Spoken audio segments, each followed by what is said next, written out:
Hey, what's up? It's Cute What If? This side. Today we will be seeing what if Monkey Deku got harem. Now before we move ahead with the FIC, leave a like and subscribe to the channel for future what ifs like this. Today I was having a bad day. It all started out okay earlier this morning when I was on my way to school when I was able to catch a villain attack during rush hour. I even got to see the up-and-coming heroine MT lady make her debut. It all went down once I arrived at school. As usual, all of the regular bullying and abuse happened. This was only because in a world where 80% of the population possess a superpower, dubbed quirks, and I had no superpowers so I was dubbed quirkless. This made me Izuku Midoriya, a social outcast, worthless, perceived as a person without a purpose in the world. When it was revealed back in grade school that I was quirkless to my classmates, I was immediately castigated and bullied to the highest degree. However, it didn't hurt as much when my former best friend, Katsuki Bakugo I like to call him, Kaken, bullied me. He did it verbally and physically. Hell, even today after classes were over, Kaken literally told me to jump off the roof and hope to have a quirk in the next life. The reason he said this was because our teacher revealed to the class that aside from Kaken, that I will also be applying for you. Ahai, the greatest hero course in all of Japan. Knowing that I had no quirk. In Kaken's mind, he knew I had absolutely no chance to make it into the prestigious high school. He also told me that I will die in the exams. Yup, definitely a bad day for me so far. I sighed. However, I had to learn how to deal with it on the daily basis since I was 4. So it was whatever. Taking a shortcut, I tried to get home faster. Walking through a tunnel, I was not paying attention as I found myself captured by a slime villain. The villain was trying to take over my body as he suffocated me to death. I know, today was pretty much horrible at this point, but there was a twist. You see, as I was seconds away from my own death when out of nowhere the number one hero, the symbol of peace, All Might would appear to save the day. He would land a Texas smash on the ugly slime villain and freeing me from his grasp. I woke up from my unconscious to see my idol standing before me. I was so excited to see him that I went into complete fanboy mode. I wanted to ask All Might to sign my hero journal number 13, but gasped in delight when I saw that he had already signed it. My excitement wore off as I had to get serious because I wanted to ask All Might one last thing. A question that mattered more than anything to me. This question roamed over my mind for over 10 years. Something that has been answered countless times with the same answer. Can I become a hero? Even if I'm quirkless before I saw that the number one hero was about to leave as he said that he had to turn the villain into the authorities. Seeing this caused me to panic because this may be my one and only chance to ask All Might this question. Because who knows if I will ever have the opportunity to see let alone ask All Might this question since he is a very busy person. I decided to take the risk and grab onto All Might as he took off jumping high into the air. All Might noticed that I was hanging onto his leg for dear life. It forced him to land on a nearby roof. Even though his transformation was running out. Landing on the roof, there was a huge puff of smoke. When it cleared, I was shocked to see All Might was gone and what was left was a skinny, almost anorexic-looking version of All Might. Confused by the situation, I asked the man where All Might went. The skinny man told me that he indeed was All Might, or at least that was his true form, and his real name is Toshinori Yagi. Toshinori then explained to me that 5 years ago, he fought a villain who mortally wounded his respiratory system and destroyed his stomach. He visited countless doctors but neither one could do anything for the hero. This injury has now limited to All Might only being able to complete 3 hours of hero work each day. Toshinori also explained that it was kept secret from the public because he still has to keep the persona of the symbol of peace. If word got out of his true condition, then villains would take advantage and cause more havoc. That is why it is necessary for All Might to never show any sign of weakness and to always have a smile on his face so that the people won't have to worry, because I am here. After Toshinori's explanation, I decided to ask the question, can he become a hero even though he is quirkless? Toshinori frowned then proceeded to tell me the same as everybody else that I couldn't become a hero. The job of a hero is too dangerous for somebody without a quirk. Rampaging villains would do anything they can do to achieve their goals, and that meant killing as well. Toshinori told me that it is alright to dream big, but he also to dream realistically. Toshinori told me to look into more suitable careers such as a policeman or firefighter. Those jobs were also very important and admirable as they also risk their lives to protect and serve the people. Toshinori also asked me to plead me keep all of what he said a secret as the public don't need to know that the symbol of peace was at all vulnerable. After that he exited the rooftop and left me alone. I stood there as I was speechless. I didn't know what to say. The one person had been my idol and hero had told me that I blatantly could not become a hero no matter how strong he tried. All because I wasn't born with a quirk. Something that was completely out of his power. There were so many emotions going through my thoughts at that moment. Sadness, anger, hurt, depression, but the biggest one was definitely disappointment. Disappointment in myself and in All Might. How could he say that? He's supposed to inspire hope into other people and motivate them to achieve their dreams. These were my thoughts as I left the rooftop and proceeded to the ground as he heard an explosion. Still disappointed I wasn't paying attention and didn't know I was subconsciously walking to where the commotion was. While I was walking, I was beginning to realize that this day was going from bad to completely horrible. Putting it straight, this has to be the worst day of my entire life no matter how anyone tries to slice it. Izuku's POV. Now in the present time, Izuku is walking towards a large crowd to see the fight that started earlier when he and All Might were on the rooftop. That's strange. Is the fight from earlier still going on? Izuku said. Why am I here? Did I subconsciously walk here just to check it out? Izuku thought as he crossed the street to get a closer view. I shouldn't even stop. All of my notes are useless, Izuku thought depressingly. However, his tone shifted as he saw the villain that was causing havoc. That's the same guy who attacked me. Izuku thought as he saw the same slime villain who tried to take his body through the tunnel earlier. That can't be right. All Might captured him. Izuku then thought back to when he and All Might were flying through the air. He must have dropped the bottle when I was holding onto his leg. Izuku then realized another fact. But then that means it's my fault, Izuku said as his face filled with dread. Why aren't the heroes doing anything? A civilian asked as he was a part of the crowd. It looks like they met their match. Plus the villain captured a kid and things aren't looking so good. Another civilian responded. He caught someone. I wonder how long they've been in there. How could they survive being suffocated like that? I thought I'd die after only a few seconds of struggling, Izuku said in his mind as he thought back to his near-death experience when he was captured by the very same slime villain. He cringed at the thought of somebody else going through the same traumatic experience. Wait, I'm confused, isn't that the same villain All Might was chasing earlier today? One civilian asked. What All Might? No way, he lost, where is he? Can someone call him or something? A young woman asked. Seriously, why hasn't he shown up to help the heroes? Toshinori, who was at the back of the crowd, looked down to the ground in anger and was clutching his tea as he couldn't do anything because his time limit was up and couldn't jump in and save the day. Izuku has his hands covering his mouth and looked down in utter shame. I'm the one to blame. He wasted his energy on me, Izuku said in his mind. I'm worthless. Toshinori thought with the same shame as Izuku. He can't power up yet. And none of the other heroes have the quirks to stop this monster. They're not doing anything and are being forced to watch as none of them have the courage to risk their lives.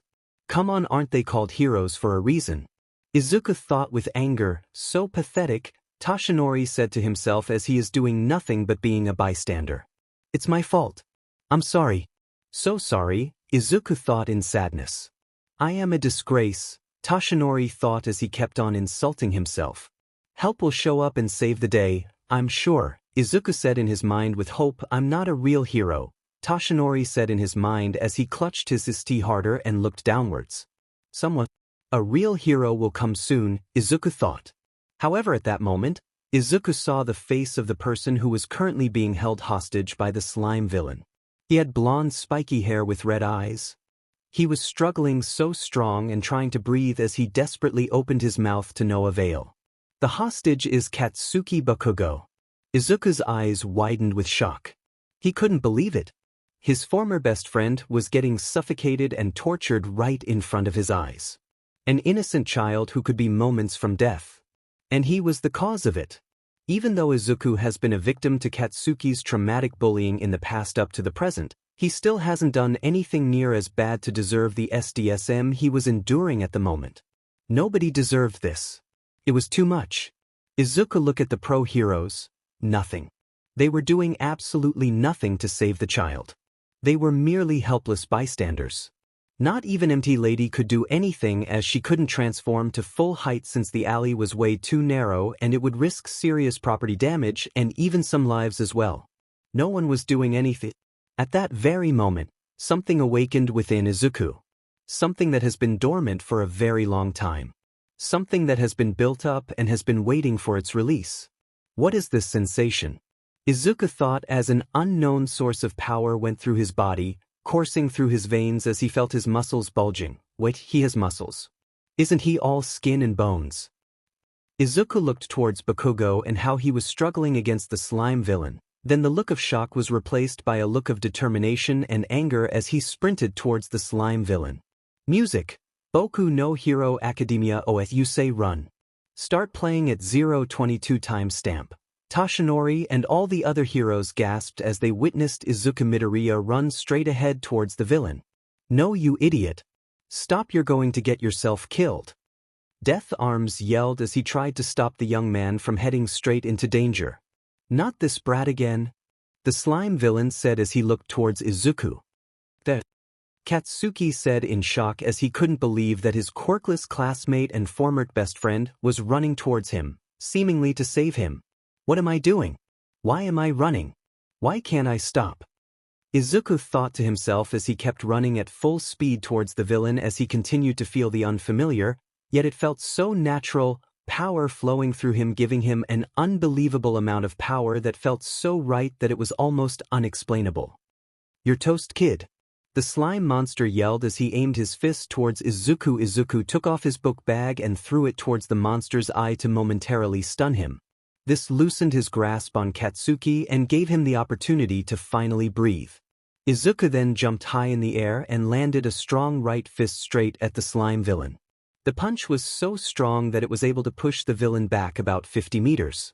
This allowed Katsuki to finally be freed from the villain's grasp as he looked at Izuku in shock. What the hell? Why are you here?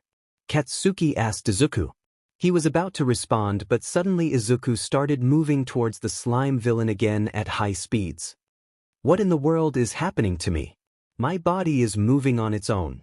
Yet for some reason, this power, why does it feel so good and so natural? Izuku thought as he got closer to the villain. Okay, now you've made me mad. I'm going to kill you, you demon brat. The slime villain yelled as he threw tentacles towards Izuku. However, Izuku is somehow able to dodge all of the attacks perfectly and uppercut the villain with even more force. Is my body moving out of pure instinct?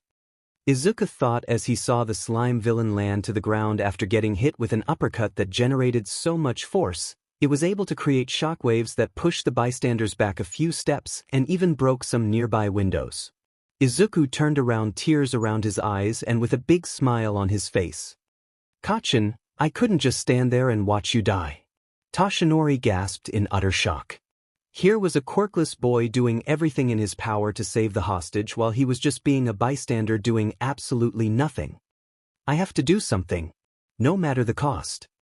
Toshinori thought as his body began to get bigger and steam was forming around him. I'm done playing with you. The slime villain said as he moved towards Izuku to finish him off. Save the boy. This thing will kill him. Death Arms yelled as the pro-heroes began to advance to get Izuku out of the way of the slime villain's attack. Izuku, however, felt no fear and was about to counterattack her when there was a mini explosion in front of him that made him cover his face. I really am pathetic. Izuku opened his eyes to see that All Might was the one who blocked the villain's attack. I told you the traits to make a great champion. But I see now that I wasn't living up to my own ideal. Izuku and Katsuki looked on in amazement as they witnessed the #1 hero lift the tentacle upward and made a fist. Pros are always risking their lives. That's the true test of a hero.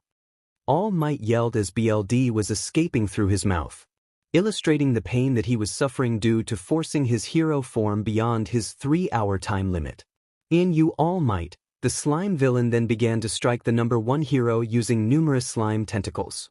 Detroit's Smash All Might yelled as he punched the villain square in the face and created a tornado that produced shockwaves and winds that were blowing everyone away, both figuratively and literally. Music End, All Might panted as everybody looked in awe at his raw power. It then began to rain as the clouds were moving. Holy CRP. He changed the weather, Death Arms said. Then the crowd started cheering as All Might saved the day once again.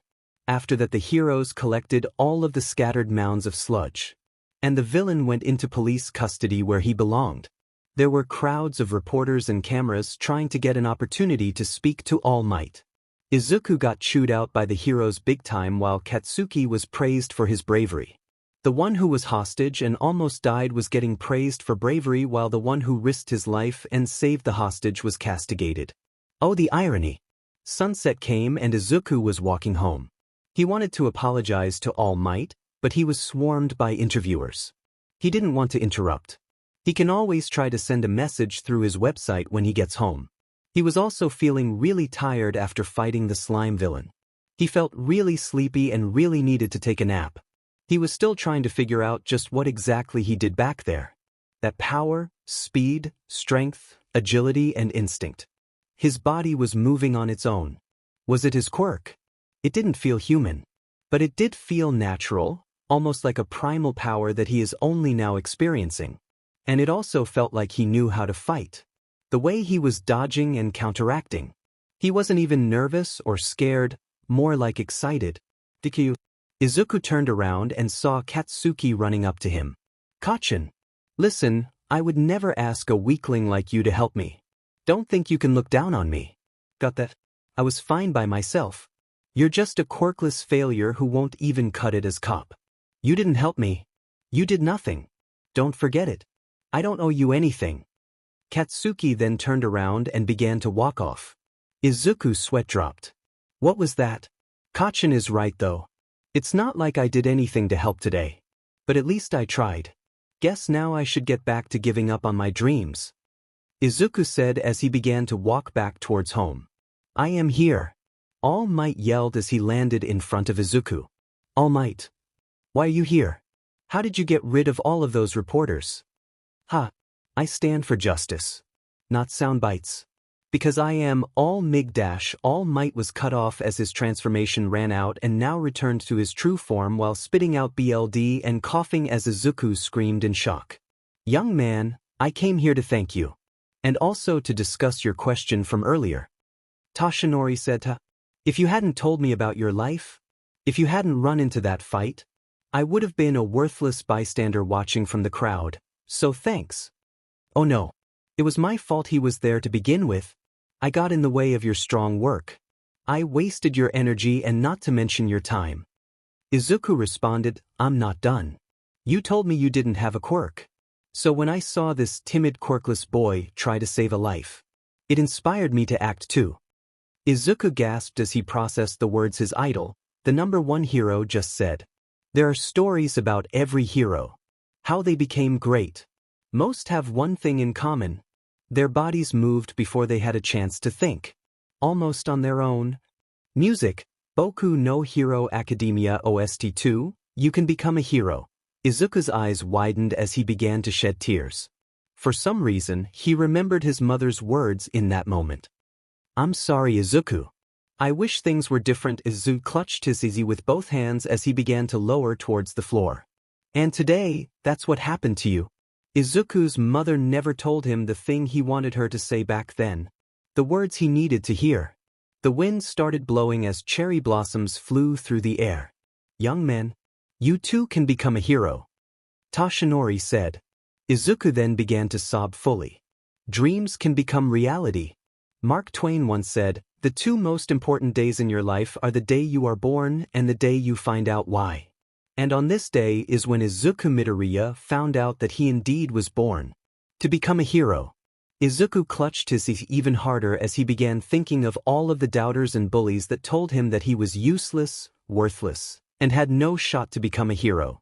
Izuku needed someone to tell him that he can become a hero. And the person he admires most in the world just did. Honestly, part of him thought he would never hear those words, "You can become a hero." Much less from All Might. "I deem you worthy of my power. My quirk is yours to inherit," Toshinori said as he put out his two hands in a motion like he was trying to give someone something. Izuku stopped crying and looked up with tears still around his eyes and mouth. "Huh, wait, what do you mean inherit? Inherit what?" Izuku asked with a confused look on his face. You should see your face right now. Don't worry, I'm not going to force this thing on you." Toshinori laughed as he walked closer to where Izuku was sitting. Toshinori raises his index finger pointing up towards the sky. "Listen well, young man. This is your choice?" Toshinori points his finger towards Izuku now. "Do you want to accept my awesome power or not?" He yells as BLD comes out his mouth. Izuku continues to look at Toshinori with a clueless face. What is he talking about? Hat is this? Toshinori rubs the BLD away from his mouth. "There are a couple things you should know about my abilities. Journalists always guess my quirk as super strength or some kind of invulnerability. When people ask in interview, I always make a joke and dodge the question. And it's because the world needs to believe that their symbol of peace is just a natural-born hero like any other, but I'm not. There's something natural about my ability." Toshinori then spread his arms out and looked towards the sky. "I wasn't born with this power. It is a sacred torch that was passed on to me from someone else." "Someone gave you this quirk?" "No way." Izuku said in shock. The wind blows as Toshinori's shirt moves, revealing bits of his scar. "Yes way, and you're next. I can give you my abilities," Toshinori said in a dramatic pose. "Wait, hold on, this is a lot to process," Izuku replied. "It's true there's a lot of debate as to what your quirk actually is. Nobody has ever figured it out. It's one of the world's greatest mysteries. People are constantly talking about it online. Well, the idea of passing on a quirk and inheriting it just doesn't make any sense to me. I never heard anything like it. A power is supposed to be unique to each individual, and since the first superpowers, no one has been able to just give someone their power like a present. That's crazy. If this is true, this has changed everything we knew about quirks to begin with." Izuku kept on muttering and muttering as Toshinori looked on awkwardly. Sounds like you're overthinking this whole inheriting thing. Stop nerding out." Izuku stopped his muttering as he heard Toshinori's shout. "You'll have to adjust your reality and accept this new truth. I can transfer my quirk to someone else. And that's just one facet of my secret abilities." Toshinori holds out his hand as rainbow-colored light starts to emit from his palm. "The true name of my power is One for All," Toshinori revealed with emphasis on the one for all part. "One for all," Izuku said slowly in awe as the name itself radiates power. "Yes. One person improves the power, then hands it off to another person and continues to grow as it's passed along," Toshinori says as inside Toshinori's soul, multiple different colored stars move and turn into bigger and brighter stars as it finally stops when it reaches to a bright yellow star. "It is this cultivating power that allows me to save those who are in need of a hero. The truth behind my strength," Toshinori finished as the rainbow-colored light in his palm faded. "But why would you choose to give me a gift like that? What if I can't live up to it?" Izuku asked. "I was on a long hunt for a worthy successor. And then I watched you jump into action as the rest of us idly by. You may just be a quirkless fanboy, but you tried to save that kid. You acted like a hero." Toshinori answered Izuku's question. Izuku then began to cry tears of joy from listening to the inspiring words of his idol. Toshinori saw this and began to laugh. "Come on, seriously, you've got to stop crying like that if you want my quirk. Come on, kid." Izuku made a fist in his left hand. "He said so much to encourage me. He even told me the secret behind his powers. Is this what I've been waiting for all these years? How can I turn him down?" Izuku said in his head as he wiped the tears off his face. Izuku stands up with a determined look on his face. "Okay, I'll do it, yes." Izuku accepts Toshinori's offer. "No reluctance, that's exactly how I figured you'd respond," Toshinori said with a smirk. Meet me at the Dagoba Municipal Beach in 2 days 5 a.m. sharp. That is where we will begin your training for you to inherit one for all. Right. I'll be there, Izuku responded. Oh right, one more thing. Mind explaining me those moves you pulled off while fighting the sludge villain? Where did all of that speed and strength come from? I thought you said you were quirkless. Did you lie to me? Toshinori asked the green-haired boy as he never seen moves like that before. It was like he was fighting as an experienced fighter with such expertise, and it seemed like he knew what he was doing. Izuku waved his hands around in panic. What? No, I would never lie to you, All Might. I really am quirkless. What happened back there? I don't know how to explain it. My body was moving on its own, on pure instinct. I felt something, a power so great that it flooded throughout my body and filled me with excitement. I had no fear, I was just going with the flow. I've never had any kind of experience like this, yet it felt so natural, like I was born to fight and it just awakened. Izuku finished as he looked at his hands in wonder. Toshinori hummed, this is something that I should keep an eye on. It may be a hidden quirk that was never awakened until met with a life or death situation. Toshinori thought as he returned his attention to the freckled boy. We'll talk about this later. It's getting late, so head on home and get some rest so you're ready in 2 days. Alright, and with that, the two parted ways and Izuku went home to rest for the upcoming trials ahead. When Izuku reached his house, he immediately felt tired and yawned. Must be from all of the stress today, I should go take a shower. Izuku proceeded to the bathroom and took a warm shower, and as he was washing himself, he felt a slight bump near his butt. Must be a bruise from the sludge villain, Izuku assumed, and finished showering and proceeded to bed. As soon as he reached his room, he collapsed on the bed and felt really sleepy. Man, I'm really tired today. Oh well, lights out. Izuku though as he shut off the lights and proceeded to fall in a deep slumber. The next day Izuku woke up from his deep sleep. He yawned and stretched as he got up from his bed. Whoa, I slept good, I feel full of energy, Izuku said as he headed to his bathroom. As he walked to the bathroom, Izuku felt really weird. He didn't feel any pain or drowsiness, but something felt off. For one, Izuku felt a little higher as if he was standing on a stool or something. Also, he felt like something was attached to his bottom. He didn't have any clue as to why that is, and his clothes felt really tight when he reached the bathroom and looked at the mirror. His eyes widened in shock. Standing in front of the mirror wasn't the skinny little plain Deku that he was known as.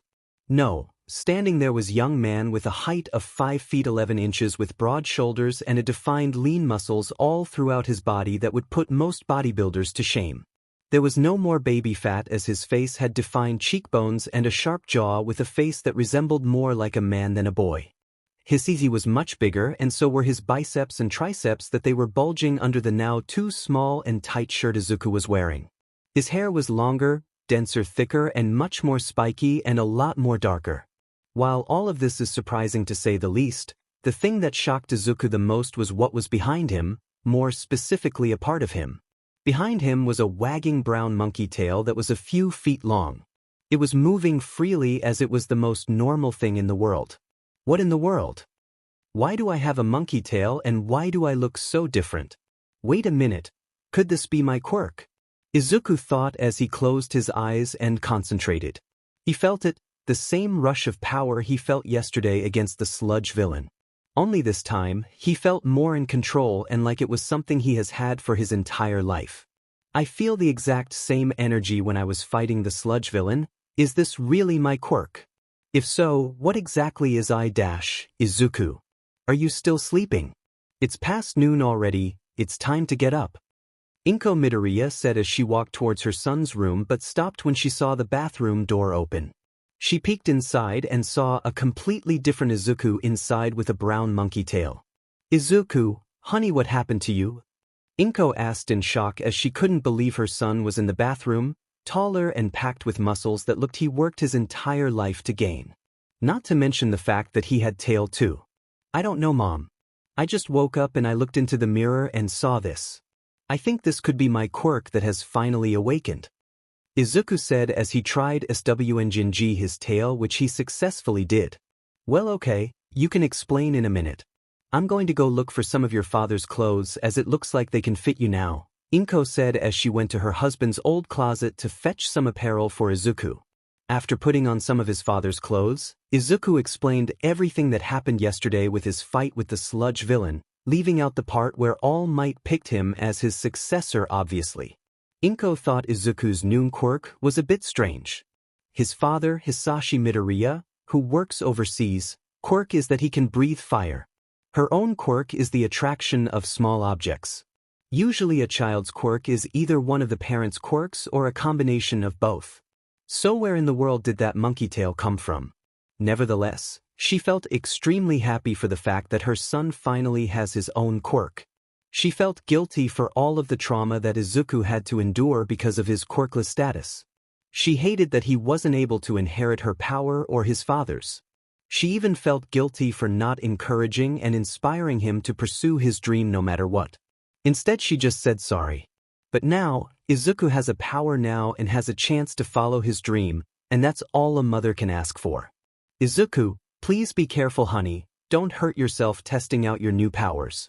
We don't want a repeat of what happened with the sludge villain, Inko said as she was worried for her son's safety after the incident yesterday. Don't worry mom, I won't do something that stupid, Izuku said as he ate his breakfast and went outside to test his new quirk out. Izuku went to his backyard and decided to see if he can recreate the moves he performed against the sludge villain. Alright, let's see how high I can jump. Izuku then jumped with all of his might as he rocketed towards the air in high speeds. He looks down and sees that he's up so high that he's about 200 feet in the air looking down towards his neighborhood. Whoa, I didn't know I can jump as high. Hold on, why aren't I falling down? Izuku looks down and sees that he's floating. What? I can fly too.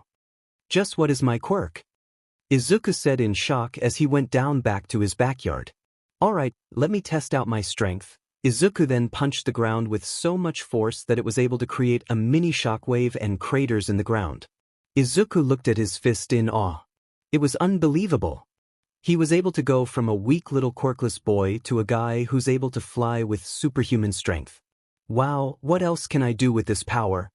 One day later, Dagoba Municipal Beach is a beach that was once an appealing place with golden sand and a glistening blue ocean. It was an ideal spot for young couples to come and relax and express their love for one another.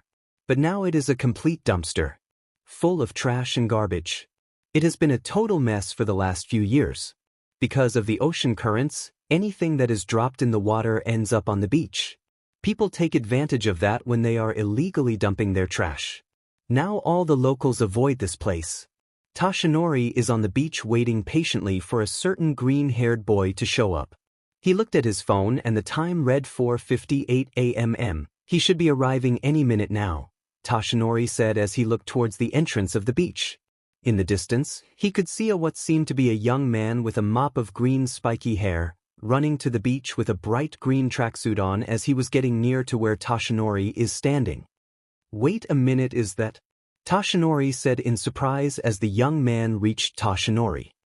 Hey, All Might, I'm here, 5 a.m. sharp just like you said.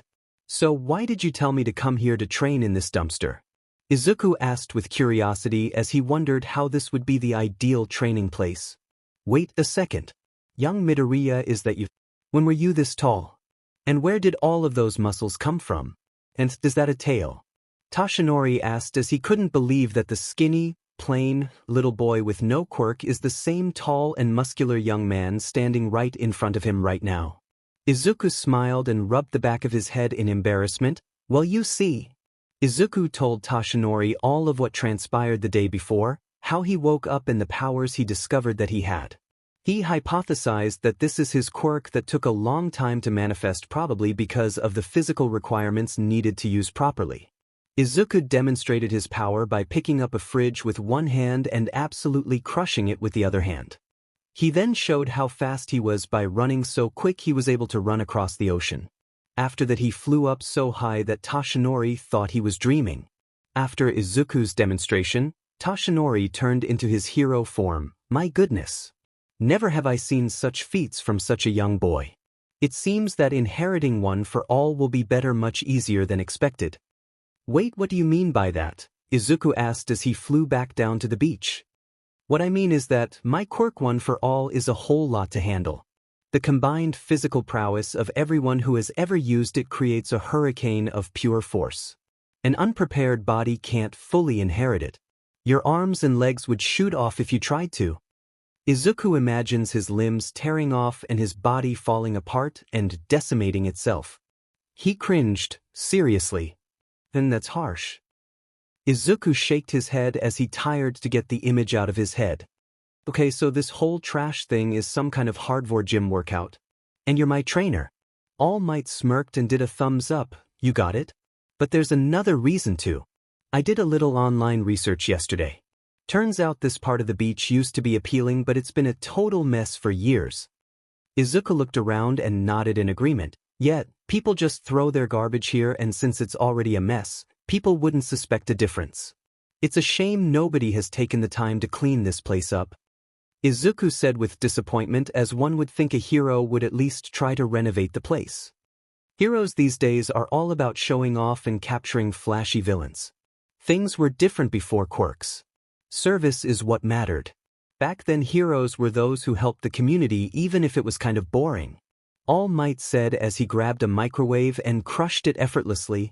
You will restore the coastline for this entire section of the beach.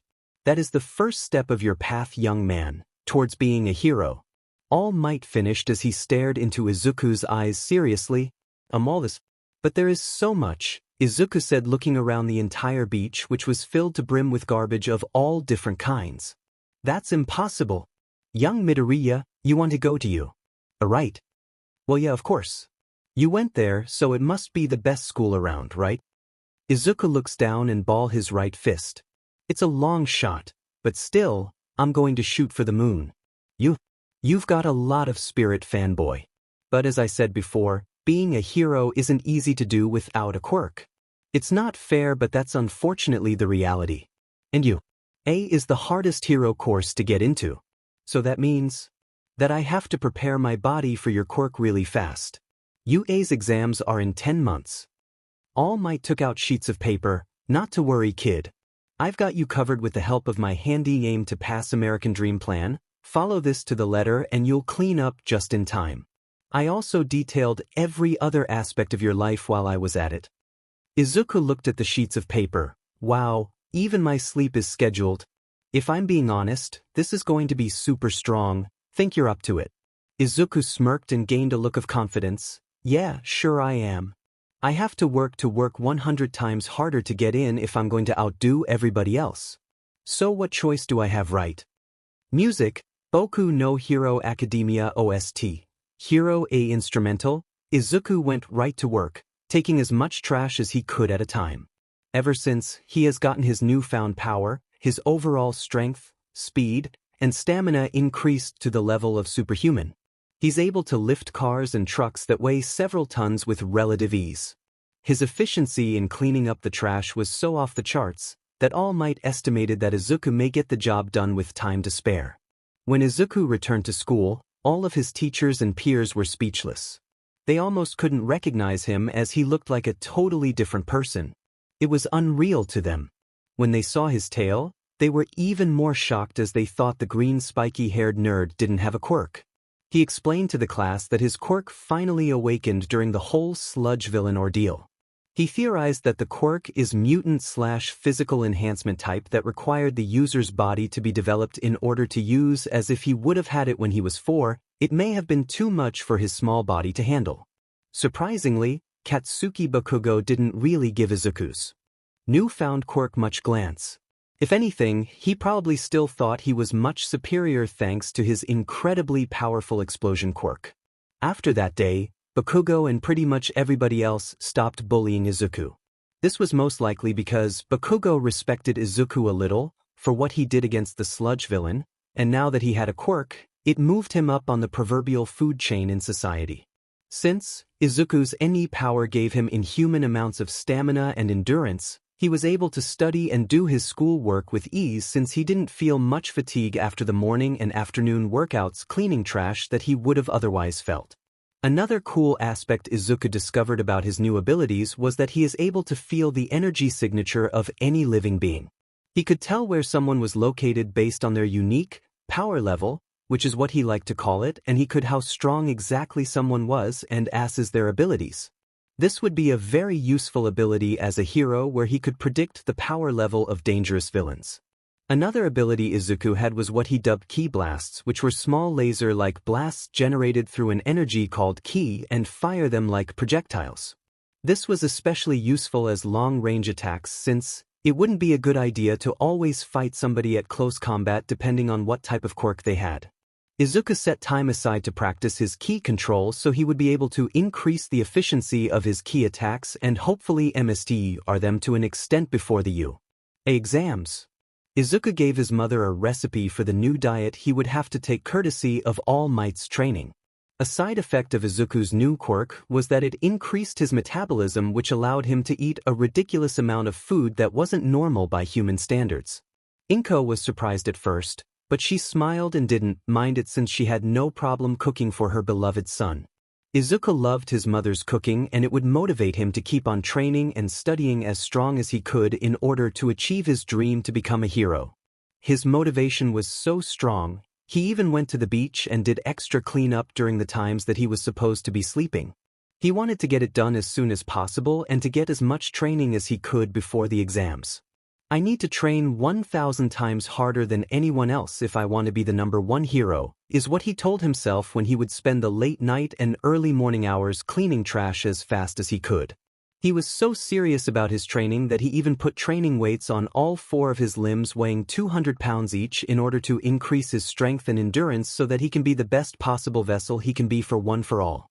When Toshinori would arrive at 5 a.m. at the beach, Izuku would already be there strong at work, disposing as much garbage as possible, going at incredible speeds even with his training weights on. Toshinori was appalled at Izuku's pure work ethic so much that it even scared him a little. The only person that he could think of with the same kind of work ethic was his old sensei Gran Torino. Izuku would spend so much time on training that it wouldn't be far-fetched to say he was addicted to training. However, it would be a healthy addiction, as Toshinori knew the disadvantage that the young man was put under for the majority of his life. Not having a quirk at an early age and not adapting and training it like other kids of his generation have already done is a big detriment to Izuku's overall growth and chances of making it into UA. However, if there is one thing that Izuku has over anybody else is his will and ambition. He has the will of a hero. And that can take someone a long way. Couple that with his work ethic, incredible power, and the fact that he will soon be inheriting One for All, there is no limit to what he can achieve.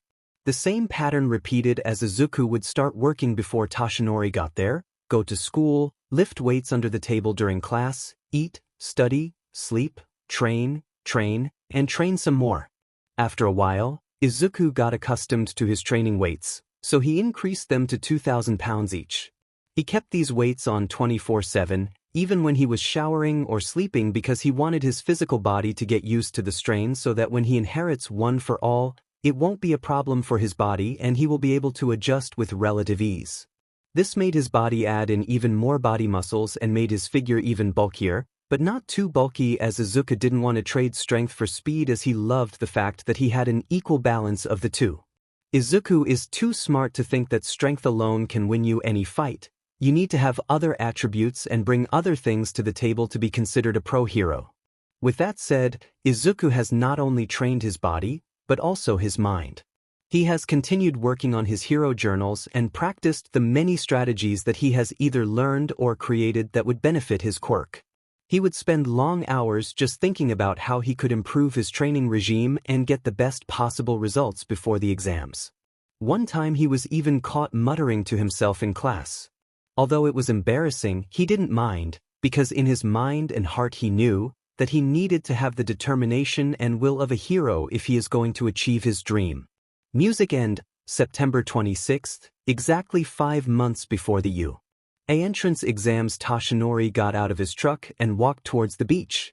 It was the halfway mark until the UA entrance exams, and he needed to assess Midoriya's progress in cleaning the beach and see how much longer it's going to take him and if they need to make any adjustments in the aim to pass. American Dream plan to get the job done quicker. It was currently 4:30 a.m., so Izuku should already be there cleaning up as usual. However, before he took another step forward, Toshinori heard something that made him stop in his tracks. Roar roar. A primal roar was heard throughout the entire park in the early morning as birds scurried and flew away, fearing that such a beastly roar belongs to a predator that is nearby. Toshinori's eyes widened as he looked for the source of the roar until he looked up, and what he saw made him drop his jaw to the ground. On top of a pile of trash was a shirtless Izuku as the sun rose and made the sweat around his body glisten. Over the past 5 months, Izuku grew 2 inches, making his height now 6 feet 1 inch. His overall figure was much more muscular and leaned as his body adjusted to the harsh training protocol Izuku went through. His weights were still on as they now weighed 10,000 pounds each. The entire beach and the shoreline was completely clean and not an ounce of trash was anywhere in sight. Izuku has completed his task in half of the time that was expected. Hey, holy Siri kid. You even cleaned outside the area I told you to. Seriously. There's not one speck of trash left on this beach. And with 5 months to spare, you've exceeded my expectations. Please think. Super CRP. Toshinori said as he transformed to his hero form mid-sentence. Izuku started wobbling and fell off the pile of trash that he was on top of on. But before he could hit the ground, All Might caught him in his arms. Excellent work. Izuku looked at All Might with a tired smile. I finished everything. All Might. I did it as fast as I could. Do you think I'm ready now? For your quirk? Izuku asked as he panted. Truth to be told, Izuku was exhausted. He spent countless sleepless nights overworking himself trying to clean the trash up as fast as he could. There were days where he didn't even shower or eat, because he was so focused on getting the job done as fast as possible because he knew that he needed as much time as he could in order to prepare for the UA entrance exams coming up in 5 months. However, his determination and the fact that he worked 1,000 times harder than anybody else allowed him to finish cleaning the beach in half of the time that was expected. It was strong, but it was worth it in the end, because now he has 5 more months to train. Yeah, you did good, kid. I gotta say I'm impressed. I knew you had it in you, but this is beyond what I thought was possible. Look at this. All Might showed Izuku a picture he took 5 months ago at the beginning of their training. It's you. 5 months ago. Look how far you've come. Such improvement. There's still a long road ahead of you before you can inherit my full power set. But it's starting to look like you can do it. All Might bellowed as he pointed towards the huge pile of trash above them from where Izuku fell. Izuku looked down and raised his fist. All Might, do I deserve this? Are you sure? All Might raised his eyebrows as he looked at Izuku curiously. You've put so much time and energy into helping me. How did I end up so lucky? Izuku said as tears began to escape his eyes. All Might laughed. Are you really worried about that after all of these months? All Might pat Izuku on the back. It was all your strong work that did this, not mine. Now, for your reward, Izuku Midoriya. Izuku smiled. Yes, sir. All Might plucked a hair from his head. Someone told me this once. There's a difference between being lucky and deserving. One's an accident and the other, a reward. Never get the two confused. All Might replied to Izuku as he remembered the words of his deceased predecessor. Take that to heart, young man. This gift, you earned it with your own valued effort. Izuku smiled as he heard All Might's words. He knew what he said was true. And he took great pride in the fact that he did indeed earn his quirk and is worthy to inherit it. But what All Might said next completely made his eyes go wide. Eat this. All Might yelled as he held his strand of hair towards Izuku. Izuku was speechless as he slowly comprehended what exactly the number 1 hero was saying. To inherit my power, you got to swallow some of my DNA. That's how it works. This isn't exactly how I imagined it. Come on, there's no time. The exam is in 5 months, and we have to get you ready so that you're able to use one for all efficiently, so you'll no doubt make it into you. Eat. All Might yelled as Izuku took the strand of hair and forced himself to swallow it and cringed as he stopped his Jiu reflex and swallowed as strong as he could, feel the strand of hair going down his throat. It should take you about 2 hours for you to digest my DNA. By then, one for all should start taking into an effect. Until then you should relax and take a breather. I know how strong you have worked these past 5 months. Also take off those weights as you shouldn't strain your muscles because one for all can hurt your body enough as it is. All Might said as he gave Izuku a water bottle. When Izuku finished the water bottle and took off his weights, he began to feel a surging sensation throughout his body. It's similar to the ki energy he uses with his quirk, but it was different. He could feel a lightning ozone go through his veins and a shooting star rushing through space as it gathers energy and power second by second. All Might, I think I can feel one for all. It's growing stronger by the second. Izuku yelled as immediately stopped resting to tell All Might the news. But that should be impossible. It has not even been 5 minutes yet. Surely your body hasn't digested that one strand of hair that fast. Well, you see, one side effect of my quirk is that it exponentially increases my metabolism rate. So food digests faster and it makes me hungrier than the average person and it allows me to eat a lot more than the average person also. So your hair has probably digested by now, and I think I'm able to use your quirk now. Izuku explained. He could feel the power get stronger and stronger, adapting to the incredibly strong body. I see. I guess it's convenient for the situation. Are you feeling okay, young Midoriya? You think you can try to use one for all in your current state? All Might asked with concern for his successor. Izuku smirked as he flexed his right arm. I think it wouldn't hurt to give it at least a test run. Well, alright, don't push yourself too strong, young man. Remember, we got 5 months left to prepare you for the exams, so we've got plenty of time. Right? So how exactly do I activate the quirk?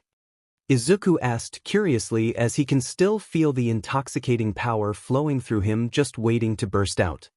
It's pretty simple, kid.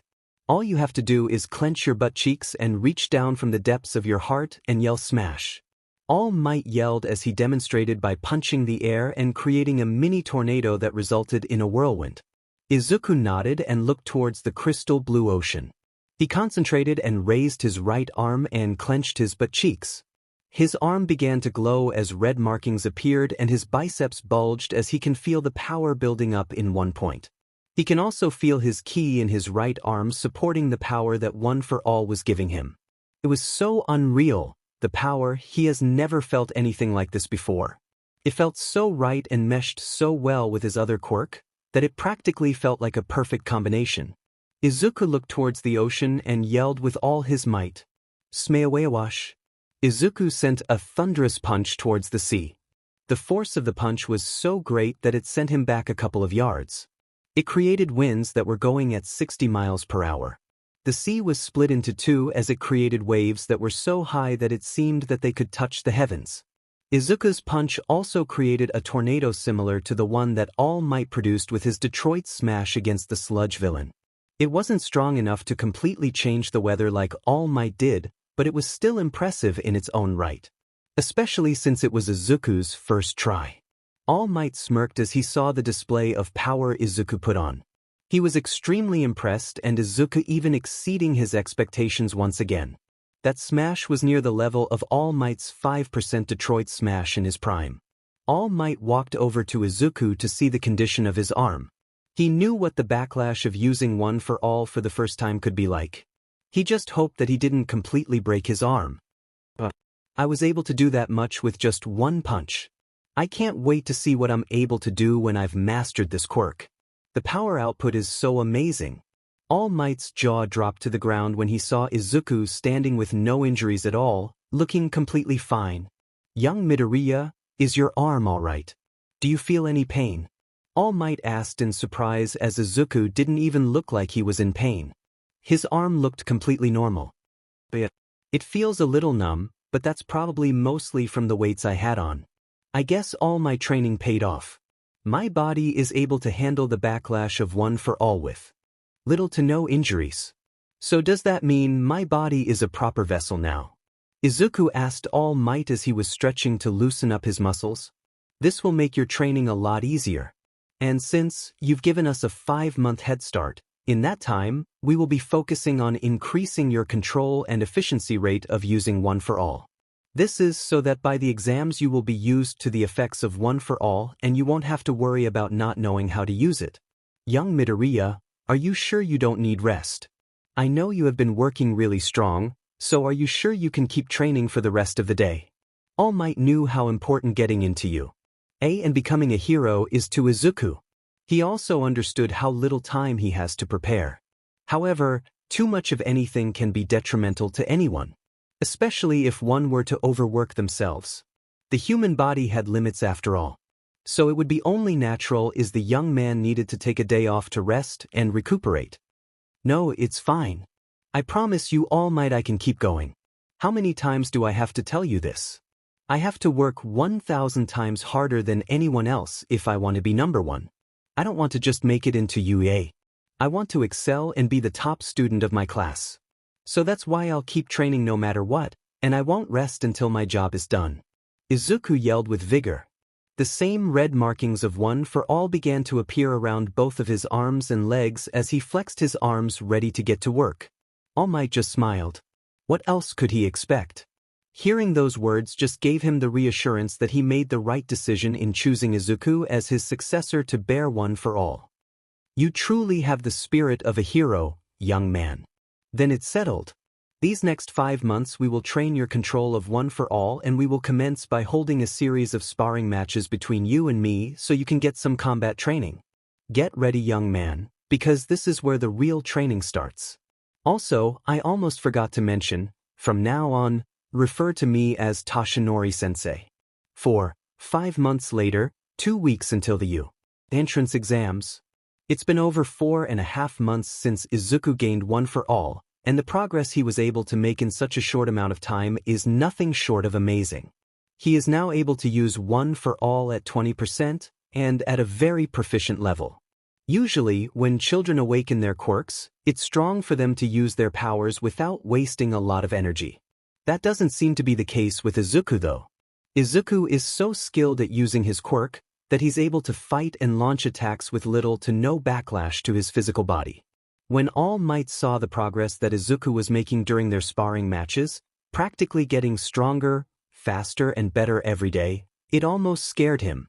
He has never seen someone so young be able to adapt and increase the output of their quirk almost flawlessly. Izuku's key abilities improved as well. He could now sense the energy signature of a person 1,000 miles away and can even lower his own energy to the point where he's almost completely unnoticeable. During these 4 months, Izuku has had some weird dreams. His dreams would always involve either a man with spiky black hair and an orange outfit or shorter man with long upright spiky hair with some sort of armor on. In these dreams he saw various things. He saw many fights and the encounters that those two had in their lives and even some techniques that Izuku learned. One technique that Izuku was able to learn was the Kamehameha and the Gallic gun used by the man with the orange outfit and the man with the blue armor respectively. Izuku felt like he should know who those two are, but he just couldn't quite put his finger on it. Maybe it was another side effect of his quirk. Whatever the case, they were very helpful to him in his training. It allowed him to learn many fighting techniques that he could use during his sparring matches with All Might. Granted, he was never able to win against the number one hero. He just had much more experience than him. However, Izuku was able to land some hits on him and even catch him off guard a couple times and actually almost managed to beat him one time, if it wasn't for that damned Oklahoma smash that sent poor Izuku flying away towards the sky. All Might went really HRD on him during those spars, and he even complimented on Izuku's fighting style, saying if he had not had more raw power and hero experience than Izuku, he probably would have beat him. During those sparring matches, All Might made sure to have Izuku wear his training weights at all times. He increased the weight to 25,000 pounds on each limb.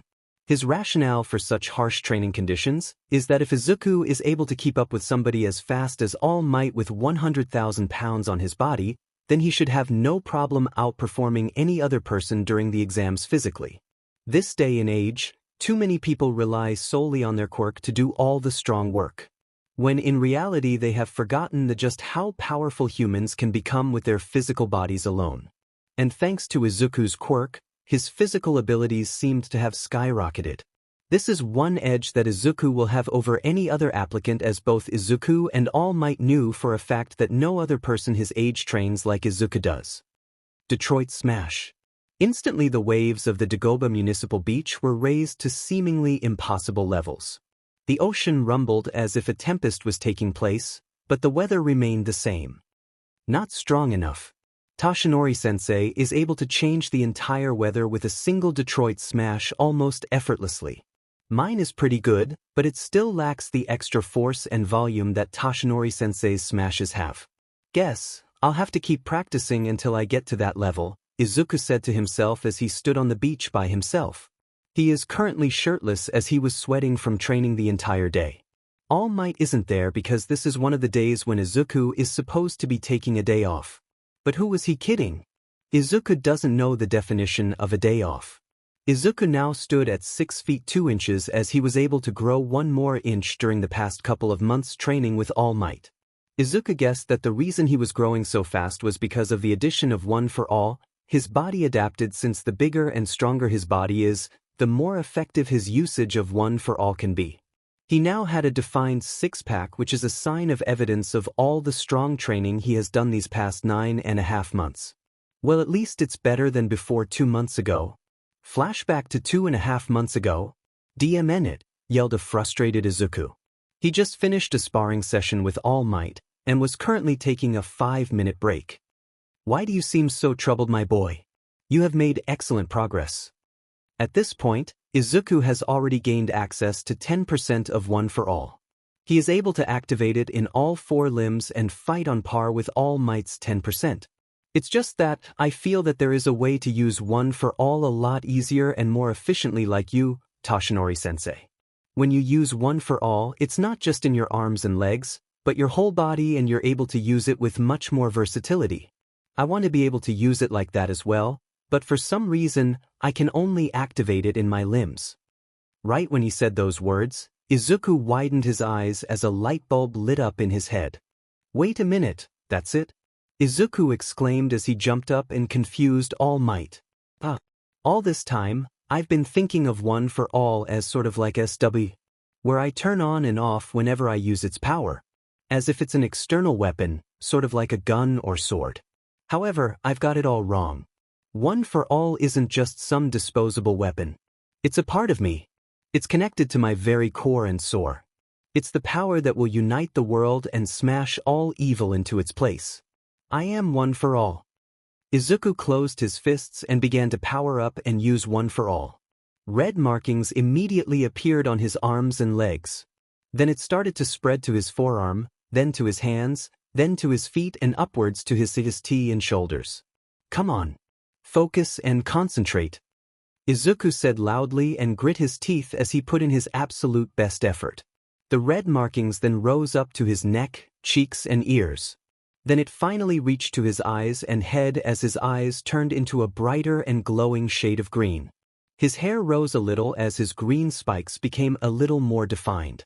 After that, the unique red markings completely disappeared, and in its place came a sparking green lighting coated with a reddish aura that produced an ozone scent. Izuku smirked. I did it. I can use the power of One for All throughout my whole body now. It feels amazing. All Might smiled in pure pride. He was so proud of how far Izuku was progressing in such little time. He will even admit that he's doing better than when he himself got One for All for the first time. All Might cracked his knuckles. You ready for another round? Izuku just grinned and charged full speed towards All Might and yelled, One for All, full cowl. Back to the present. Izuku smiled at the memory. Ever since that day, he has practiced using full cowl nonstop, doing his best to increase his control as much as possible for the exams. Now he had only 2 weeks left and he wanted to be prepared for anything you may throw at him. However, he also knew that if he pushed himself way too strong, it could start to have negative effects on his overall health. Izuku is smart enough to know that any addiction, even an addiction to training, is bad for you. But he just can't help himself. He just loves to train and fight. It fills him with excitement and joy that he can't really explain. It's almost like some sort of primal nature. Maybe it's because now he has a quirk, he has never experienced the joy in having his own power to develop and train. But it feels like something else. But I have never seen someone pay so much attention to detail for their own quirk. Izuku's eyes widened as he heard a sweet feminine voice behind him. He thought he was alone on the beach. He must have been so preoccupied with his training and own thoughts that he didn't notice their energy signature in close proximity to him. Izuku turned around and was shocked to see what seemed to be a teenage girl his age with his hero journal number 14 in her hands as she read with awe. However, the fact that there was a girl reading his journal wasn't what shocked him, but it was the girl herself. Standing at a height of about 5 feet 8 inches, she has black hair with a long spiky ponytail and gray eyes. Her face is nothing short of appealing. She has a mature physique for her age and a curvaceous figure that most women would kill for. She has bangs on the right side of her face and she also has a large bust. Izuku had to admit, she is one of the most gorgeous females he has ever seen. "Oh hi, I didn't see you there. What brings an appealing young lady like yourself to this beach?" Izuku asked as he put back on a green tank top he was wearing earlier, feeling embarrassed being shirtless around such a pretty girl. The girl blushed after hearing that kind of compliment from a boy who she will admit is handsome. "I could say the same to you. I just wanted to find a good spot to relax and ease my thoughts. And what do you know, I find a appealing beach that suits perfectly," she said as she turned a page in Izuku's journal. "My name is Momo Yaoyorozu, by the way. And what is a handsome hunk like you doing out here alone?" she asked with a smirk as she complimented Izuku back. Now it was Izuku's turn to blush. "My name is Izuku Midoriya. Nice to meet you, Yaoyorozu-chan. As to what I'm doing here, well, I'm just training to prepare for the UA entrance exams in 2 weeks. I really want to excel above my peers and get in, and I know it's going to be really difficult. So that means I can't slack off and I have to continue training diligently," Izuku answered proudly with a big smile on his face. "Cute smile," Momo said in her head as she smiled in awe of Izuku's will and determination. "Well then, if you make it in, then we'll be seeing more of each other. Because I got accepted into you. Through recommendation." "Whoa, seriously? You were able to get into the #1 hero course solely through recommendation? That must mean your skill set and quirk is amazing enough to accomplish such a feat. Wow, congratulations, you earned it," Izuku said, impressed. Momo was speechless to say the least. She expected him to say how lucky she was or that she got in the easy way. But in reality, Izuku said the opposite, which she really appreciated since she deals with self-confidence issues and sometimes doubts her abilities as a hero. So hearing Izuku's words was a relief to her that she needed. "Thank you very much, Midoriya-san. That really means a lot to me," Momo said as her cheeks became a little red. "Don't mention it. And you can call me Izuku. You don't have to be so formal," Izuku said as he rubbed the back of his head sheepishly. "Okay, then if I can call you Izuku, then you should be able to call me Momo. It's only fair, right?" "Sure, no problem, Momo-chan," Izuku said as his eyes widened. "Oh yeah, I almost forgot to ask. What is your quirk? It must be really powerful to allow you get accepted into you. Through recommendation alone," Izuku asked curiously as he was now really interested in Momo's quirk, being the nerd that he is. "My quirk is called creation. It allows me to create any inorganic object as long as I understand the atomic makeup of said object. The only drawback is that creating objects require lipids as fuel, and my skin needs to exposed so I can create something," Momo demonstrated by holding out her hand as a baseball appeared out of her skin. "That is so cool. That makes your quirk adaptable to virtually any situation. It's also very useful in daily life as well. No wonder you were able to get accepted into you. Through recommendation alone. You're really amazing, Momo-chan," Izuku said as he truly was impressed by the greatness of Momo's creation quirk. Momo's face began to get red once again as she received another kind and truthful compliment from the 9th holder of One for All.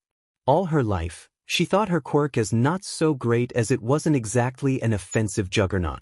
However, this handsome boy she just met said that her quirk is amazing and that she is deserving of being accepted into UA. It made her heart skip a beat seeing the warm and kind nature that the boy had. She also couldn't find any deceit in his eyes or face since he was being 100% truthful. "So what exactly can you do with your quirk, Izuku-kun?" Momo was now the one curious and interested. "My quirk is a physical enhancement type. I'm able to increase my strength, speed, and durability to superhuman levels and deal massive damage. Look, I'll show you," Now it was Izuku's turn to demonstrate. The scent of ozone invaded Momo's nostrils as Izuku powered up to 5% one for all. Full cowl and green sparkling lightning surrounded his body. Momo stood in awe at the pure raw power that Izuku was emitting. Izuku turned towards the sea. You should take a couple steps back, Izuku warned as Momo listened to what he said and moved back. Izuku readied his fist and yelled. Detroit smash. Just like before, the ocean waves rose to an unbelievable height as a mini tornado was created, causing the whole beach to slightly rumble. Momo's eyes widened and gasped, such power. I've never seen anything like it. It's comparable to All Might. Izuku rubbed the back of his head sheepishly. Oh, you're being too kind. I'm nowhere near All Might's level. Izuku blushed at the praise. However, that blow was using one for all only. He could have used ki to throw an even bigger smash, but Izuku wasn't one to boast. Oh, stop being modest. It's true, I haven't seen a quirk like yours before. You can be a real powerhouse as a hero. Momo then looked at her phone to see a message from her father, telling her to come home, since it was getting late. The sun was already starting to set. I'm sorry, Izuku, but I have to head home. It's getting late and my parents don't think it's safe for me to be out during dark. Momo said, disappointed at the fact that she had to leave. That's no problem, I can take you home if you want, just tell me the address, Izuku offered as he started floating above the ground and getting ready to take off. Hold on a minute, you can fly too? That's incredible, Izuku-kun. I don't mind since I want to see how it is to fly. Let's get going then. Izuku proceeded to pick up Momo bridal style and flew off to Momo's address. During the whole ride, Momo had a huge blush on her face. She could feel Izuku's rock-strong abs through his shirt. Momo looked down at the appealing city and saw the appealing sunset, keeping her in awe. She looked up to see Izuku's smiling face. She felt secure, safe, and protected in his arms. She somehow knew that he wouldn't drop her or let anything bad happen to her. As she thought of this, it made the blush on her face darken and caused her heart rate to increase. We're here, Izuku said as he descended to the ground. In front of them was a huge expensive mansion with a large front yard. Did I make a wrong turn? Izuku asked. No, this is the place. Holy see, she is stinking rich. Izuku yelled in his mind as he didn't expect Momo to come from such a financial background. Before I go, let's exchange phone numbers so we can keep in touch, Momo said as she put her phone number in Izuku's phone and vice versa. Goodbye, Izuku, I'll text or call you later. Good luck in the exams. Momo shouted right before she entered her house. Izuku waved and flew to the air towards his house. While he was in the air, he realized something. I talked to a girl. I even got her number and she's smoking hot too. February 26th, the morning of the U.A. entrance exams, the sun rose. The ocean waves moved. The seagulls flew in the sky. It was a peaceful sight this morning at the Dagoba Municipal Beach. It was quiet. The only sounds that could be heard were the sounds of nature. When the public heard that the once dumpster of a beach returned to its original alluring and prepossessing state, people wondered just how it was cleaned up and by whom. Citizens hypothesized that maybe a diligent hero cleaned it up or maybe some sort of volunteer for community service. But when they tried to think which hero could have done such a feat, nobody came to mind. All of the possible candidates were just too busy to have the time to clean up some beach with no particular reward in return. However, there were rumors being spread around about some civilians passing by and witnessing a skinny, lanky, blonde-haired man yelling at a tall, muscular teenager with green hair as he picked up various types of trash and disposed of them at an inhuman rate. Some even proclaimed that they still saw the same teenager training and practicing his quirk. Every time someone would try to go near him and question him regarding the state of the beach, he would almost instantaneously disappear out of their sight, as if he were never there in the first place. Who were those two individuals? And were they the ones responsible for returning the beach to its true glory? The world may never know. Nonetheless, today was an appealing day. Well, it may seem like that on the surface. But in reality, this day is going to be a very significant and important day. The reason for this is that this is the day of this year's U.S. entrance exams. U.S. entrance exams are the hardest to pass of any high school with a hero course. Only 3 in 100 applicants pass every year. For young ones aspiring to be heroes, it is an opportunity to prove themselves and show they have what it takes to be a hero. However, it is easier said than done because there are numerous applicants with only so little seats. The events of today will determine the future generation of heroes. A red truck pulled up on the parking lot of the beach. The driver of said truck none other than Toshinori Yagi, the #1 hero himself. He was wearing a long black coat. The reason he was here is because he texted Izuku last night telling him to meet him at the beach just before the exams. Toshinori walked on the sand and looked around for his young protege. His eyes was finally able to lock onto him. Izuku was floating a few meters above the ocean in a lotus position. His eyes are closed as he was meditating deeply. The milky white aura of his ki would be seen as the ocean currents reacted to the power as they moved in various directions. Alongside his ki was the green lightning aura of One for All. Izuku is currently using 20%. He sensed Toshinori's presence, but he didn't let it stop his flow. His two auras came close to touching as they were nearing each other in the middle of Izuku's body. The two quirks were close to merging with each other. But right before that can happen, the auras completely disappeared with Izuku opening his eyes soon after. In it, I messed up again, Izuku thought with a frustrated and disappointed facial expression.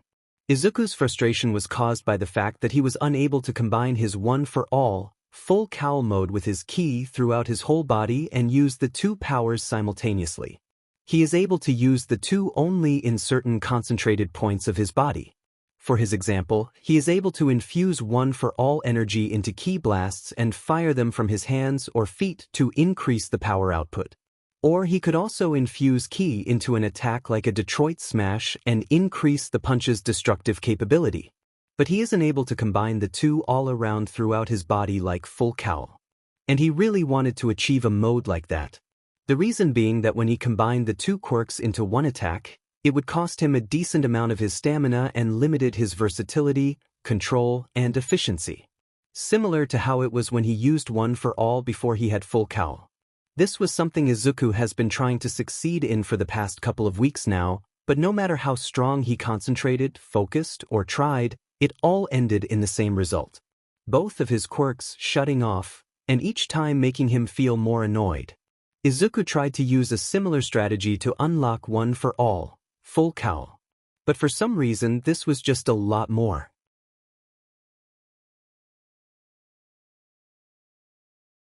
difficult than he expected. You struck another dead end, huh? Toshinori said to his successor, knowing full well that he just had another failed attempt in combining his quirks. Izuku told Toshinori of his shortcomings with combining the two powers. Toshinori was intrigued at the idea and thought it was actually a very interesting assessment. In theory, if he managed to use One for All and ki simultaneously, it would make him stronger many times over. But to be able to control two quirks with such high levels of raw power was no easy feat. It took Toshinori years until he fully mastered One for All, and even then, it still cost him a considerable amount of stamina to maintain. So he could only imagine how strong it was for Izuku to control both One for All and his ki. It had to be strenuous, especially for Izuku who has only had his quirk for 10 months. I don't know what's the problem, Toshinori-sensei. I've tried everything I could but I keep on coming up short. There has to be something missing, but I just don't know what. Izuku flew back to the sand and stretched his legs out. They were a little stiff from the intense and long meditation session. Toshinori sighed. He understood Izuku's frustration, but there are other important matters at hand. The exams are going to begin in about 2 hours, and it would not serve well for Izuku if he is distracted and unfocused. It could cost him dearly if he is not careful, and he could not afford to be off his game. Not today. So to cheer him up, Toshinori transformed. Worry not, young Midoriya. I understand your frustration and concern, but maybe you can try again later. As for right now, you've got bigger fish to fry. The exams are going to commence soon, and it would do no good if you were distracted. You have to bring your A game. This is what you have been training so strong for. You said you want to excel above your peers and become the #1 hero and the next symbol of peace, right? Are you willing to throw all of that away just because of a failed attempt at controlling your quirk which you've only had for 10 months now? Izuku tightened his fists. He knew that what his sensei is saying is 100% true. He shouldn't let something like that discourage him.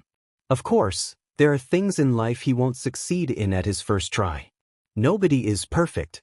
He's a human, for crying out loud. Or is he? You're absolutely right, Toshinori-sensei. I didn't come this far to only come this far. All of the strong work I've done these past 10 months will be all for naught if I let this one little thing get to my head. Don't worry about me. I will pass the entrance exams. And not only will I pass and get accepted to the #1 hero course, but I will be the #1 applicant and outperform anyone else. And that is because I will be the #1 hero. Izuku exclaimed as he had a cocky smile full of unmatched confidence that actually surprised All Might, as he never heard Izuku be so sure of himself. Usually he would be very modest, timid, and shy. But it seems that All Might successfully brought the young man's spirits up to where they need to be. I would expect nothing less from you, my boy. That drive and will to win is one of the many reasons why you are deserving to be the rightful 9th holder of One for All. I like the confidence, Izuku Midoriya. Let it fuel you to do what you do best, and that is make people's jaw drop. Always remember that I am proud of you, and no matter what may happen in the exams, just know that I take pride in calling you my successor. All Might said honestly, as he truly is happy that he met Izuku. Without him, he may never had found the right successor to pass on One for All. But everything happens for a reason, and All Might had no doubt in his mind, heart, and soul that Izuku is destined to be a hero. Pride, huh? Why does that word make me feel so strong and motivated? Izuku questioned in his mind. But he smiled and replied with, and always remember, Toshinori-sensei, that I feel pride in bearing One for All, and that you have chosen me to take your mantle as the next symbol of peace. I promise you that I won't let you down, and I will use the power you have given me to smash any obstacle in my way. Izuku yelled with life as he lifted his right fist that was sparking with green lightning. All Might just smiled. He loves this kid. All Might then checked the time on his phone and saw that the exams are only about an hour and a half away from starting. You should go back home and get ready. The exams will start in an hour and a half. For this special occasion, I'm going to allow you to take off your training weights. I want you to perform at your absolute best and be the #1 applicant. So feel free to go all out if it is necessary to do so. But even if you do as well we're hoping for you to do, I don't want you to get cocky and slack off on your training. That's how you get rusty and sluggish. Understood? All Might said with a stern and strict tone. He may be the hero who always has a smile on his face, but that doesn't mean he can't toughen up and get serious when he has to. Izuku smiled and rolled his eyes. He was used to it anyway.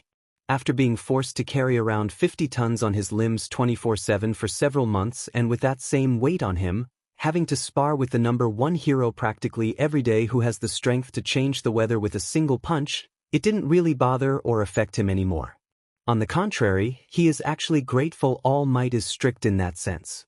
He would expect nothing less from the #1 hero, and if he himself wants to be the next symbol of peace, he's going to have standards to uphold. Yeah, I know. You slack off on your training and the next thing you know, you're out of shape with man bub. Izuku replied as he gathered his belongings. Exactly.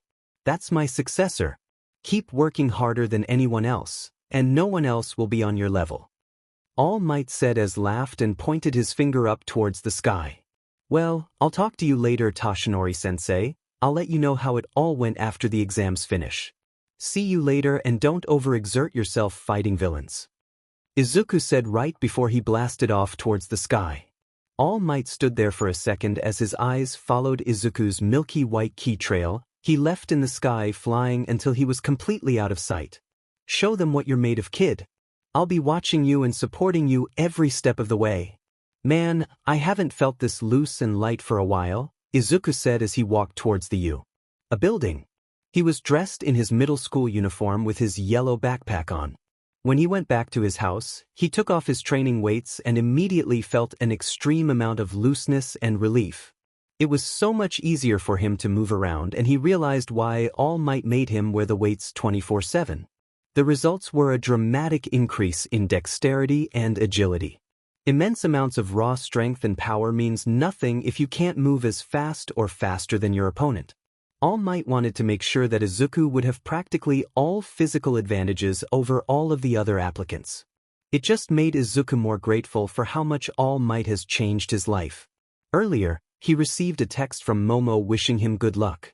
Izuku replied with a thanks as his mother also wished him luck in the exams. Izuku is extremely happy that he has people supporting him to succeed. It just made him a lot more motivated. He made a promise to himself that he will make into you. No matter what.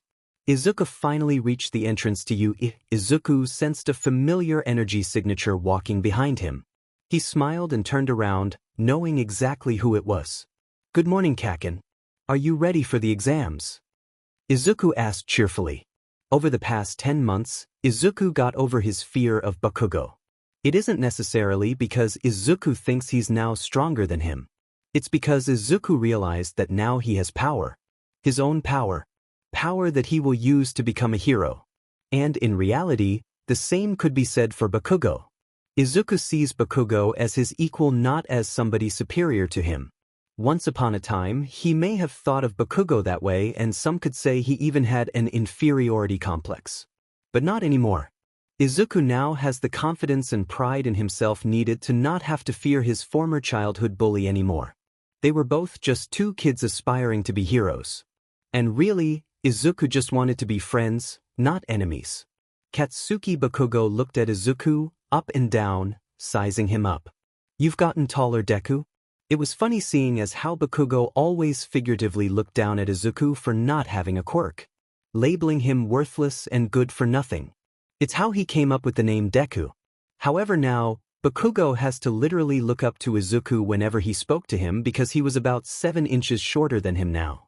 That fact alone annoyed Bakugo to almost no end. Just how in the hell did he get so much taller, damn it?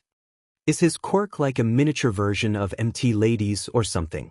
It's good to see you too, Izuku replied sarcastically as he laughed at Bakugo's behavior. Izuku knew that Bakugo hated the fact that Izuku now stood taller than him. He would occasionally tease the explosive quirk user that now Izuku had to look down at him. Every time he mentioned this, Bakugo would usually yell and curse at him, saying that he will set Izuku on fire. Izuku would always respond with, "If you can reach me." It would PSS him off even more, and Bakugo's reactions will always cause Izuku to start cracking up. Katsuki merely scoffed, "Whatever, just don't you dare even thinking about trying to get in my way, Deku. I'll show you and everyone else why I'm number one, and that anyone else is just an extra." After his little proclamation, Bakugo went inside as he left Izuku standing there. Other people who were also applying for you. A recognized Bakugo as a student in middle school who was a hostage of the sludge villain 10 months ago. They were amazed that someone his age could have survived such an attack. Some things just never change, Hakaken. Izuku said in his mind. But I'm not defenseless anymore. I have to remember all of the work I put in. Thanks to Toshinori-sensei, I'm actually going to be a hero. Izuku began walking, but then he accidentally tripped on his own feet. Or I'll just die. Izuku closed his and waited to feel the pain coming from his face hitting the pavement, but for some reason it never came. Being confused, Izuku opened his eyes to see himself actually floating off of the ground. But he didn't activate his ki though. So how in the world was he in midair defying the laws of gravity? Are you okay? Izuku heard a sweet and high-pitched voice beside him. He tried to look towards to where the sound of the voice was coming from. But he was stuck in midair and couldn't move properly. So he started panicking and flailing his arms around as he tried to regain his balance. The same voice laughed as said person helped Izuku up back to his feet. Izuku immediately calmed down as he felt gravity return to his body, thus he again had control over his body. I stopped you with my quirk. I'm sorry I didn't ask you first, but I figured you wouldn't mind me catching you. I don't think you would have enjoyed kissing concrete. Izuku was able to get a good look at his savior. She is a girl standing at a height of about 5 feet 4 inches. She is a normal-weighted girl. She has fair skin, big round brown eyes, and shoulder-length brown hair which sports 2 long locks beside her face and a short bob at the back. She also has little pads on the top of each of her fingers similar to the pads on an animal's paws. She was currently wearing a brown coat, with a pink scarf and a black book bag. She also had 2 permanent pink blush marks on each cheek. Izuku's face began to flush a little. He had to admit, the girl in front of him is highly cute and attractive. And the fact that she saved him from tripping over himself also made him a little embarrassed. But he did his best to keep his cool. "No, it's fine. You don't have to apologize for anything. Thank you for preventing me from falling on my face. It would have been a terrible omen." Izuku responded as he sheepishly smiled and rubbed the back of his head out of habit. "Well then, you're welcome. It happens when you get really nervous, and sometimes we may trip and fall on the way. Well, guess I'll see you inside. Bye." The girl proceeded to enter a building. Izuku stood there as he just processed what just happened. Holy CRP. That's the second girl I just talked to recently. It is true. Excluding his mother, Izuku doesn't have much communication or interaction with the opposite section. It was not until he met Momo that he actually started to have a little more socialization with females. After so many years as being deemed a social outcast, Izuku got used to being pretty much antisocial. He really doesn't have any friends aside from Momo, who he just met 2 weeks ago, and if you really want to go there, you could count Bakugo, but that's really it. As a result of being deprived of friends, he doesn't have any experience with girls, and if a girl were to talk to him, he would almost freeze up. Especially if the girl is as attractive as Momo or the brunette that saved him. It also doesn't help that Izuku has been fatherless for pretty much his whole childhood up until now. A father would be needed for teenage problems like this. But as fate would have it, Izuku's father can't be around. Apparently he works abroad and has a full schedule where he can't even come to visit for like 1 day. However, he makes sure to support Izuku and his mother financially. But at what cost? Izuku is not even sure. His father was aware that he was quirkless. Izuku shook his head as he cleared those thoughts out of his head. I have to focus. I can't let such trivial things distract. I have an exam to take that could dictate my future as a pro hero. And with that last thought, Izuku went inside the building. A hero course entrance exam orientation. The written exam was a breeze. Izuku felt full confidence that he aced it. All those hours spent on his hero journals weren't for nothing. During his 10-month training, Izuku made sure to focus on his studies as well. When he wasn't training or cleaning up trash, what do you think he was doing? What good is godly strength if there isn't an intelligent mind to understand how to use it? When Izuku said he was going to excel above all other applicants, he didn't just mean physically, but mentally as well. Izuku understood that mental strength is just as, if not more, important as physical strength was. I guess being a nerd and fanboy helped me out in the long run. Izuku muttered to himself as he found his assigned seat in the auditorium. He saw that the person adjacent to his right was none other than Katsuki Bakugo. Izuku concluded that it must be because they were from the same middle school. The last few people entered, the lights turned out, and out in center stage was none other than the voice hero, Present Mic, also known as Hisashi Yamada. Hisashi is a tall, slender man with long, spiky blonde hair and a small mustache. He wears a pair of headphones with the word Hage written on the headband and a pair of sunglasses. When his eyes are visible, they appear as concentric circles. He is almost always seen with a large smile on his face. Present Mic's hero costume consists of a black jacket with an upturned collar complete with studs. He sports a tan, studded shoulder pads, black pants with a red studded belt, black boots, and black fingerless gloves. His neck is completely covered by a directional speaker. What's up, candidates? Thanks for tuning in to me, your school DJ. Come on and let me hear ya. Present Mic shouted to only receive silence as a response. Keeping it mellow, huh? That's fine, I'll skip straight to the main show. Let's talk about how this practical exam is going to go down, okay? Are you ready? Again, silence. Oh my goodness, it's the voice hero Present Mic. So cool. I listen to his radio show every day of the week. It's so crazy nuts that all of you teachers are pro heroes. Izuku, however, was nerding out as usual as he was thrilled for the fact that if and when he gets into he will have the opportunity to meet all of his favorite heroes in person. Will you shut up? Bakugo growled in annoyance. Knowing Izuku as well as he does, this pretty much is an everyday occurrence. And it will always drive him bonkers. Seriously, could he stop fanboying for 5 minutes? Like your application says, today you rocking boys and girls will be out there conducting 10-minute mock battles in super hip urban settings. After I drop the mic here, you'll head to your specified battle center. Sound good? For the third consecutive time, present mic was responded back with silence. Wow, tough crowd today. It must be because of the pressure and anxiousness that comes with these types of tests. I see. They're splitting us up so that we can't work with any of our friends, Bakugo said as Izuku looked at his and Bakugo's cards to see that they were in fact assigned to different battle centers. Izuku's card says Battle Center B, while Bakugo's card read Battle Center A. Yeah, you're right. Our examinee numbers are one after the other, but we are assigned a different battle center. Izuku replied as he took a peek at Bakugo's card. Get your eyes off my card. I was really looking forward to crushing you. Izuku just smiled and shrugged. Of course you were. Why would I expect anything less from you? Okay. Let's check out your targets. There are 3 types of faux villains in every battle center. You'll earn points based on their level of difficulty, so you better choose wisely. The goal in this trial is to use your quirk to raise your score by immobilizing the faux villains. But check it. Attacking other examinees and any other unheroic actions are strictly prohibited.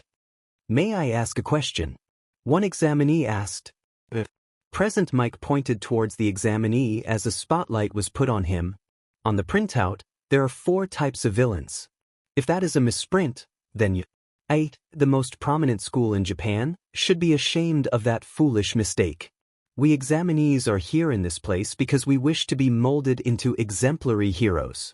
The person who said that is a tall, 179 cm/5'10", and muscular young man. He has black hair and wears rectangular half-rim glasses, which go with his serious attitude. His eyes are also somewhat rectangular, as is his jaw. He turned around and pointed towards Izuku. In addition, you over there with the curly and spiky hair. You've been muttering this whole time. It's distracting. If you're here on a pleasure trip, then you should leave immediately. Izuku covered his mouth in embarrassment. I'm sorry, he muttered. Everybody other examinee present began to chuckle and snicker. Okay. Examinee number 7111. Thanks for the great message. The 4th type of villain is worth 0 points. That guy's an obstacle, so to speak. There's one in every battle center. It's an obstacle that will go crazy in narrow spaces. It's not impossible to defeat, but there's no reason to defeat it either. I recommend that you listeners try to avoid it. Present Mike said, finishing his explanation of the 4th villain. Thank you very much. Please excuse the interruption. The serious kid sat back down. I see. It's like the obstacles you avoid in video games, huh? The whole thing is like a video game, said other examinees in the auditorium as they absorbed the information they just learned about the upcoming practical exam. That's all from me. Finally, I'll give you listeners a present our school motto. The hero Napoleon Bonaparte once said, "A true hero is someone who overcomes life's misfortunes." Go beyond. Plus ultra. Now everyone, good luck suffering. U.A. High School Hero Course Entrance Exam Battle Center B. The bus arrived at the battle center, and Izuku was immediately mesmerized. The setting for the practical exam is a giant mock city with many tall buildings and structures. It just goes to show how top-notch of a school UA is. To be able to afford to have access to all of these building sites is incredible. And this is only for the entrance exam. Imagine what kinds of things actual students get to do in hero training. It just made Izuku all the more motivated to ace this test. As soon as Izuku stepped out, he took a deep breath. He is wearing his green training tracksuit. He put 10 whole months of grueling and strenuous work into this same attire when he was training under All Might. So, Izuku thought it was only fitting to make sure that strong work didn't go to waste by wearing the same garb that got him there in the first place. A good luck measure, to put it simply. It's time to do it. It's time to give everything I got from my training with Toshinori-sensei these past 10 months. I will become the hero I always dreamed of being. Izuku said in his head as he began shaking. Why am I shaking? I know I'm not nervous, because I know I have full confidence in my abilities and so does Toshinori-sensei. Wait a minute, this shaking. It isn't from anxiety, it's from excitement. It's true. For some reason, Izuku couldn't explain it, but the idea of going out and fighting robots and showing the world what you're capable of.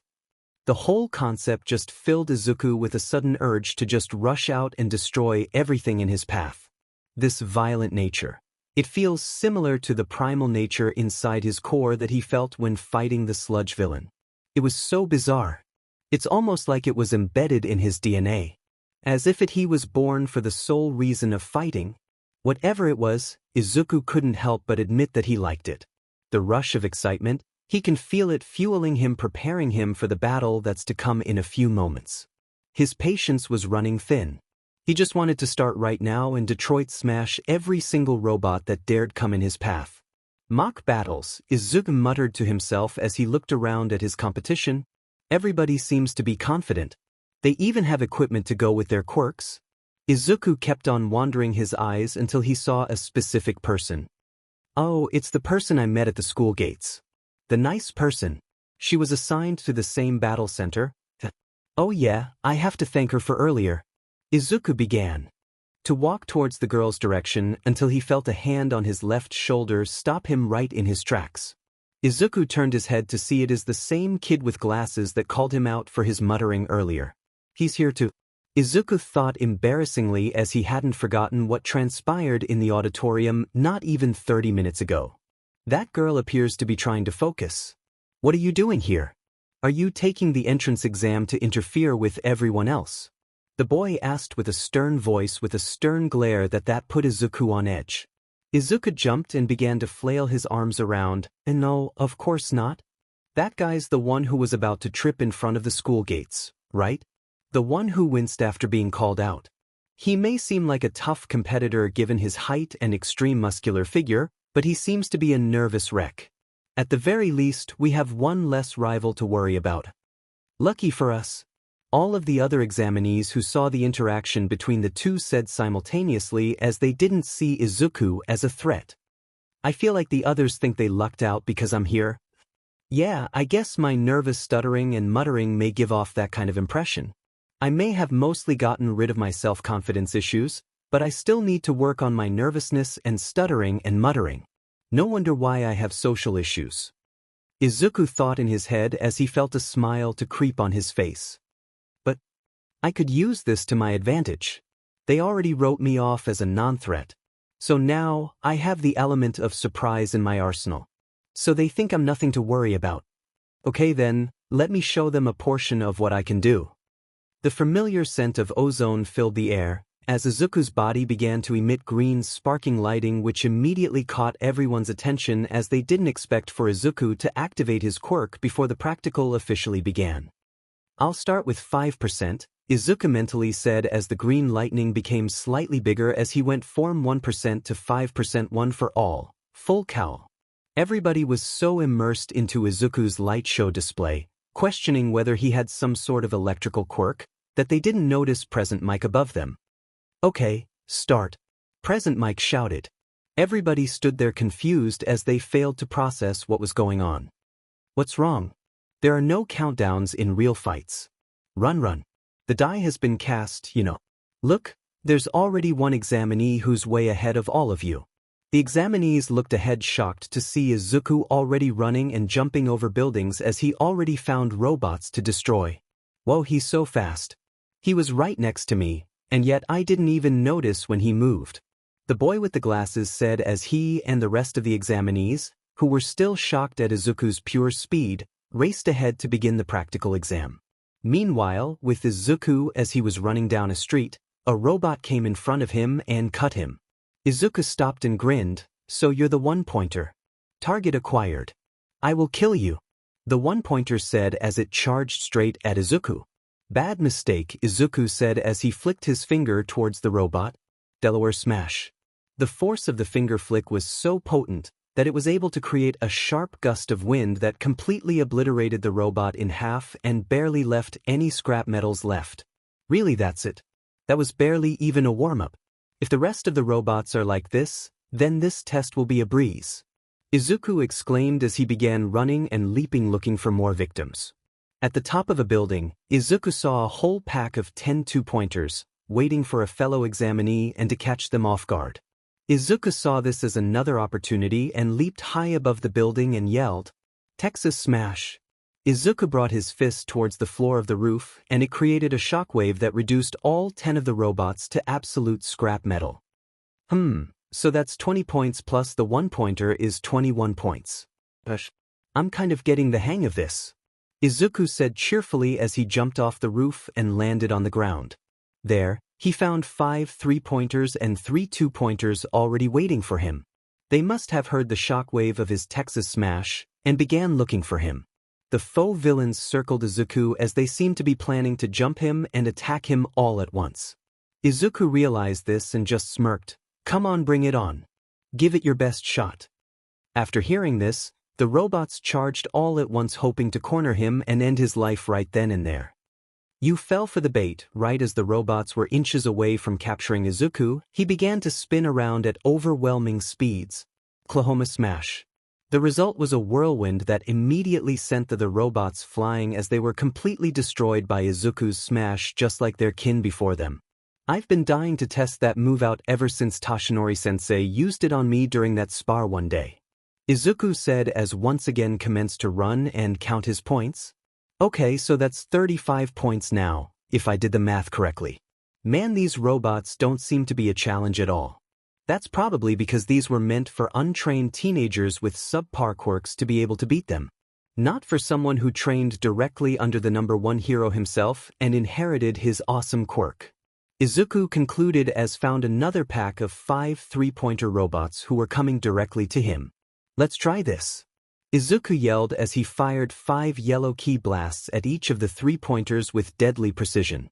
The yellow blasts melted through the metal and vaporized their circuits as they began to malfunction and fall to the ground, completely dying out. Man, I'm having a field day out here. Meanwhile, in the judge's room, in this practical exam, the examinees have not been informed of the number of villains or their locations. They have a limited amount of time in a vast area. They have to draw the villains out from there. It was a dark room with many monitors showing each of the examinees and how they are conducting in the practical exam. There were UH staff members sitting in chairs as they assess the performance of the examinees and how they decide to adapt to the conditions that were just previously stated. Information gathering ability to understand the situation before anyone else. A monitor showed a big bulky examinee with what seemed to be tentacles on a rooftop using his arms to scan or look for something. Mobility that can be used in many different circumstances. Another monitor showed the serious guy with the glasses, using his speed to pick off enemies one by one. Discernment to be able to stay calm in any situation. A blonde French kid is shown shooting a laser from a device on his waist and decimating the faux villains with complete and utter confidence. And pure combat ability. A monitor screen shows Bakugo in a path of utter destruction as all around him are fallen robots with smoke all around them. He looked like he was constipating as he was maniacally laughing like a crazed psychopath who has been let out of his cage. Everything that came in his way, he destroyed using his explosion quirk, which is an ability very suitable for this practical exam. He just wished Deku were there. If he saw him, he would have destroyed him too and anyone else who dared to try and stand in HS way. Honestly, his actions and attitude kind of freaked some of the judges out. But they couldn't ignore the pure combat prowess and potential that the kid was showing, as he seemed to be one who was a unique card. These basic abilities needed to keep the peace in the streets are turned into points in this test. "Doesn't this year's group look promising?" a feminine voice said. One monitor showed Izuku flying and smashing and dashing around as he kept on racking up the points with no seemingly end to his chaos. His efficiency was off the charts as he kept on earning so many points in so little time at a constant rate. He was sweating as he kept the fast pace up. He wanted to earn as many points as possible as he was serious about his declaration earlier stating that he was going to be the #1 applicant. No foe villain was safe as they got smashed by the power of One for All or got blasted to smithereens due to Izuku's potent ki blasts. His display of demps surprised the staff members as they never seen anything like it. The way he moved, it was as if he were born and bred to fight. Like it was in his BLD. A wild lion that was finally let go from his civilized cage and set free to roam in the wild as he caught his prey. If anything, it was like they were witnessing a mini version of All Might. Especially that young man right there. He just oozes raw power and is a cut above the rest, said the same female judge seductively as she licked her lip hungrily when she saw Izuku's defined muscles through his tracksuit. Well, we can't know for sure yet. Their true test is still to come, said another staff member as he pressed a large red button. Back with Izuku Detroit Smash. Izuku shouted as he punched a three-pointer square in the face. It fell down and short-circuited completely, making its red eyes turn off and it could no longer function. Alright, I think that's like 141 points. I should try to find some more robots and see if I can boost my score up to 150. Izuku said as he began to walk down a street to look for more foe villains. Throughout the whole practical exam, Izuku has only used 5% of One for All. He saw no reason to change how much power he was using since the robots weren't much of a challenge and it was provided him with a large amount of quickness, which is one of the main reasons why he was able to rack up so many points. It also didn't spend much stamina as the higher the percentage of One for All he uses, the more stamina and energy is required. So Izuku deemed it best to just remain at the level he was at for now. It's best to save his energy. Okay, so where are the little critters at? Izuku said, but before he can start moving, the ground began to rumble as buildings around him began to collapse. The other examinees looked up to see what was going on, and what they saw scared the living daylights out of them. Standing taller than all of the buildings was a humongous green robot with 8 red eyes. It had hands the size of trucks that effortlessly crushes the top of tall buildings. It had a base the size of a tank with about 12 to 16 wheels, and along its body, it had missiles that can be fired simultaneously in all possible directions. It looked like all 3 types of robots combined into one, but then multiply the size by like 100, and there you go. Holy CRP ITS huge. That must be the zero-pointer. Isn't it a little too big? Izuku said as the zero-pointer proceeded to throw a punch towards the ground, which caused a giant dust wave that momentarily blinded all of the examinees as they were forced to cover their eyes. When the dust wave settled, all other examinees began to run for their lives as they didn't want to be in the zero-pointer's path of chaos and destruction. Izuku looked up at the monster killer robot and started to shake. It wasn't the nervous kind of shaking, but the strange, exciting kind of shaking that Izuku got right before the exams began. He didn't know why he was starting to have this sensation again. His mind was telling him to run as he knew he had way more than enough points to pass. But his body, his instinct was telling him otherwise. It was like a strange voice in his heart and soul that was yelling at him to fight the zero-pointer and smash it down. But his more rational and logical mind was telling him to do the opposite. Izuku was frozen. He didn't know what to do. Should he run and hide? Or should he stay and fight? An overwhelming threat. How people act after they've seen this shows their true nature. The young man with the glasses that called out Izuku before ran by Izuku, who was still standing there frozen. He shook his head and kept on running away from the zero-pointer along with everyone else. Less than 2 minutes left. Present Mike shouted as he reminded the examinees how much time they had left. Not that it mattered. It seemed everyone besides Izuku wasn't going to try to gain any more points, as their main priority was to get away from the giant killer zero-pointer as soon as humanly possible. Less than 2 minutes. Izuku said in shock. Damn it, I wanted to get to 150 points. But it seems I can't since there's a goddamn freaking metal Godzilla in the way. I guess I won't be able to get 150 points after all. Izuku thought in his head. But just about when he was going to turn around and fly away, he heard something. Oh. Izuku stopped and turned back around. Under a pile of debris and pieces of buildings was the same cute brown-haired girl who saved Izuku from tripping at the school gates earlier today. Her legs seemed to be stuck and she couldn't get out. Music. My Hero Academia, You Say Run, Epic Plus Ultra Cover. By Friedrich Habitler Music. But V equals 8 IWVFMC. I stopped you with my quirk. I'm sorry I didn't ask you first, but I figured you wouldn't mind me catching you. I don't think you would have enjoyed kissing concrete. Izuku remembered vividly the words she uttered when she saved him from falling onto the ground. And right when he remembered those very words, something in Izuku snapped. And he began to run towards the girl and the 0-pointer. There is absolutely no merit in taking on that faux villain. But that creates opportunity for it to shine brightly. Izuku used 20% one for all, full cowl, to get to the girl as fast as possible. Once he reached her, he lifted up the debris effortless and picked her up bridal style and carried her away to safety. Once Izuku found a spot where he knew she would be safe, he told her, "Stay here and don't come near the 0-pointer." Izuku then used 20% to run back towards the robot. Meanwhile, the girl had a blush on her face, as she could still feel his touch and the way he carried her to safety. And rise to the surface. The staff members of Yuka widened their eyes as they saw what was transpiring in Battle Center B. They certainly weren't expecting an examinee to face the 0-pointer directly all by himself. Izuku proceeded to fire 2 Delaware smashes at 20% to distract and flinch the 0-pointer. And he succeeded as he was able to push the 0-pointer back a considerable distance. Izuku took this opportunity to open his hands, place his open right hand above and his open left hand below, and place them together. He then brought this pose down towards his right side and began to say, "Ka dash." The 0-pointer began to lock his eyes on Izuku as it realized he was trying to do something. So not wasting any time, it began to move again. And this time, its target was none other than Izuku Midoriya.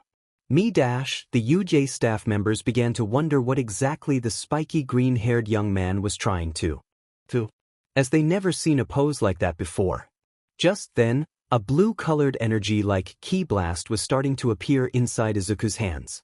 This intrigued the judges as they were now really curious on what exactly Izuku was going to do with that. The other examinees began to get nervous as they saw the 0-pointer begin to near Izuku. They didn't know what he was trying to do, but he better hurry up, because with each second, the 0-pointer was getting closer and closer as each step was almost like an earthquake. Each one getting louder and louder as the 0-pointer began to get closer and closer. Each step symbolizing the doom that was about to fall on Izuku Midoriya if he doesn't act soon. The brown-haired young girl became to worry and get more worried as the 0-pointer was only 2 or 3 steps away. She wanted to help, but she overused her quirk way too much during the practical exam that she pretty much couldn't do anything. Plus the fact that Izuku gave her a stern warning to not come near the 0-pointer at all pretty much gave her the idea that she couldn't do anything but watch and pray that he will survive. Just then the blue energy sphere in Izuku's hand became bigger and bigger. After the blue energy sphere reached its max size, Izuku infused one for all power into the energy sphere as well. As a result, the energy sphere became a cyan color as a green lightning surrounded the energy sphere, which amplified its power even more. Just then, the 0-pointed took one last step towards Izuku and raised its right fist and aimed for a punch directly on Izuku's head. Izuku yelled, "Eat this." 1 for all 20%, Kamehameha. Izuku shot his hands forward and finally fired the blast with all his might. The energy beam was so powerful that it created a shockwave strong enough to push all of the other examinees watching a couple steps back. The cyan energy blast rushed towards the 0-pointer head-on as it was confused on what to do. But it was too late to counter the blast as it already struck the 0-pointer, and the blast was so wide and potent that it was able to completely envelope the huge robot and blast straight through its entire body. The blast created electrical whirlwinds as it, and the blast completely shredded through the 0-pointer's metal and fried its circuits. The entire 0-pointer was completely vaporized as nothing was left of it. Not a piece of scrap metal in sight. Nothing of the robot survived the Kamehameha. That's right. It rises to the surface, the most important qualification of a hero, the spirit of self-sacrifice. Music end. Izuku looked over at the girl he just saved and smiled. "She's safe?"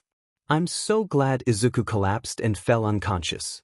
Due to using 1 for all 20% and ki at the same time, it immediately sapped at his energy reserves. especially since he used one of his most powerful key techniques, that being the Kamehameha wave. Izuku knew that it was a risky move since he used all of the one-for-all energy he currently has access to into one he had to protect her. He wouldn't be able to live with himself if he allowed an innocent girl to get hurt or worse, when he could have done something to prevent it. No matter the cost. Right when Izuku hit the ground, Present Mike yelled "Time's up," as a buzzer went off signaling the end of the practical exam. All of the other examinees, however, didn't pay much attention to that announcement as they still were shell-shocked at the display of power from a certain green-haired young man with a monkey tail. Never in their life have they seen somebody use a technique like that and on such of a destructive scale. Not even All Might has shown something like that. Usually he would just smash villains with his thunderous punches. But never have they seen him shoot a beam Kyle, the cyan-colored one that they witnessed Izuku fire from his very hands. What kind of crazy quirk allows somebody to do something like that? What was that guy? He suddenly pushed at the zero-pointer and just completely obliterated it with some kind of laser beam that he shot from his hands. He seemed to have a reinforcement-type quirk, but that was unusual. But if he had such an amazing quirk, what kind of life did he live that made him so jumpy? Maybe he was putting on an act to trick others. But it doesn't look like he gained anything from doing so. Anyway, there's no mistaking that he's an amazing guy. Various other examinees continued to comment on Izuku's strength. All were in awe of what he showed and couldn't believe that there was somebody on that level who was amongst them. The consensus was that Izuku will most likely make it into the hero course of UA. However, a certain boy with glasses was having different thoughts. They're missing the point. Didn't they see? He turned his head towards the brunette that Izuku saved. He jumped out to save that girl. He was aware of the remaining time, his own safety, and the points he needed to pass. And even so, he did not hesitate at all. He remembered vividly how he ran past Izuku just like everyone else, while Izuku did the opposite and actually challenged the zero-pointer head-on. If we had not been in an exam, of course, I would have done the same. But then his eyes widened as an idea popped into his head. Wait. Exam, of course. Wait a minute. Okay, good work. Good work, good work. Here you go. Here are some gummies. A short, elderly woman said as she gave out candy to the examinees. Thanks. One examinee said. Yes, you. That mademoiselle is the backbone of UA, said the blonde French kid. The elder lady walked towards Izuku. Oh dear, you were hurt this much by your own quirk. The reason she said this is because Izuku's arms were bruised and battered as they were a reddish-pink color with many cuts and pores open. This was the direct result of using one for all 20% and a Kamehameha wave at the same time. It's as if his body is not used to his quirk yet. It is true. Izuku's body isn't able to handle the full capabilities of using his ki and one for all at the same time yet. That's why he's trying to find a way to combine the two quirks so he could use them simultaneously without having to waste so much stamina and damage his body as a result. Izuku prides himself in efficiency. And what good is a hero with godly power when he destroys himself with only one attack afterwards? The elder woman puckered and stretched her lips to embrace Izuku's head. What was that? One examinee asked as he and many others were confused at the actions of the elder. The blonde French examiner responded, U8 High's licensed school nurse, the youthful heroine, Recovery Girl. Recovery Girl, also known as Chio Shizenji, is a short, elderly woman with gray hair styled into a bun that has a syringe looped through it. She wears a doctor's lab coat and a dress with yellow and red vest-like designs on either side, 2 yellow buttons, and a pink belt. She wears pink boots and has a helmet on her head. In addition, she walks with a cane designed like a syringe that she can also use for healing. After getting kissed on the head, Izuku's arms began to glow with a green light. Somehow the wounds were beginning to fade. Her quirk is the super activation of healing ability. UE can only go through with such a reckless entrance exam because of her. All of Izuku's wounds disappeared as his arms looked good as new. Let's finish this quickly. Is anyone else injured? Recovery Girl asked as she went to a couple of examinees who suffered minor injuries during the practical exam. I see. If this exam is set up like that, the boy with the glasses thought as he placed his thumb under his chin in deep thought. Japanese. 1 week later. The following week has been a blur for one Izuku Midoriya. When he woke, he found himself in Recovery Girl's office. She explained to him what transpired after he took down the zero-pointer. How she healed him and the fact that everybody present was completely in awe of the feat he was able to pull off when everybody else ran away. He asked her if anybody else got hurt by the zero-pointer. When she replied with no, Izuku breathed a sigh of relief. Recovery Girl was honestly impressed. She didn't expect Izuku to be so caring of others, even though he was really the only one who suffered major injuries. Kids these days are usually concerned with how flashy their quirks are and whatnot. But Izuku seems to have come from a rare breed. He already had the mindset and spirit of a hero. And it sure helps that his quirk is very powerful. Recovery Girl asked Izuku if he felt alright, and Izuku told her that he felt better than ever.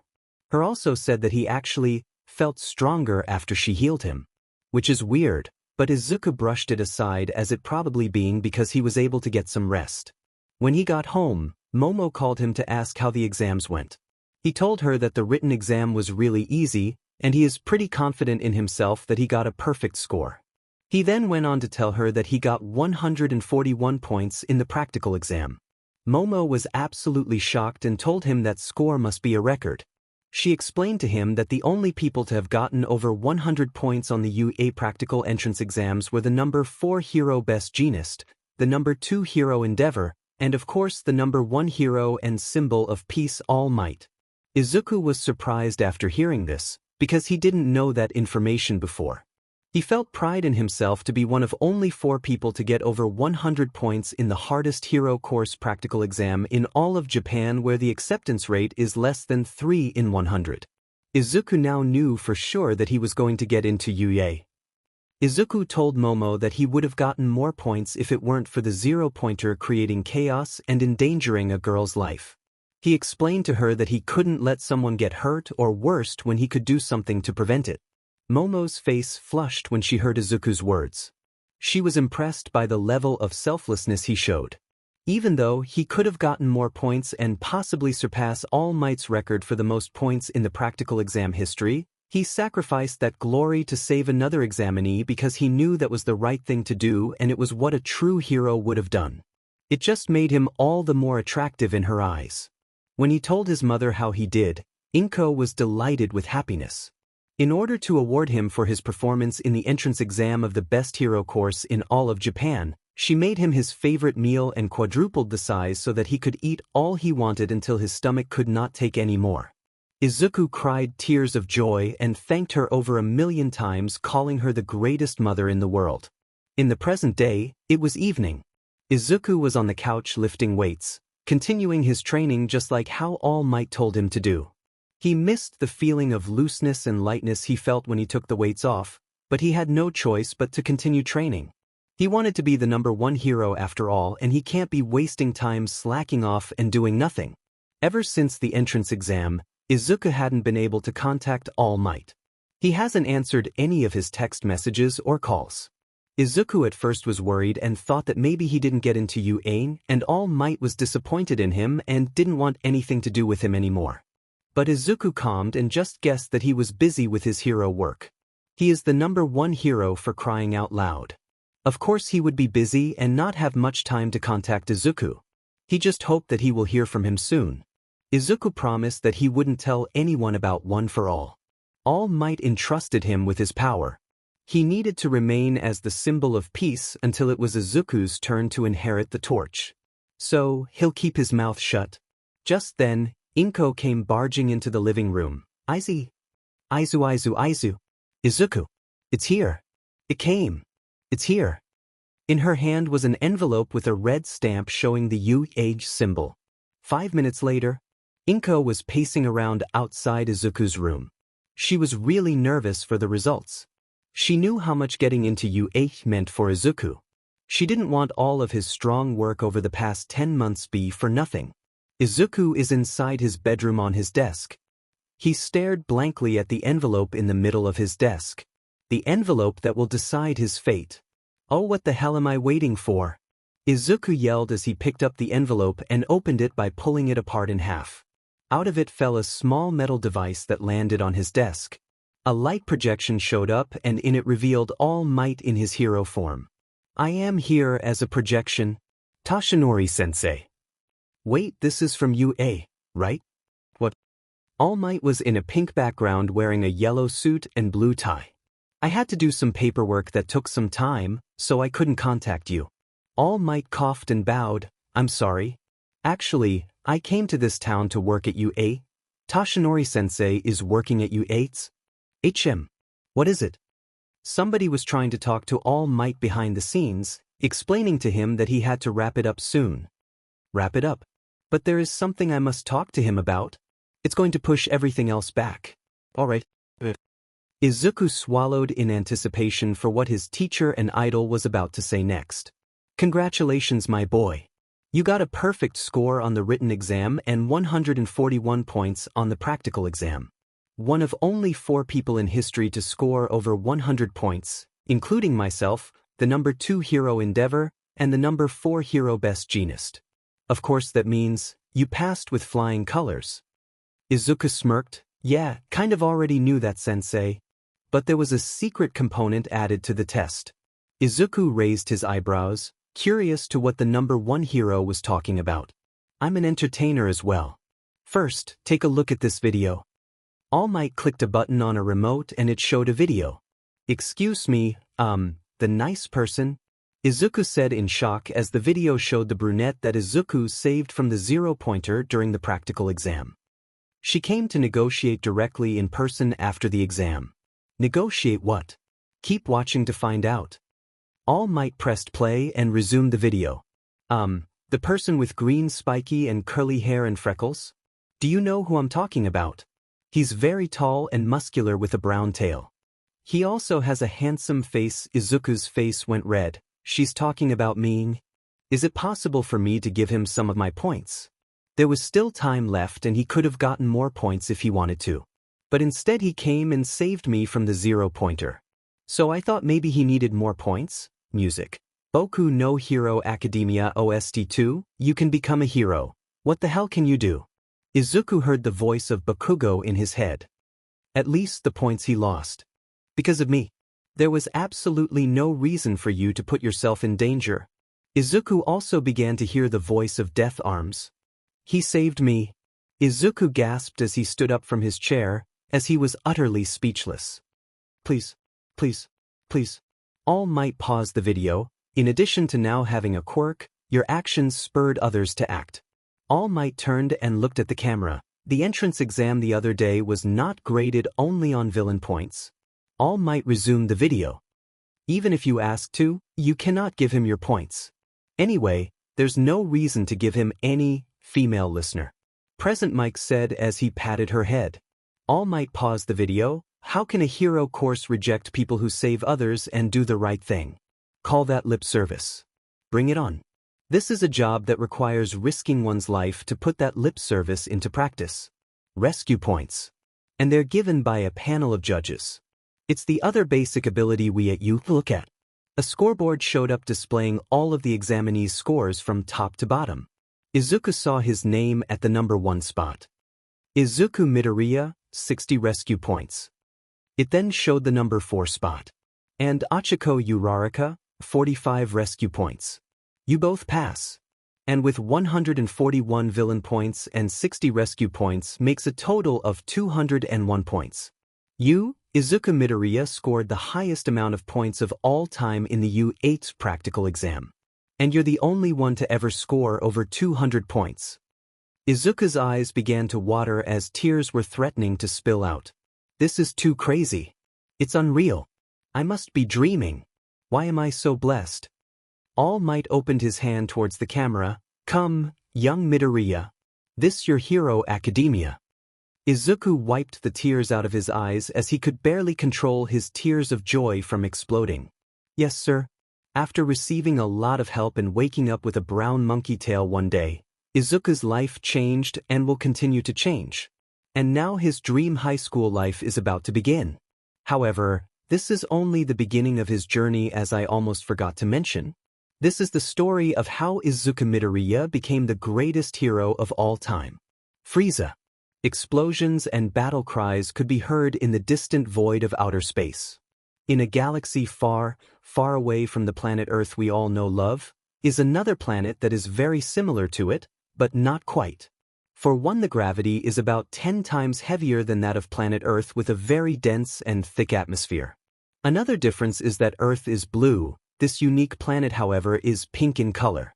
The size of the planet is not that far off, with this particular planet being slightly bigger. Unlike Earth, there aren't many landmarks, oceans, mountains, jungles, or any other kind of unique landscape present in this planet. It was mostly land, with buildings very distinct than the ones present on Earth. Planet Earth also has the technological edge in many aspects as well. One major difference that completely set the two planets apart, however, were the races and species that inhabit the two. Planet Earth had a large diversity of animals, plants, fungi, bacteria, and other organisms living on it, including the most DMT one being the Homo sapiens sapien race.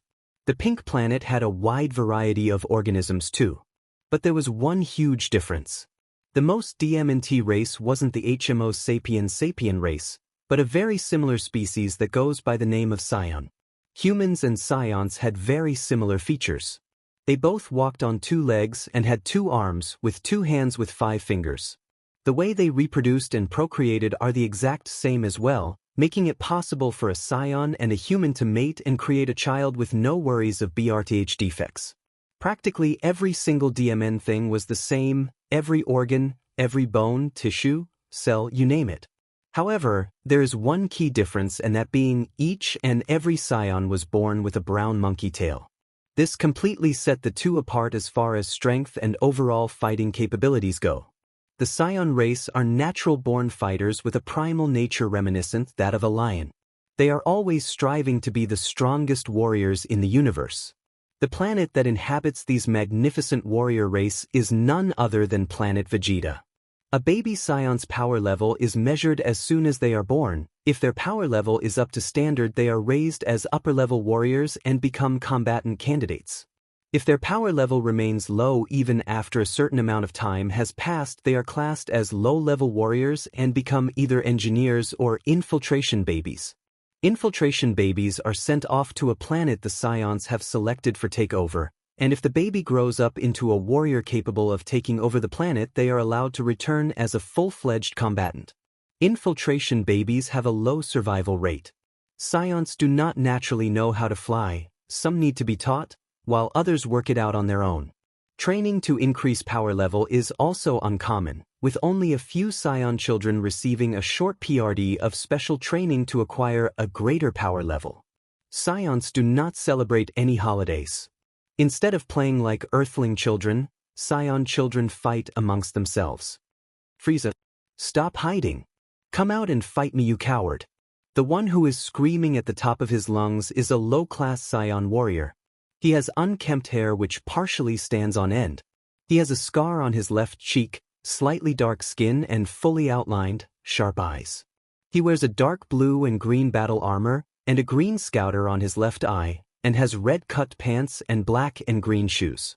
He is wearing a BLD-soaked armband as a headband. This armband belonged to another fellow scion who fell in battle. The name of this man is Bardock, the father of Son Goku. He was currently flying through space above planet Vegeta. There was a huge oval-shaped spaceship hovering above the planet's atmosphere. Bardock was speeding straight towards it. His path was blocked, however, by many countless Frieza soldiers that did their best to detain him. All of their efforts were in vain due to the sole reason being that Bardock was a man on a mission, and any person who dared to try and get in his way was either getting blasted, elbowed, kicked, punched, or thrown out of the way. At that moment, Bardock had nothing but one thing in mind: end the life of the galactic tyrant Frieza once and for all. Then out of the top entrance of the spaceship came out the one and only Frieza. Frieza is an alien creature wearing the standard scion armor, it being purple. He has 2 horns pointing sideways with pink arms and white and purple patterns throughout his body. He is very short as he stands at a height of exactly 5 feet or 152 centimeters. He is currently in a circular mobile space pod that he rides in. Bardock smirked when he saw that Frieza finally came out. Frieza? All of the other Frieza soldiers were surprised and shocked to see that their master actually came out and responded to the low level. Now they were anxious to see what he would do next. Bardock began to laugh. It all comes down to this. My fate. Planet Vegetas. Kakarotes. Frieza kept a neutral face as he lifted up his right index finger. Above up was a circular key ball that was beginning to charge up. Yours too, Frieza. Bardock's right hand glowed blue as a key ball charged up, which composed of all the remaining power that he had left stored inside of him. This was his last shot to end it once and for all. We settle it here. Bardock battle cried as he launched the blue energy ball right towards the tyrant, signaling the end. Ha! Frieza maniacally laughed as his key ball began to grow and grow in size until it looked similar to a miniature sun. Bardock's attack made contact with the key sphere, but it was completely nullified and swallowed up by the much stronger technique. What the? No way! Bardock exclaimed as he couldn't believe his eyes. He put absolutely everything he had in that blast. And it was just swallowed up like it was a pebble compared to the huge sun that was Frieza's attack. The sun-like energy sphere kept on becoming larger and larger until Frieza finally launched it with a flick of his finger. Laughing as he does so. Nuo! Bardock yelled in agony as the supernova made contact with his body. The supernova began to melt away and vaporize his remaining clothes as the heat burned his skin as if he were taking a dive into a volcano. The supernova also made contact with the Frieza soldiers and instantly killed every last one of them, but of course Frieza had absolutely no concern for them whatsoever. To him, they were just worthless pawns. Bardock began to have a vision. In it he saw his son, Goku, standing across from Frieza on planet Namek as they prepared to do battle. Kakarote. Bardock smiled and laughed as he knew the future. In time, his son, Goku, the last hope of the Saiyan race, will face off against Frieza, and Goku will win.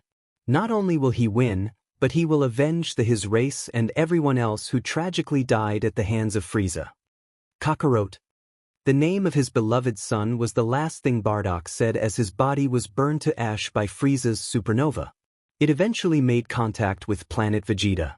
All over the planet, yellow cracks were spread throughout as the splash damage of the supernova took effect.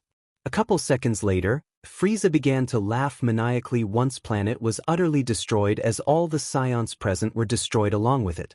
Nothing remained of the once home of the Saiyan race as it was completely destroyed. Meanwhile, across another galaxy was a Saiyan space pod. In it was the sleeping baby known as Kakarot, who will later be renamed Goku by his grandpa Gohan. Kakarote, my son, you must succeed where I have failed. One day, you must rise up to avenge the Saiyans of planet Vegeta. Redeem the pride of our race. Music end. Izuku woke up with a start. His heart racing, panting and sweating as he did so. He immediately checked his current location and immediate surroundings. He calmed down once he realized that he was in his bedroom. He looked towards his nightstand and saw that his digital clock read 3:45 a.m. He used his key to scan the energy signatures of the surrounding area. He sensed his mother sleeping peacefully in her room. Other than that, Izuku didn't sense any particular high power levels at all, and he also didn't feel any malicious energy. Izuku sighed. He had one of those dreams again. Each one getting more vivid and detailed one right after the other. Usually, he would only get these kinds of dreams once every so often. Maybe once every 2 or 3 weeks. But now, he was getting dreams such like this example practically every other day. There were nights where he couldn't even sleep because of the extreme amounts of realism of the dreams. It was as if he was actually present there, watching all of the scenes unfold from a bird's eye view. Man, what a pain in the tail, Izuku said grumbly as he got off from his bed and went to his bathroom to urinate. After he finished his business, he washed his hands in the sink. After he was done, he looked at the mirror and examined himself. He was currently shirtless as none of his pajamas fit him any longer. Most of the clothes he wore now were originally his father's. With all of the time that was occupied with his training and studying, Izuku hasn't had the chance to actually go out to the mall and shop for new clothes that would actually fit him. He was actually surprised to find out that his father's clothes fit him. Since the average male height in Japan was 171.2 centimeters or 5 feet 7 inches, not many people were as tall as Izuku. So it just made him wonder, how tall exactly is his dad? Izuku thought back to the dream he had. Bardock was his name. He had a tail just like him. And not only that, but he could use ki attacks as well. And that other person, Frieza. He was able to destroy a whole planet with just one flick of a finger. It almost terrified Izuku. To think that someone exists with such unbelievable power. He didn't even think All Might is capable of such a feat, and that's saying something. Izuku looked at his right hand. He closed his eyes and began to concentrate deeply. He called forth the power of his ki to his right hand. After a few seconds, a blue energy sphere appeared on his right hand. It was the same attack Bardock used as his last assault against the villain Frieza before he unfortunately met his demise at the tyrant's hands. Izuku then used one for all on his left hand as green lightning sparked violently. He held the hands side by side as he looked at his reflection. The two powerful energies illuminating him. I have been blessed with these two quirks. And with this power, I swear that I'll be the greatest hero in the world. The night after Izuku opened his acceptance letter, Toshinori contacted him. Toshinori told Izuku to come meet him at the beach so they can catch up and talk about UA and such. When Izuku received his message, he was absolutely thrilled since he hadn't heard from his sensei in over a week. As Izuku was flying over to the beach, he still couldn't get that dream he had out of his head. What was that? And why did it seem so real? It's like I'm having visions of the future or something. Izuku exclaimed as he moved over sideways to prevent himself from hitting an apartment building. Is it just me hallucinating, or do these dreams/visions have some sort of meaning or purpose to them? One thing I realized is that there is always at least one person that is involved, and that is Son Goku. And this dream in particular had to do with him and his father, Bardock. Also, that villain Frieza seems to be an important character as well. As Izuku was muttering to himself, many people down below on the streets saw the bright white light of his ki as it trailed behind him as he flew in the night sky. Look, Mommy, it's a shooting star, one little girl told her mother. Yes, dear, it looks really appealing. Make sure to make a wish. Izuku saw that he was nearing the Dagoba Municipal Beach. Whatever the case may be, I think it is best that I keep all of this to myself. I'm going to have to figure this out on my own. I can't tell this to anybody, not even to Toshinori-sensei. I can't allow something like this to distract me from my top priorities, and that's becoming a pro hero. Izuku finished talking to himself as he landed on the beach. He saw Toshinori standing at the near the ocean staring at the distance. Toshinori-sensei. Izuku shouted as Toshinori turned around to find none other than the ninth holder of One for All. He smiled as he walked towards him with his right hand raised up. Congrats on getting accepted, young man. You got the number 1 highest score. I knew all along you had it in you. Thank you very much. Izuku replied as he gave his mentor and idol a high five. Just so you know, I didn't tell the school about my connection to you. You're the type that would think that's cheating, right? I wasn't one of the judges. Toshinori revealed. Knowing someone like Izuku, he would want to earn things the right way without getting any outside favorable help. It just wasn't in him. He wants to win using his own power. Thank you for your concern. It's true, I wouldn't want you or anyone else pulling strings behind the scenes in order to make it easier for me to succeed. Knowing that I completely earned and deserved such a high score just made it all the more satisfying. And thank you, Toshinori-sensei. Without you, I don't know if I could have excelled like that in the UE entrance exams. Izuku said as he smiled sheepishly while rubbing the back of his head like he always does. You truly are going to become a great hero someday. That I know for sure. Toshinori said in his mind as he truly felt proud for what his successor is and what he will become in the future. Oh, by the way, I was surprised to find out that you were a teacher at UA.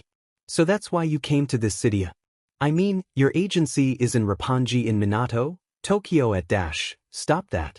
Izuku stopped mid-sentence and blushed in embarrassment as he realized he was in fanboy mode once again. I couldn't tell anyone before the school announced it. I just happened to be offered a job from UA when I was searching for a successor. Toshinori said as he turned around to look at the sea. Izuku gasped, I see. He was originally planning on choosing one of the students from you. Oh, one of the students gifted with an amazing quirk. Izuku looked down at his hands as he felt the power of his ki running through his veins calmly. I completely collapsed and fell unconscious after using one for all and ki at the same time. It sapped my stamina and broke my arms. Recovery girl had to nurse and heal me after the exams were over. Whenever I use the two separately though, there's such thing happens unless I go beyond 20%. I can control them, but just not at the same time. Izuku said as green electricity appeared in his left hand and a blue energy sphere appeared in his right hand. Toshinori turned around to face his student. That can't be helped. It's like if you asked who suddenly grew a tail to do a trick, they wouldn't be able to control it. Which unironically kind of fits your situation since you literally grew a tail overnight. Toshinori replied. In response, Izuku wiggled his tail around and wrapped it around his waist. Yeah, I get what you're trying to say. Since I've only had my quirk for 10 months and I only had one for all for 5 months, it would be strong for anyone to be able to use both quirks at the same time without risk of injury. That's like asking a baby to run. Izuku said as he deactivated his quirks. There wasn't any time, and we had to prepare you for the exams as soon as possible. But it turned out perfectly. You got the highest score. It turned out all might. Toshinori said excitedly with a thumbs up. He then looked down and picked up 2 spray paint bottles with the word gas on the front of each of them. Right now, you're able to use 20% of one for all. You can use your ki effectively as well. But when you combine them, you're either at 100% or 0. But once you can control them both simultaneously, you'll be able to adjust to what your body can handle. Control. Toshinori began to elaborate on his point. The more you train a vessel, the more you'll be able to move the power freely. Think of your body like a glass of water. And think of your ki as clean water. You can control that quirk pretty easily since it's the power that you were born with. But one for all is different. It is not a quirk that one is born with. It is a strange power that your body isn't used to and hasn't completely adapted to yet, unlike your ki. So think of one for all as a different kind of liquid, like soda. Putting in the soda and water in the same glass cup at the same time wouldn't be a good idea. So for you to enjoy both drinks, you would have to empty out the glass cup and pour the liquids in separately. Your body as it is now can only handle one quirk at a time. But with time and training, your body will adapt to one for all and it will become second nature to you. And you'll be able to use both powers freely. Like this, All Might said as he crushed the 2 spray paint bottles effortlessly in his hero form. Izuku smirked as he said, All right then. I'm just going to have to keep training up until I've mastered both quirks to the point where I can use them both at the same time without having to worry about killing myself, right? Exactly, young Midoriya. Wait, is that All Might's? No way. When did he get here? A young couple yelled as they were shocked to see All Might appear out of nowhere on the beach. All Might's sweat dropped as he forgot that there were people around. He began running as he said, Let's go, young Midoriya. Why, sir? Izuku said as he also followed suit and ran alongside All Might to get away from the young couple as fast as possible. All Might looked towards Izuku. The flame I passed on to you is still small. But in the future, it'll be exposed to wind, rain, and grow even bigger. And then I will slowly become weak and disappear, and I will finish my job. Yeah, that's deep. Izuku, do you have tissue? Yeah. And your handkerchief? What about your handkerchief? Your hanky. Izuku rolled his eyes and smiled. Yes, Mom, I have it. I'm going to be late. I have to hurry. Today is the first day of Izuku's first year in UA High School. He has been anxiously waiting for this day for over a month now. Who wouldn't be anxious? UA is the #1 hero course in the entire country. Getting into this school has been Izuku's dream for as long as he could remember. Today would start his journey into becoming a pro hero. If Izuku was going to be the #1 hero and the next symbol of peace, then this was the school to help mold him into the hero he has always strived to be. Izuku and Momo would sometimes talk for hours on the phone about the upcoming school year. She was glad that she had somebody to talk to who was on her level in terms of intellect. Izuku would get so excited that on some days, he would literally just spend all day training, using that as a way to spend all of the adrenaline he had stacked up inside of him. But even then it wasn't enough. He would go 100% fanboy mode while sparring with All Might, which annoyed him to almost no end. The number one hero would have landed a couple of decent Kansas smashes in order to knock some sense into him. After Izuku finished tying his shoes, he stood up and put on his same old yellow book bag and opened the front door. Izuku. Izuku turned his head to face Inko. Yes, Mom? You look just like your father when he was your age. You're really cool, and I want you to know that I'm proud of you, honey, and I know for a fact that he would be proud of you as well. Inko said with a smile as she had tears at the edge of her eyes, as she could barely contain her joy of seeing her son going to his first day of high school. She was witnessing her baby boy grow up into a fine young man who will later become a great hero someday. Izuku widened his eyes. Whenever the subject of his father was brought up, it always hit a sore spot. But in the context of the situation, it being a positive one, he was actually happy that his mother said that. It not only lets him know that he has his Inko's support, but somewhere overseas, he also has the support of his father. Still, it wouldn't hurt to at least visit once in a while. Thank you, Mom, you don't know how much that means to me. Well then I'm off. I'll see you later. Izuku said before he blasted off to the sky. Don't forget to call me if anything happens. Inko yelled out as Izuku disappeared from her line of sight. The acceptance rate for UH High's hero course is less than 1 in 300 every year. Other than the 4 people admitted through recommendations, 36 are admitted through the regular exam. Those 36 are split into only 2 classes with 18 each. Class 1. This place is too big. Currently Izuku is jogging down the halls of the massive school, looking for his homeroom. Izuku is wearing standard UE uniform which consisted of a gray-colored blazer with yellow buttons with a white-collared shirt with a red tie and dark blue pants. Of course, Izuku was wearing his trademark red sneakers, and he had his brown monkey tail out wiggling behind him. He could just wrap it around his waist, but he decided to just let it be loose and only do that when he was in a training or in a battle. There it is. Izuku finally found his homeroom. When he arrived to the door to the classroom, he was astonished. The door's huge. It must be that size so any student of all shapes and sizes can enter through. There are some pretty bizarre quirks out there. Especially mine. Izuku said to himself as he began to scan the power levels inside the room. The elite chosen from the huge number at the exam. And of course, the 2 people who I hope would not be in the same class me are in fact in the same homeroom. Lucky me. Izuku said as he sensed 2 pretty distinct power levels inside. He slid the door open only to see, don't put your feet on the desk. Don't you think that's rude to the upperclassmen and the excellent craftsmen who made the desk? Nope. What junior high did you go to, you side character? Izuku's sweat dropped. Of course.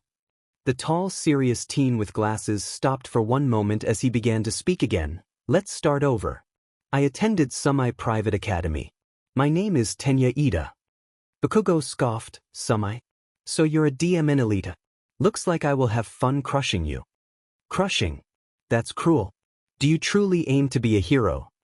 Tenya replied before Bakugo looked towards the door as he also did the same. He then saw Izuku standing there. It's him.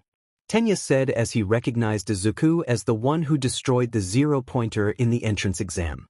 All of the students present in the classroom proceeded to look towards Izuku as he kind of stood out, being tall, having a muscular figure and having a brown monkey tail wiggling behind him. Not to mention his unique hairstyle. Izuku said awkwardly as he wasn't used to having all of the attention on him, since most of his life, he's kind of been a social outcast. Bakugo smirked, I knew you would pass, good morning. I am from semi-private academy. My name is Dash, I heard you before.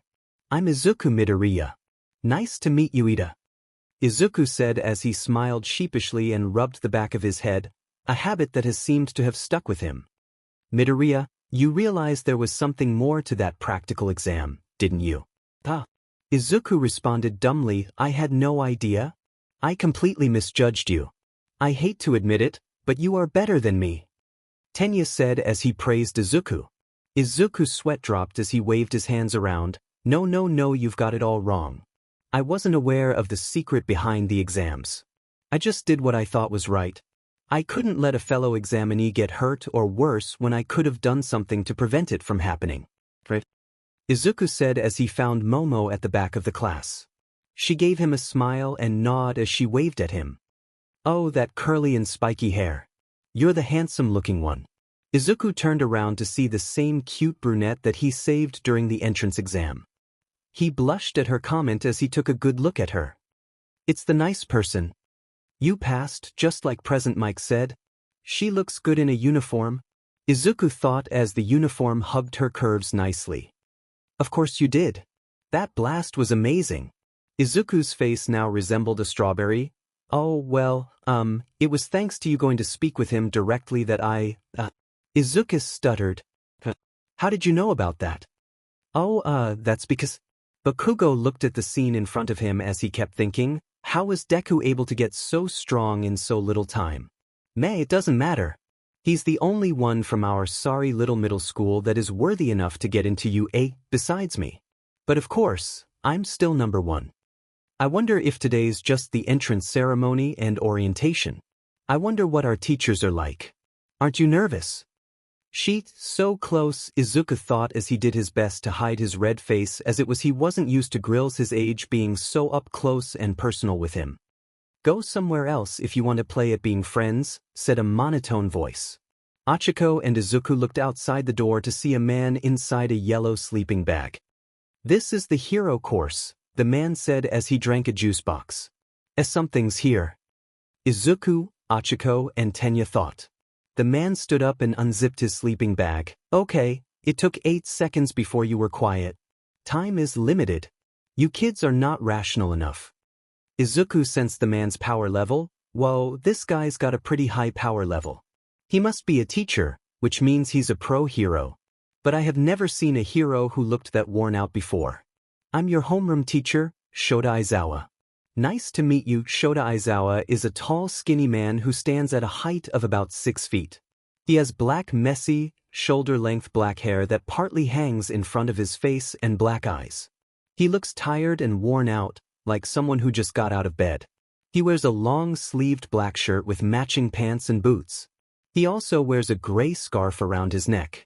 It's kind of sudden, but put this on and go out onto the field. Aizawa said as he took out the UH gym uniform from his sleeping bag. It was blue in color and had the letters UI in white with the U going through the CHST up and the A going from the stomach and down the legs connecting with the gym pants. Meanwhile, Toshinori with his yellow suit on, was in the teacher's lounge reading the teacher directory. The UA system does not follow the beaten path. Depending on the homeroom teacher, even the first day can be a Quirk assessment tests. Class 1A yelled. What about the entrance ceremony? The orientation? Achiko asked if you're going to become a hero, you don't have time for such leisurely events. UA's selling point is how unrestricted its school traditions are. That's also how the teachers run their classes. Aizawa responded as he turned around to see the shocked faces of Class 1A. You kids have been doing these physical tests since junior high, too, right? Physical fitness tests where you weren't allowed to use your quirks. The country still uses averages taken from results from students not using their quirks. It is not rational. Well, the Ministry of Education is procrastinating. He then looked towards Izuku. Midoriya, you finished at the top of the practical exam, right? You were the only who scored above 200 points, earning the highest score ever in the history of UA. You were also able to completely destroy the zero-pointer, while everybody else was forced to run away. Pretty impressive to say the least. Aizawa revealed as the rest of the class looked at Izuku with surprised faces. The only one that wasn't shocked was Momo. Amazing. I didn't know you were able to get that many points. Tenya said as she respect for Izuku only grew. Wow, you must be stronger than I thought. Achiko said as she too was impressed by Izuku's achievement. Izuku blushed and rubbed the back of his head as smiled sheepishly. Oh come on, it isn't that big of a deal. It was only the entrance exam. Plus you and Ida had pretty good scores as well. Bakugo was irate. What? Do you mean it that? How were you able to get such a high score? I'll kill you if you don't dash. Anyways, that aside. Midoriya, in junior high, what was your best result for the softball throw? Aizawa asked as he cut Bakugo off. 43 meters, Izuku replied. Then, try doing it with your quirk? Aizawa said as he threw a softball towards Izuku, which he caught with ease. You can do whatever you want as long as you stay in the circle. Hurry up. Give it all you've got. Izuku walked to the circle as he began stretching to loosen up his muscles. He then activated one for all, full cowl as the scent of ozone filled the air around them and green sparks of lightning surrounded him. I'll only use 1%. There's no need to go overboard. Izuku thought as he gripped the softball tightly. He took a step forward and arched his back and yelled, "Detroit smash!" The ball went flying through air as a gust of wind blew the students slightly off their feet. Aizawa looked suspiciously at Izuku. He's holding back, isn't he? It doesn't seem like he's giving it his all. Know your own maximum first? Aizawa said as the ball hit the ground after a few seconds. That is the most rational way to form the foundation of a hero. He held up his phone as it read 800 meters.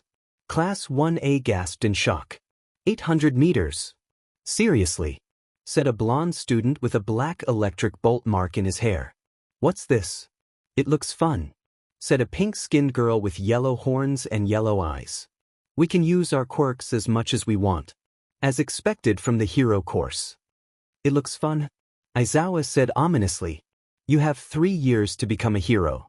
Will you have an attitude like that the whole time? Alright. Whoever comes in last place in all 8 tests will be judged to have no potential and will be punished with expulsion. Most of the students of Class 1A shouted. Aizawa, it seems like Izuku is going to be facing a lot of suffering from the start. Toshinori said as he looked at Shota Aizawa's profile in the teacher directory. Punished with expulsion. If you get last place in all 8 tests, Izuku thought as he somewhat couldn't believe what he was hearing. He made eye contact with Momo, and she shook her head, signaling that Aizawa wasn't being serious. Oh, I get it. He's trying to deceive us so that we put in our absolute best effort and show what exactly our limits are. Pretty smart strategy. Izuku thought as he looked in sympathy at the nervous faces of his classmates. We're free to do what we want about the circumstances of our students. Welcome to UA's hero course. Aizawa said as he moved his hair out of the way, showing his freaky smirking face. Achiko spoke up, last place will be expelled. But it's the first day of school. No, even if it wasn't the first day of school, this is too unfair. Natural disasters, big accidents, and selfish villains. Calamities whose time or place can't be predicted. Japan is covered with unfairness. Heroes are the ones who must bear the responsibility of balancing that unfairness. If you plan to go talk with your friends at the local McDonald's after school, then you're sadly mistaken. For the next 3 years, U8 will do all it can to give you one hardship after another. Go beyond. Plus ultra.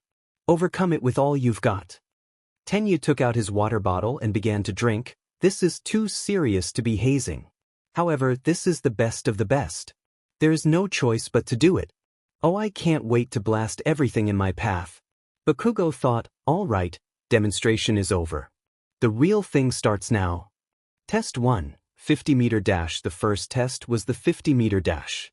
2 students will line up and race each other at a time. A camera-like computer machine will read and measure each student's time, and the student that gets the fastest time will get the highest score. The first 2 students lined up ready to race are Tenya Ida and a green-haired girl with large eyes with features similar to that of a frog. On your mark. Then the machine made the sound of a gunshot signaling the beginning of the race. Tenya blasted off and was the first one to finish the race. 3. For seconds, the computer stated as soon as Tenya passed the finish line. Shortly after, the frog-like girl was able to cross the finish line as well. For 50 meters, I can only go up to 3rd gear. Ida thought. Name, Tenya Ida Quirk. Engine. He has engines in his calves which allows him to move at super high speeds. Well, he's like a fish in water. He's certainly in his element. However, speed isn't the only attribute that is essential for a pro hero. It'll be worth seeing what others do. Ribbit. Name, Tsu Azui Quirk, frogged well, the name speaks for itself. She can do whatever a frog can. Tsuyu's 50-meter dash time was recorded as 5:58 seconds, which is not too shabby. Lighten up my clothes and shoes. Name, Achiko Uraraka Quirk. Zero gravity, anything she touches will become weightless, and she will have absolute control over. However, her drawback is that as she overuses her Quirk, she will begin to become nauseous. The machine made the gunshot sound as Achiko and a blonde student with a large tail began to race. The boy with the tail crossed the finish line in 5:49 seconds while Achiko did so in 7:15 seconds. Alright. That's faster than I was in junior high.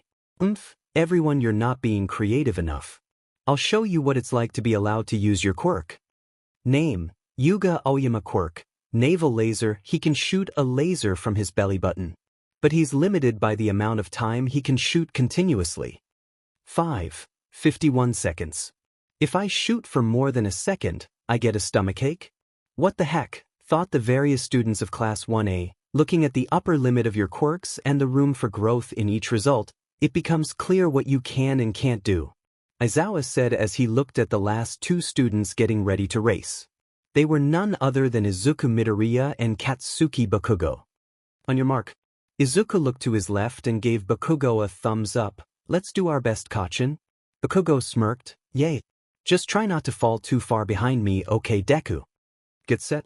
Izuku called upon his full cowl mode as he decided to also use 1% in this test. That will connect to the creativity needed for you to survive, Aizawa thought as the gunshot sound went off and both students blasted off. Explosive speed. Bakugo shouted as he ignited his hands with explosives that allowed him to get a boost of speed. 3:06 seconds. Bakugo was shocked midway through the race as he saw that Izuku had already passed the finish line before him. 4:13 seconds. Bakugo finished the race shortly after. Name, Katsuki Bakugo Quirk. Explosion, he can create explosions from the palms of his hands. When I use both hands, the force disperses. Bakugo looked towards Izuku in annoyance. He'd better than I thought. It looks like I'm going to have to bring my A game. There are 7 more tests. The more I use one for all, the more stamina it drains. Same goes for my ki. So I'm going to have to use both quirks wisely if I'm going to be consistent and efficient in the remaining tests. Izuku thought as he felt the two energies circulating through his energy. Aizawa stared at Izuku for a couple of seconds. He knew he was holding back a lot of power. Test 2. Grip strength, focus on the water in the glass cup. Don't let it overflow. Come on Izuku, don't go overboard. Izuku thought as he summoned 1% of one for all and gripped the device in his hand tightly. Beep. Izuku opened his eyes as he was shocked to see that his grip strength was 535 kilograms. Wow, I guess that weight training with Toshinori-sensei really paid off. Whoa, you got a monster high score just like Shoji. What do you two guys eat? Siro said to Izuku as he and Mineta were envious of Izuku's raw power. He looked over to see a student who was also about 6 feet 2 inches with tentacle arms get a score of 540 kilograms. He was the only one to get higher than Izuku. Test 3, standing long jump. Like Bakugo and Aoyama who went before him, Izuku was able to completely jump over the sand and land on the other side. He could have just flew over it, but he thought that was kind of cheating. Test 4. Repeated sidesteps. Izuku used 1% of one for all and kept on sidestepping nonstop, but after a while he decided to stop as it got kind of boring. He wanted to give others a chance to shine. The last person to go was Mineta, and he was the only to get a higher score than Izuku since he used his purple ball to bounce him back and forth with little to no effort. Izuku's sweat dropped at the display as he wasn't expecting that. Test 5. Ball throw. Since Izuku already did this exercise, he wasn't required to do it again. Bakugo got a score of 705. 2 meters. He began to throw a tantrum complaining about how Deku shouldn't be above him in anything and that he was number 1.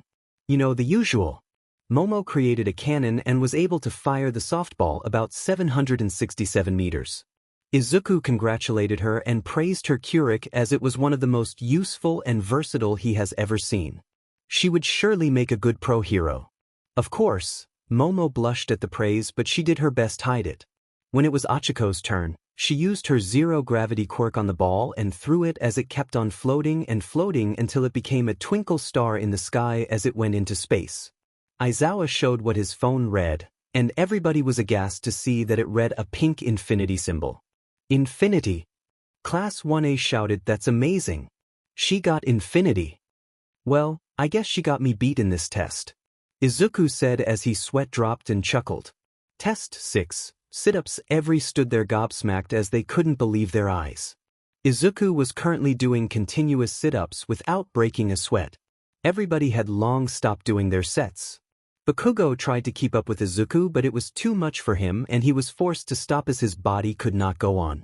Izuku wasn't aware of this as he was deep in his thoughts. He was only using 1% of 1 for all, which was practically nothing for him since it didn't consume much of his stamina. After a couple of more minutes, Aizawa decided that he's seen enough. "Alright, Midoriya, you can stop now. You've shown enough, I'll put you in the number 1 spot for this activity," Aizawa said as he looked at his phone and put everybody in their spots for the sit-ups test. Izuku said as he looked up to see everybody staring at him. He blushed in embarrassment as he rubbed the back of his head nervously. "Guess I kind of spaced out, huh?" Test 7. Seated toe touch. Due to Izuku's high pain tolerance and strong hamstring muscles, he was able to stretch the longest distance. One would think that his size and strength would prevent him from being able to be as flexible as he is, but All Might made sure during their training that Izuku was as fast and agile as he is strong. This allowed him to be flexible so that villains wouldn't be able to exploit that kind of weakness. "Okay, just one more test and we're done," Izuku said as he prepared for the next trial. Test 8. Long distance run. After about 15 minutes, the only two people that were still running around the field were Izuku and Momo. Since Izuku had only been using 1% of 1 for all throughout all of the tests, he had plenty of stamina left, so he was easily able to keep running after everyone else who already tired themselves out.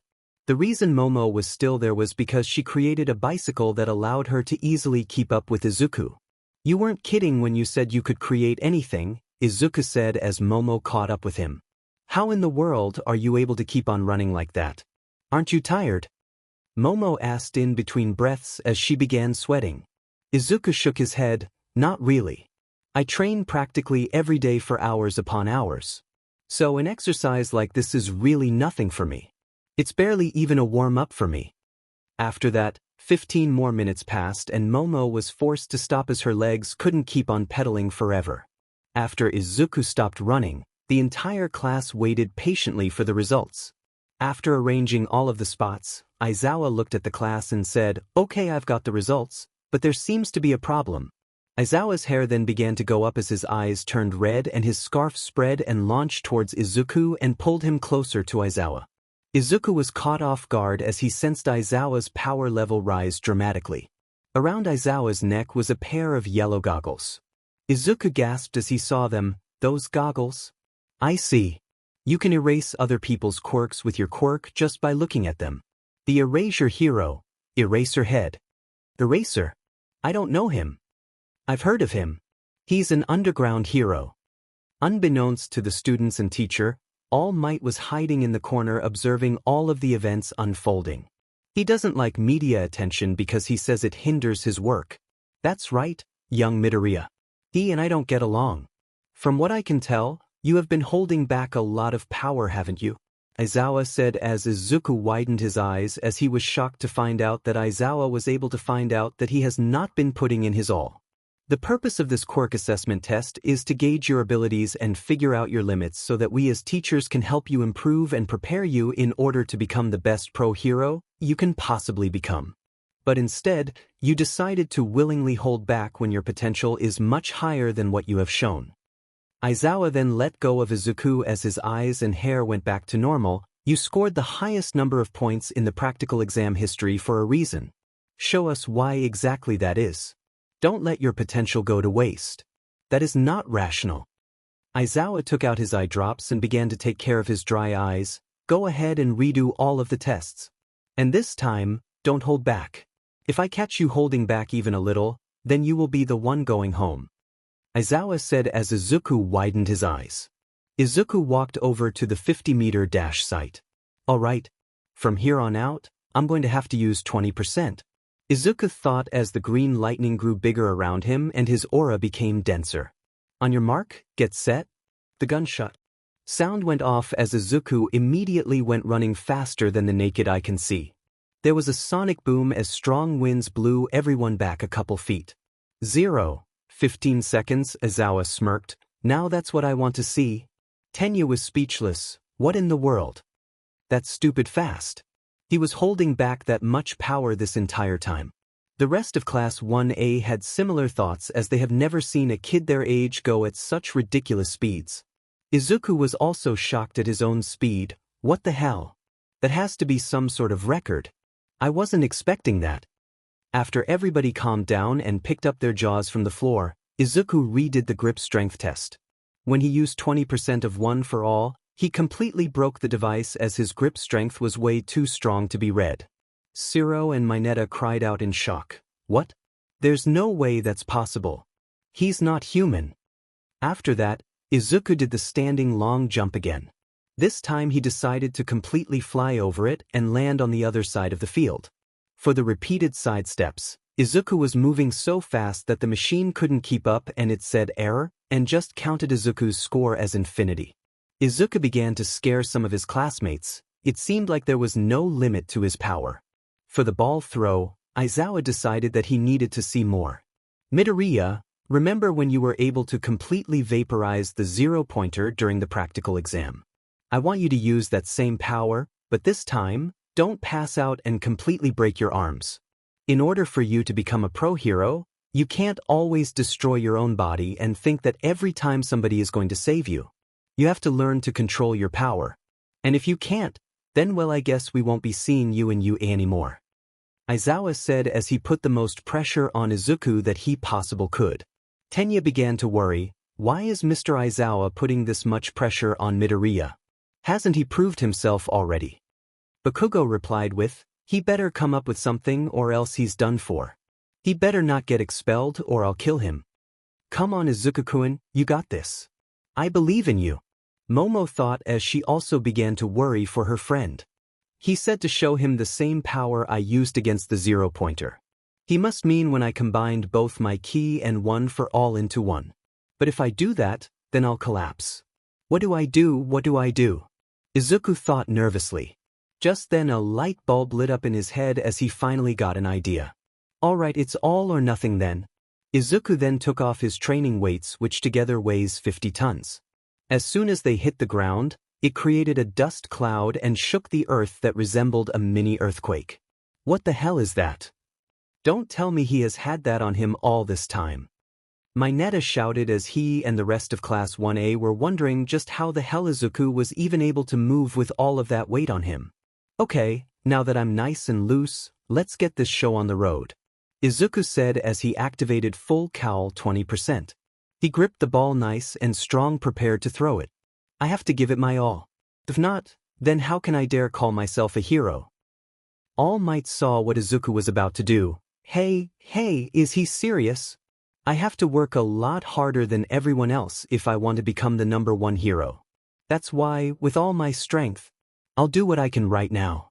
Right before Izuku threw the softball, his right index finger ignited with a yellow light which is a sign of him using his ki.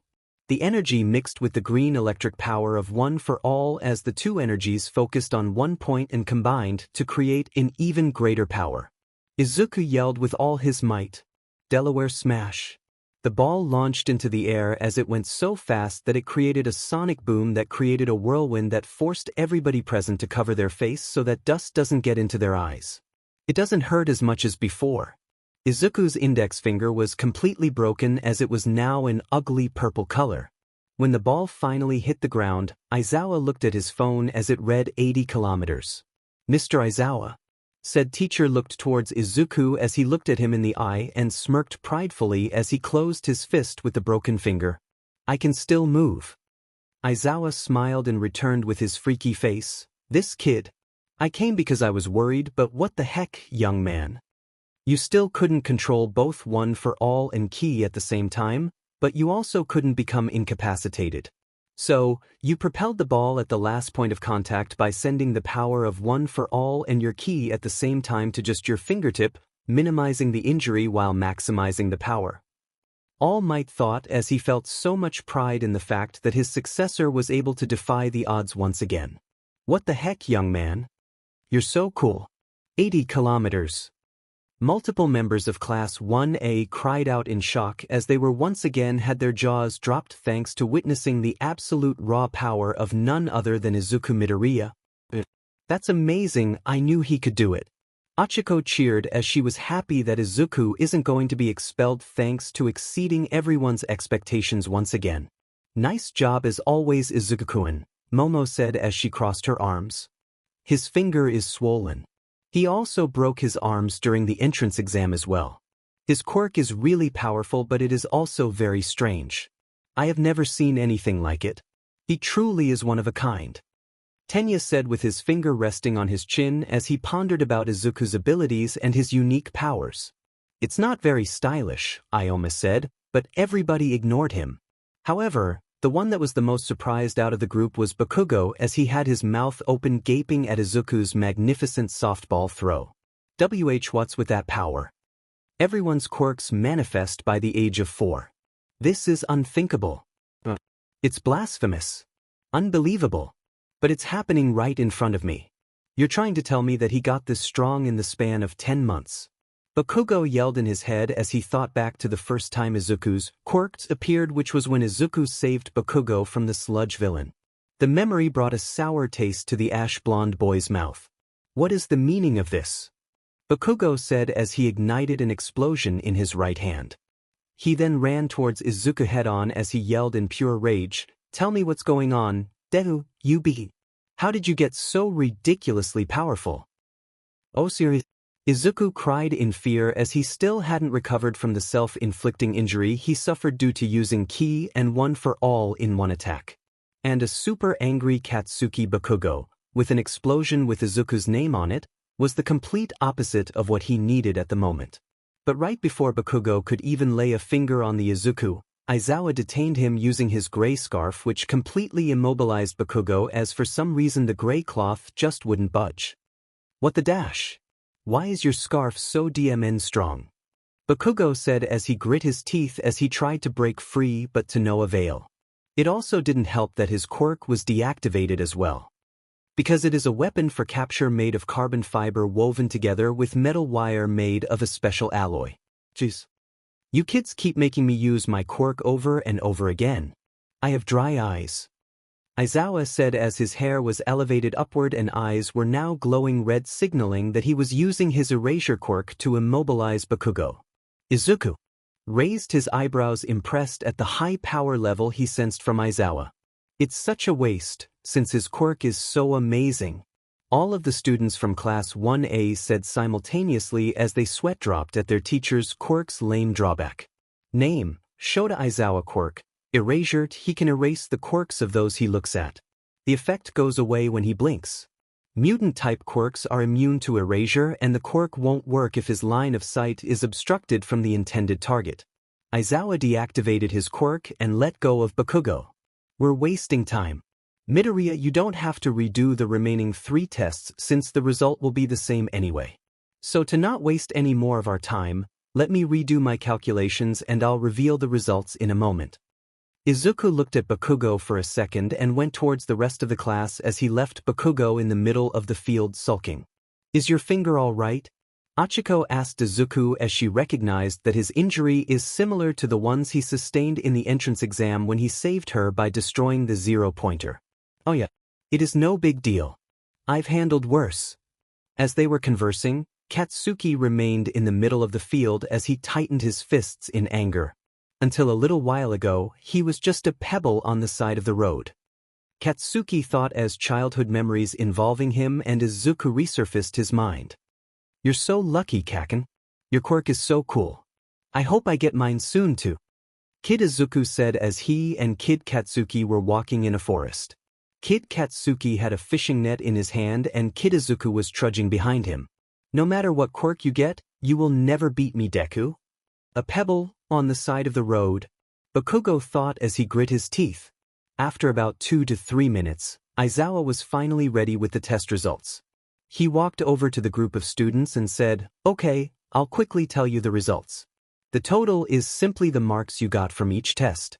It is a waste of time to explain verbally, so I'll show you the results all at once." Aizawa clicked a button on his phone as a blue hologram projection appeared showing a list that ranked all of the students' scores from highest to lowest.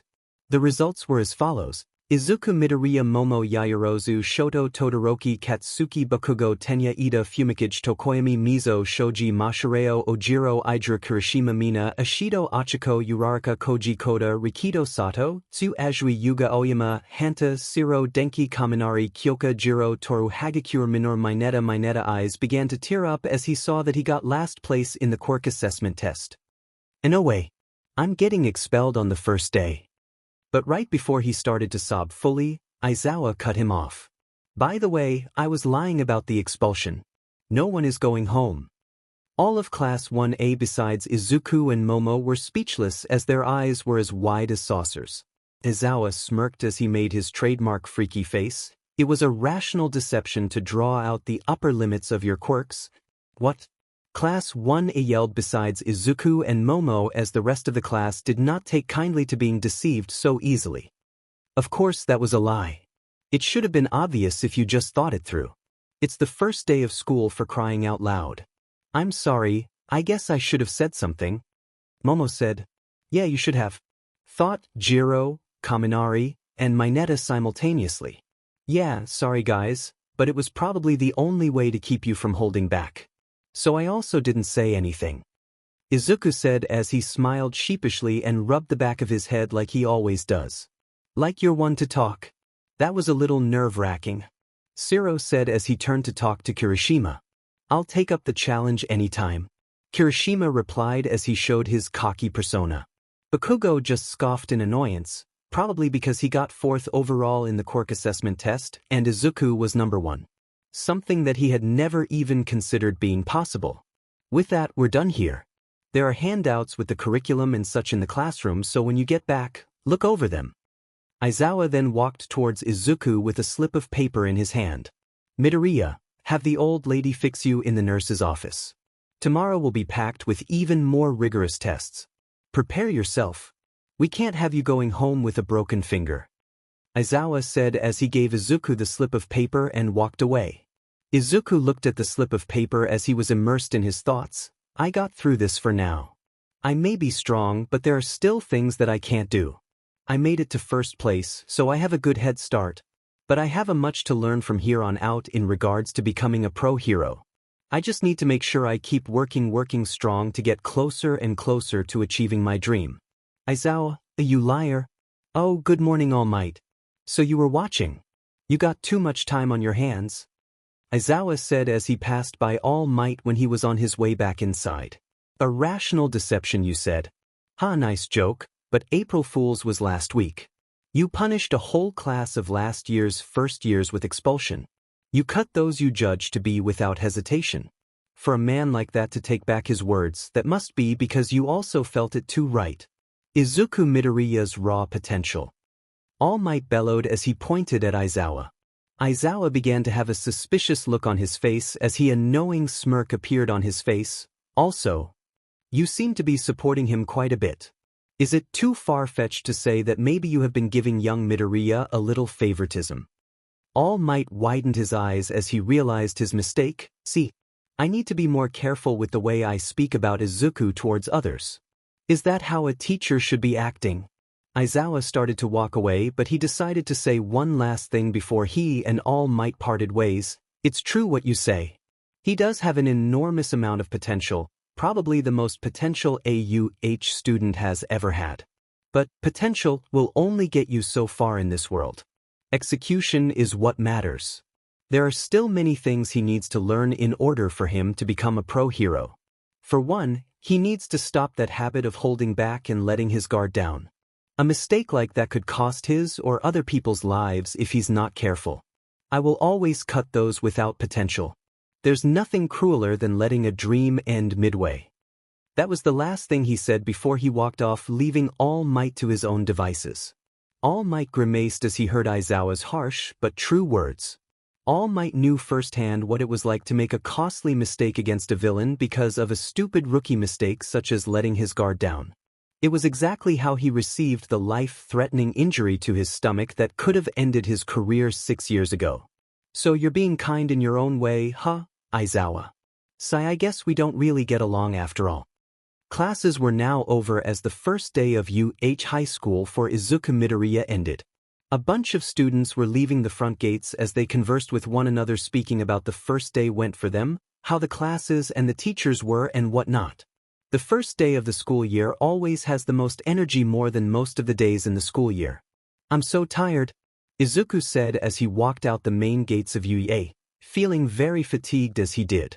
Just then, a strong hand grabbed Izuku's right shoulder. He already knew who the person was since he felt the person's energy signature about 30 seconds before they even touched him. Izuku turned around and greeted them. Hey Ida, what's up? Ida raised his eyebrows at the nonchalant attitude that the green-haired young man was displaying but pushed that thought aside. Is your finger healed? Yeah, thanks to Recovery Girl, Izuku said as he showed Tenya his bandaged finger. Flashback. Nurse's office embrace. Recovery Girl kissed Izuku's broken finger as a green light illuminated it and healed it completely. Wow. It's healed. But I suddenly feel very tired, I need a nap, Izuku said groggily as he instantly felt the fatigue kicking in.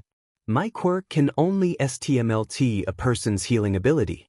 Healing requires stamina.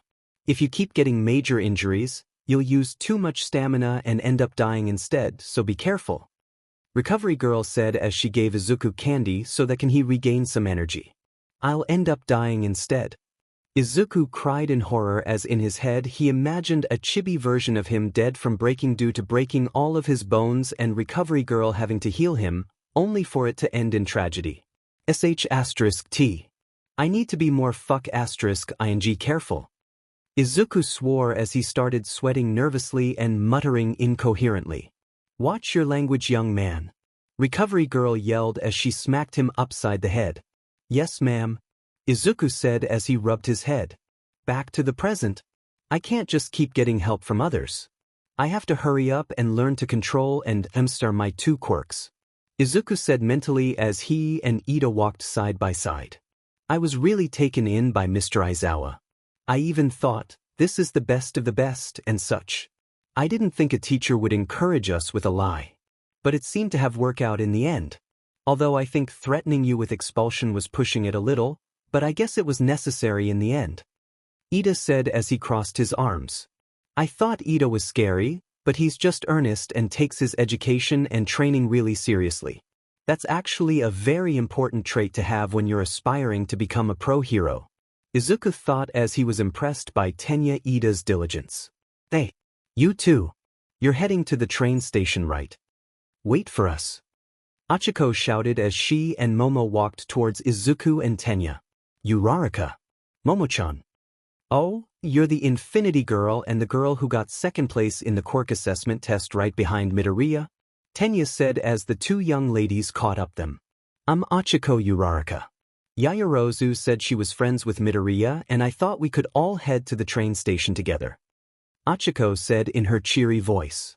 Yeah, I was trying to catch up with you guys and I thought why not bring her along, Momo said as she smiled. Okay, let's see if I can get this right. You're Tenya Ida, Achiko said as she pointed at Ida. And you're Deku Midoriya, right? Izuku widened his eyes as he didn't expect her to know that name, Deku. But during the fitness test, the boy named Bakugo said, Deku, UBSE. Right? My real name is Izuku, but Deku is what Kaken calls me to make fun of me. It means good for nothing, worthless, trash, and that I will never amount to anything, Izuku said as he rubbed the back of his head in embarrassment. An insult. That's not a nice way to greet a fellow classmate. Oh, is that right? I'm sorry, I didn't know. But Deku sounds like the Japanese word for you can do it. It has some sort of never give up vibe, so I kinda like it.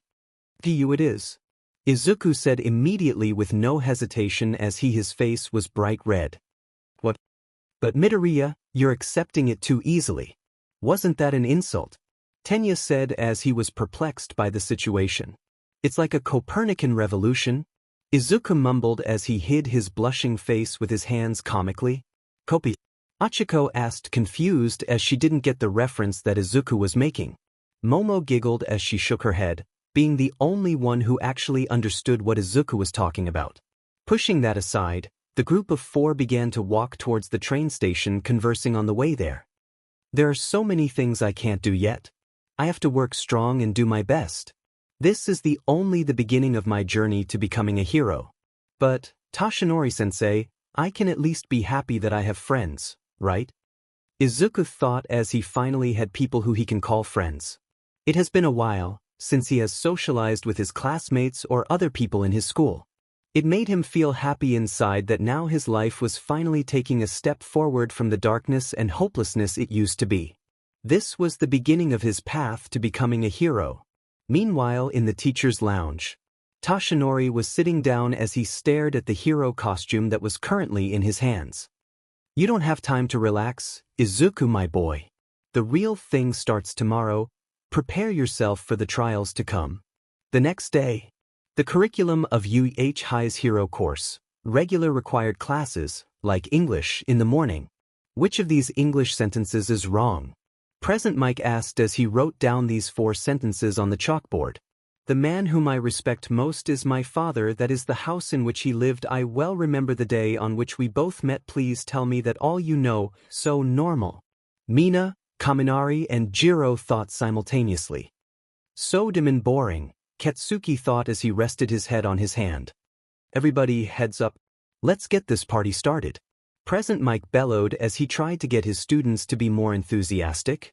The relative pronoun is in the wrong place in number 4, Izuku said mentally as already knew the answer as soon as Present Mike wrote the problem on the board, but he wanted to give his classmates a chance to answer the questions as Izuku isn't the type of person to hog all of the spotlight. Momo raised her hand since nobody else was doing anything. Kairozu, come on. Present Mike said as Momo proceeded to answer the question correctly. Lunch is at the main cafeteria, where students can buy gourmet food for reasonable prices. White rice is great comfort food, isn't it? Lunch rush, the cook hero said. Yeah. Achiko said as she chewed the delicious dish in delight. Of course, Izuku was gushing and fanboying over meeting another one of his favorite pro heroes in person. Yeah, nothing new there. And then in the afternoon, Class 1A finally has hero basic training. Izuku smirked as he knew exactly who it was. Coming through the door like a normal person. All Might burst through the door very dramatically, which was not normal at all. It's All Might. Kaminari said excitedly as he truly was hyped to be taught by none other than the number 1 hero. Wow, he really is a teacher. Kirishima said, that's a costume from the Silver Age, isn't it? Tsuyu said observantly. Its style is so different, it's giving me goosebumps. Ojiro stated as bead of sweat rolled down his cheek. All Might marched to the teacher's podium. I teach hero basic training. It is a subject where you train in different ways to learn the basics of being a hero. You will take the most units of this subject. Let's get right into it. This is what we'll today, combat training. All Might exclaimed as he held a card that read the word, battle. Katsuki smirked in anticipation, combat, training. Izuku finished as he too was smirking. He couldn't lie, he was just as excited for Kaken. Just the thought of fighting made him shake in excitement. He knew firsthand what it was like, training with the symbol of peace. So he couldn't wait to see just what exactly they'll be doing next. His tail began wagging back forth as he anticipated for what's coming. And to go with that are these. All Might pointed to the wall as from holes installed there, came out numbered boxes from 1 through 20. These are costumes made based on your Quirk registrations and requests you sent in before school started. Students cheered in delight as they couldn't wait to try their new costumes on. Costumes? Izuku said after you change, gather in ground beta. Yes sir. At ground beta, music. Boku no Hero Academia OST, Hero. All Might stood at ground beta waiting for his students to arrive. After a couple of seconds, figures can be seen coming out through the tunnel. They say the clothes make the man, young men and ladies. Be fully aware. From now on, you are heroes." As he said that, students from Class 1A all entered through the tunnel suited up ready to face whatever challenge that may come their way. All of the students had costumes that best suited their quirks in one way, shape, or form. They were also aesthetically pleasing to look at as all of the costumes were unique and best fit the young aspiring heroes in training and their personalities. All Might smiled as he greatly approved of everybody's gear. "That's great, everyone. You all look cool. Now, shall we begin, you zygotes?" Music and the clothing allowance.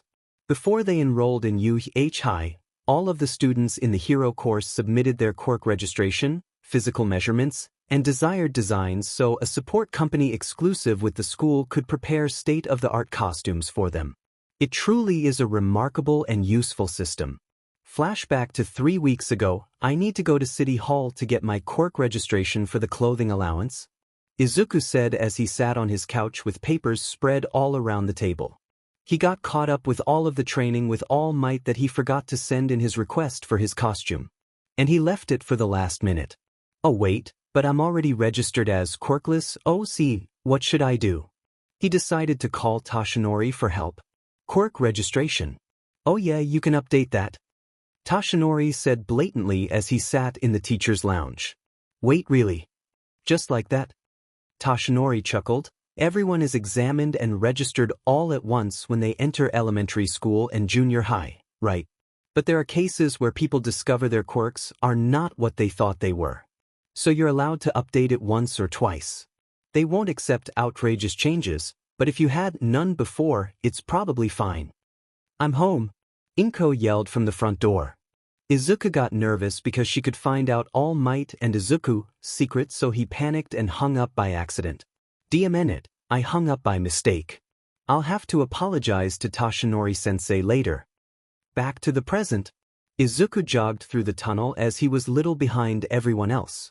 It took him a little more time to get into his costume, so he had to hurry or else everybody will wonder where he's at. "I saw this in a dream, it felt so real. And I guess I took inspiration from it. I couldn't get it out of my head.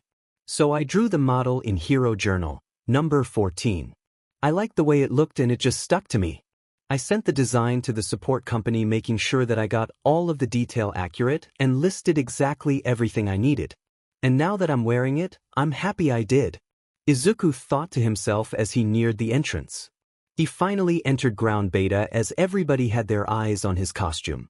His costume consisted of the Scion armor with a dark blue CST plate with green stripes. He had red cut pants with black and green boots with red wristbands. He also wore white gloves. Izuku held a red headband in his hand as he brought it up to his forehead, tightened it, and put it on. He has his tail wrapped around his waist. He was wearing the same exact gear that Bardock, the father of Son Goku, wore. "This is my costume." "Oh, Deku-kun," Achiko said once she noticed that Izuku arrived on ground beta. "Uraraka," Izuku said, but once he got a good look at Achiko's costume, his face began to flush. "That looks so cool. I have never seen a costume like that on any kind of hero. Very original and unique. I should have written what I wanted. Mine ended up being a skin-tight bodysuit. It's embarrassing.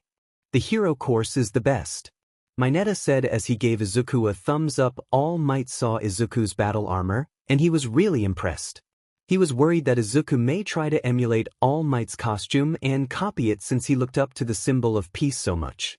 But All Might is glad that Izuku is trying to find his own identity and not be a blatant copy of himself.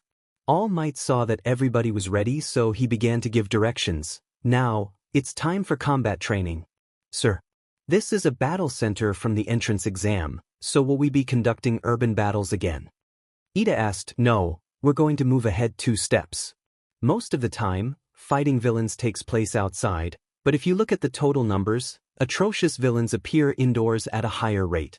Imprisonment, house arrest, backroom deals in this society filled with heroes. Truly intelligent villains hide in the shadows. For this class, you'll be split into villains and heroes, and fight 2-on-2 indoor battles. Without basic training. So you asked. This is a real battle to understand those basics. However, the key this time is that there's no robot you can just beat up. How will wins and losses be determined? Now it was Momo's turn to ask a question. Can we beat them up anyway? Of course Bakugo would ask a question like that. Who else? Will the punishment be expulsion like with Mr. Aizawa? Achiko asked as she didn't want that kind of pressure again. How shall we be split up? Asked Tenya, isn't this cape crazy? Aoyama said randomly and completely off topic. All Might began to become overwhelmed as he wasn't used to being a teacher, so being asked like 50 questions at once was kind of new to him. I'll answer all of your questions. Now listen here. All Might brought out his teaching notes. A script. Is he being for real right now? Izuku thought with a sweat drop as he found amusement in his teacher and idol's antics. The situation is that the villains have hidden a nuclear weapon somewhere in their hideout. The heroes are trying to dispose of that. The heroes need to catch the villains or get the nuclear weapon back in the allotted time. The villains need to protect the nuclear weapon for the whole time or catch the heroes. All Might explained. Wow, this situation feels very American. Izuku commented. All Might brought out a yellow box. Teams and opponents will be determined by drawing lots. They're being decided so haphazardly. Tenya asked as he thought the selection would be more organized. Actually, Ida, this is a smart system. Just think about it, pros often have to create makeshift teams with heroes from other agencies. An important part of being a pro hero is that you must be able to adapt to any scenario you may come across and cooperate accordingly for the benefit of the mission. Izuku pointed out. Ida nodded his head as he understood Izuku's point. I see. The discernment to look ahead. Please excuse my rudeness, Ida said as he bowed. It's fine. Let's hurry up and do this quickly. All Might bellowed as the students went and drew their lots to see who they were paired up with. These were the teams that were made random. Team A, Izuku Midoriya and Achiko Uraraka. Team B, Shoto Todoroki and Mizo Shoji. Team C, Momo Yaoyorozu and Minoru Mineta. Team D, Katsuki Bakugo and Tenya Ida. Team E, Mina Ashido and Yuga Aoyama. Team F, Rikido Sato and Koji Koda. Team G, Denki Kaminari and Kyoka Jiro. Team H, Fumikage Tokoyami and Tsu Azui. Team I, Mashireo Ojiro and Toru Hagakure. Team J, Idra Kirishima and Hantasiro. Wow. Deku-kun, we're on the same team. It must be fate. I'm counting on you. Achiko said cheerfully as she was excited over the fact that she and Izuku will be working together.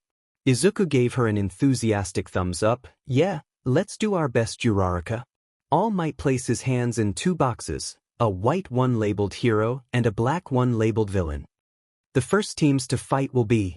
All Might dramatically took his hands out and in his hands appeared a black ball labeled D and a white ball labeled N. These guys. Team A will be the heroes, and Team D will be the villains. Izuku and Katsuki both gasped, as they didn't expect to be fighting each other so soon. Well, I guess I would have to go up against Kachin sooner or later. So we might as well get this over with. Oh hell yeah, perfect. I get to crush Deku with my own hands right off the bat. Everyone else, head toward the monitor room. Yes, sir. Besides the 4 students participating, the students of Class 1A did as they were told and left to go to the monitor room to watch the battle that was about to unfold. Izuku looked towards Katsuki and saw that he was giving him a mean glare. So to annoy him, Izuku decided to glare at him back and give him a cocky smirk. Bakugo was taken aback by this gesture and just got even angrier as he made a silent growl. Villain team, go in first and set up. In 5 minutes, the hero team will break in, and the battle will start. Yes, sir. The students minus Bakugo said as the villain team began to make their way into the building. Young Ida, young Bakugo, learn to think from the perspective of the villains. This is pretty close to a real battle. Go all out. Don't be afraid to get hurt. Yes, sir. Ida replied, if things go too far, I will stop it. Yes, sir. All the while, Katsuki looked towards Izuku, who was doing warm-up stretches getting ready for the battle that will commence in 5 minutes. Just looking Deku made Kachin growl in anger. When the villain team made it to the floor where the fake nuclear weapon was located, Ida began to speak. Even if this is training, it pains me to become a villain. So our job is to protect this. He proceeded to knock on the fake weapon. It's papier-mâché. Hey! Tenya turned around to see that Katsuki had his back turned towards him. Deku has pretty strong quirk, doesn't he? Well, yeah, you saw that extraordinary strength, didn't you? It appears to carry a lot of risk, though. However, you seem to be especially angry when it comes to Midoriya. Bakugo was shaking in anger as a certain thought came to his mind. Has he been tricking me all this time? Playing me for a fool when in reality he had a strong quirk all along. That DMN nerd. Meanwhile, the hero team was still outside discussing battle strategies. It's a lot of work to memorize the building's floor plan. But All Might is just the same as when he's on TV. Unlike Mr. Aizawa, it looks like there's no punishment, so we can relax, and you're not relaxed at all. Achiko exclaimed as Izuku was visibly shaking. However, it wasn't because of nervousness, but it was because of excitement. Well, it's because we're going up against Kaken? And there's Ida, too, so I feel like I need to be on guard. I see. Bakugo's the one who makes fun of you, right? Achiko said as she remembered what Izuku told her yesterday about him giving the name Deku to Izuku as an insult. Izuku sighed. He's amazing. I'll definitely surpass All Might and become the top hero. Yeah, he can be really annoying and a JRK, but his goal, his confidence, his physical strength, and his quirk were way more amazing than mine. Izuku then stood to his full height and tightly balled his fists, but that's all in the past. Now I have my own power, my own confidence, my own drive, and my own goal. So now I refuse to lose against him. Izuku bellowed as the milky white aura of his ki sparked to life. Achiko stood in awe of the sheer raw power that was coming from Izuku. It made her feel safe and brought a sense of calmness and peace to her heart. She smiled and said, "So it's a fated battle between rivals, huh?" Izuku smiled sheepishly as he scratched his head. "Oh well, I guess you can say that." Achiko beamed at him and raised her fist up high and cheered. "All right then, let's do our best. We are a team, right? So let's work together and win." Just then, All Might began to speak through the intercom speaker at ground beta. "Now, let's start the indoor person-to-person combat training with Team A and Team D." Izuku looked towards Achiko and said, "Okay, listen up, Uraraka. Here's the plan." "Okay, everyone, you all should think as well." All Might told the class as they were all gathered in the monitor room. They were monitor screens all over the place that showed various shots of the building. This allowed All Might and the students to see exactly what was going on and assess their performance as such. "Young Izuku. Here, you are no more than a single student. I'll grade you strictly, without playing favorites. So do your best and remember our training together." All Might said mentally as he and the rest of the students present stared at the monitors waiting patiently for one of the teams to make a move. At that moment, Izuku and Achiko entered the building through an open window. "We've infiltrated successfully," Achiko said as they landed on the floor. "There are a lot of blind spots, so be careful to not get caught off guard," Izuku stated as the two began to walk through the hallways. Izuku closed his eyes and concentrated on the energy signatures in the area. "Okay, so Ida is on the top floor. He's stationary and not moving at all. That must mean he's guarding the nuclear weapon," Izuku thought. He then scanned the area again as a smirk appeared on his face as he sensed a certain someone's energy signature, just as according to plan. Izuku quickly grabbed Achiko and moved out of the way the second before Bakugo came around the corner and blasted an explosion aimed directly for Izuku, but since he moved out the way, it just hit the wall. "Uraraka, are you alright?" Izuku asked with genuine concern in his voice. "Yeah, thanks for the save," Achiko responded as she got up from the ground and dusted herself off. The smoke cleared as Bakugo swiped his arm through it. "Come Deku, don't dodge and fight me like a man." Izuku chuckled as he stood up straight. "I figured you would come for me first, Kaken. A surprise attack from the start. Bakugo, that's cheating. A surprise attack isn't manly at all," Kirishima said angrily as he punched his fist towards his palm. "A surprise attack is a strategy too. They're in the middle of a real battle right now," All Might said as he had his grading book in his hands. Midori avoided it. Mina said, "There goes Bakugo." Kaminari warned as through the monitors they could see Katsuki charging straight towards Deku. "I won't do so much damage that this fight gets stopped, but I'm gonna get close," Bakugo yelled as he aimed a right hook at Izuku. But before Bakugo could connect, Izuku countered by grabbing his right arm. Izuku lifted him above his head and brought him down crashing to the ground with authority. What the hell? Did he read my moves? But how? He's not supposed to be that good. Bakugo thought as he was sent to the ground. He immediately felt the force of the throw as his back was screaming in pain and drops of saliva escaped through his mouth due to the recoil of the counterattack. Wow, he's like a martial arts MSTR. Achiko cheered as she was impressed by Izuku's amazing counter. In the monitor room, everybody had their eyebrows raised as they weren't expecting Izuku to move like that and so swiftly. Kaken. Izuku began to speak as Bakugo began to get back up. You usually start with a big right swing. How much do you think I've been watching you? I wrote an analysis for all of the heroes I thought were amazing in my hero journals.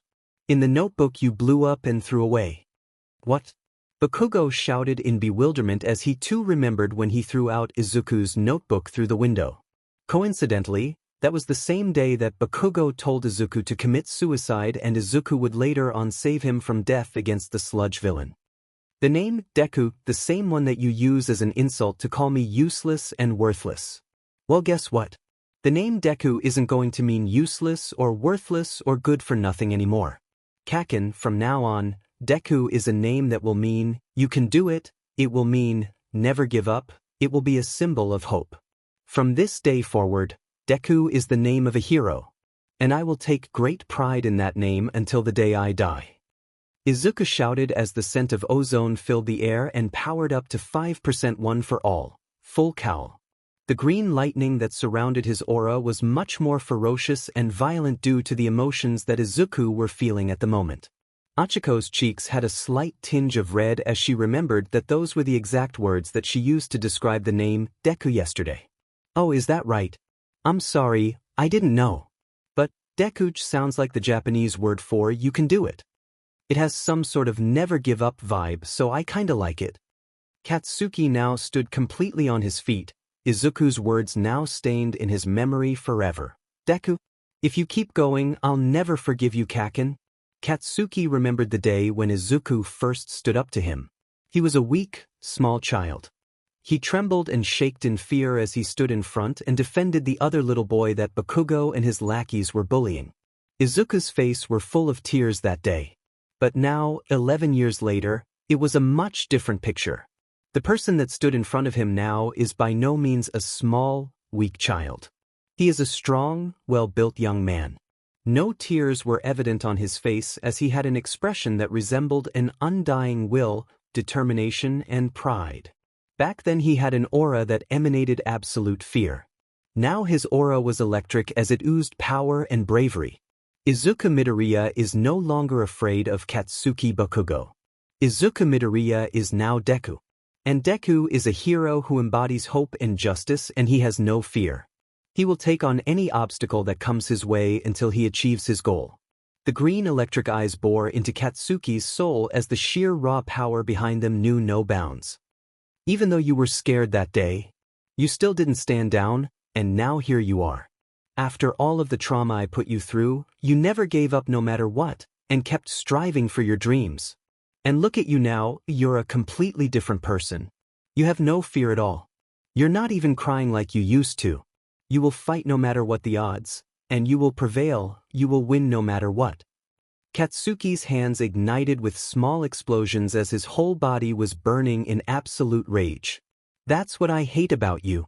Because Deku and Kaken lived in the same neighborhood, they've known each other since they were little kids. Let's go kill the enemy. Kid Katsuki said as he pointed towards a gate to a forest that read, no trespassing. Okay. Katsuki's lackeys yelled as they were willing to follow the blonde explosion quirk user wherever he went. Okay. Kid Izuku said a little more hesitant as he was the one behind in the pack. Kaken was the type who could do anything he tried his hand at, a rascal who led the group of neighborhood kids. Good or bad, Kaken was full of confidence, and little Deku thought he was so cool. But, after his quirk manifested, it accelerated him down the wrong path. All men are not created equal. This was the reality that Deku learned about society at the young age of 4. Hey, Bakugo. Give me your status. What happened? Tenya said through Kaken's earpiece. Just shut up and defend. I'm really angry right now. Kaken replied. I'm not asking about how you feel. But right before Tenya could say anything further, the connection was cut off. He hung up, going off on his own like that. What is wrong with him? Jeez. Meanwhile, in the monitor room, what were Bakugo and Midoriya saying? Can't tell with just the cameras in a fixed position and no sound. Kirishima said young Bakugo was to his partner over the small wireless radio. You can bring that plus the building's floor plan and this capture tape. Once you wrap this around your opponent, it shows that you've captured them. All Might replied. The time limit is 15 minutes, and the heroes don't know where the nuclear weapon is located, right? Mina Ishido asked. Yes. The heroes are clearly at a disadvantage here. Mina said as it was true, since the heroes are under a time limit. Heroes should be able to turn the tables on whatever predicament they're in. Besides, didn't Mr. Aizawa tell you to? You know, here we go dash, plus ultra. The students of class 1A cheered their school's motto. Monsieur, Bakugo is dash Aoyama said. All Might replied as he looked towards the monitors. Back to the battle. Kaken put his left hand behind his back as he began to ignite an explosion. Deku saw what he was doing and yelled towards Achiko. Go. Follow the plan. Right? Achiko replied as she made her way towards the upper floors. Kaken fired an explosion that he used to propel him towards Deku at high speeds. He aimed a roundhouse kick towards Deku with his left leg, but Deku managed to block the attack with his right hand just in time. Looking away during a fight. You must be sure of yourself. You know, you talk a lot of CRP, don't you? Deku said before he grabbed Kaken's left leg and swung him with the force of one for all across the hallway as Kaken's back hit a wall. He kicked first this time to keep me from predicting his moves. He's being cautious now. I won't win against him in an up-close battle. His explosion quirk is way too powerful. So I'm going to have to fight him at a distance and make him come to me. Deku thought as he strategized his next move.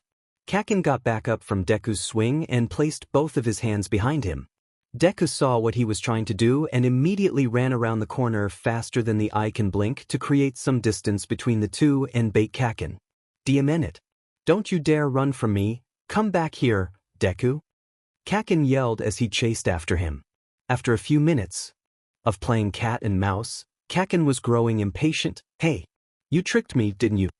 Was it fun tricking me all this time? You've got a flashy quirk there, don't you? Over here. Kaken turned his head around towards the voice, but just as he did, he got a one-for-all enhanced roundhouse kick straight to the dome, courtesy of none other than Deku. The kick sent Kaken twirling around as he landed on his back again on the floor. UDMN nerd. That was a cheap shot. Kaken said angrily as he slowly got back up to his feet. By the way, I forgot to tell you Kaken Dash, you're quirkless. How can you even stand in the same ring as me? It's not like I'm trying to compete with you or anything. Believe me. I take back everything I said. Deku bellowed as he increased his power output to 8% of one for all and ran so fast that Kaken barely had time to even breathe as Deku delivered a sucker punch to Kaken's gut. The force of the strike had so much pent-up rage and aggression that it turned out to be significantly more powerful than what Deku intended. Kansas smash! Deku shouted as the punch pushed Kaken back so strong that he crashed through walls and landed in an entirely different room. Deku looked at the miniature destruction that were caused by his own hand. He sweat dropped and said to himself, I need to keep my emotions in check. I can't get carried away because of a personal vendetta. The mission takes top priority. Kaken was lying on the floor after receiving Deku's Kansas smash. He laid there as he pondered what Deku said earlier. Kaken, from now on, Deku is a name that will mean, you can do it, it will mean, never give up, it will be a symbol of hope. From this day forward, Deku is the name of a hero. And I will take great pride in that name until the day I die. He's just a pebble, Kaken said as he began to look through his earlier memories with Deku. Wow, Kaken. Kid Izuku said as he was impressed by Kid Katsuki's display of skill of kicking a ball up and down. This is easy. But when Kid Izuku tried to emulate Kid Katsuki, he failed and busted his behind. Oh. Izuku, you really can't do anything, can you? You can read the characters Fort Izuku as Deku, you know. Kaken, you can read. One of Kid Katsuki's lackeys asked. You can't. And Deku means someone who can't do anything. Someone is useless, pathetic, worthless, and who won't amount to anything in their life.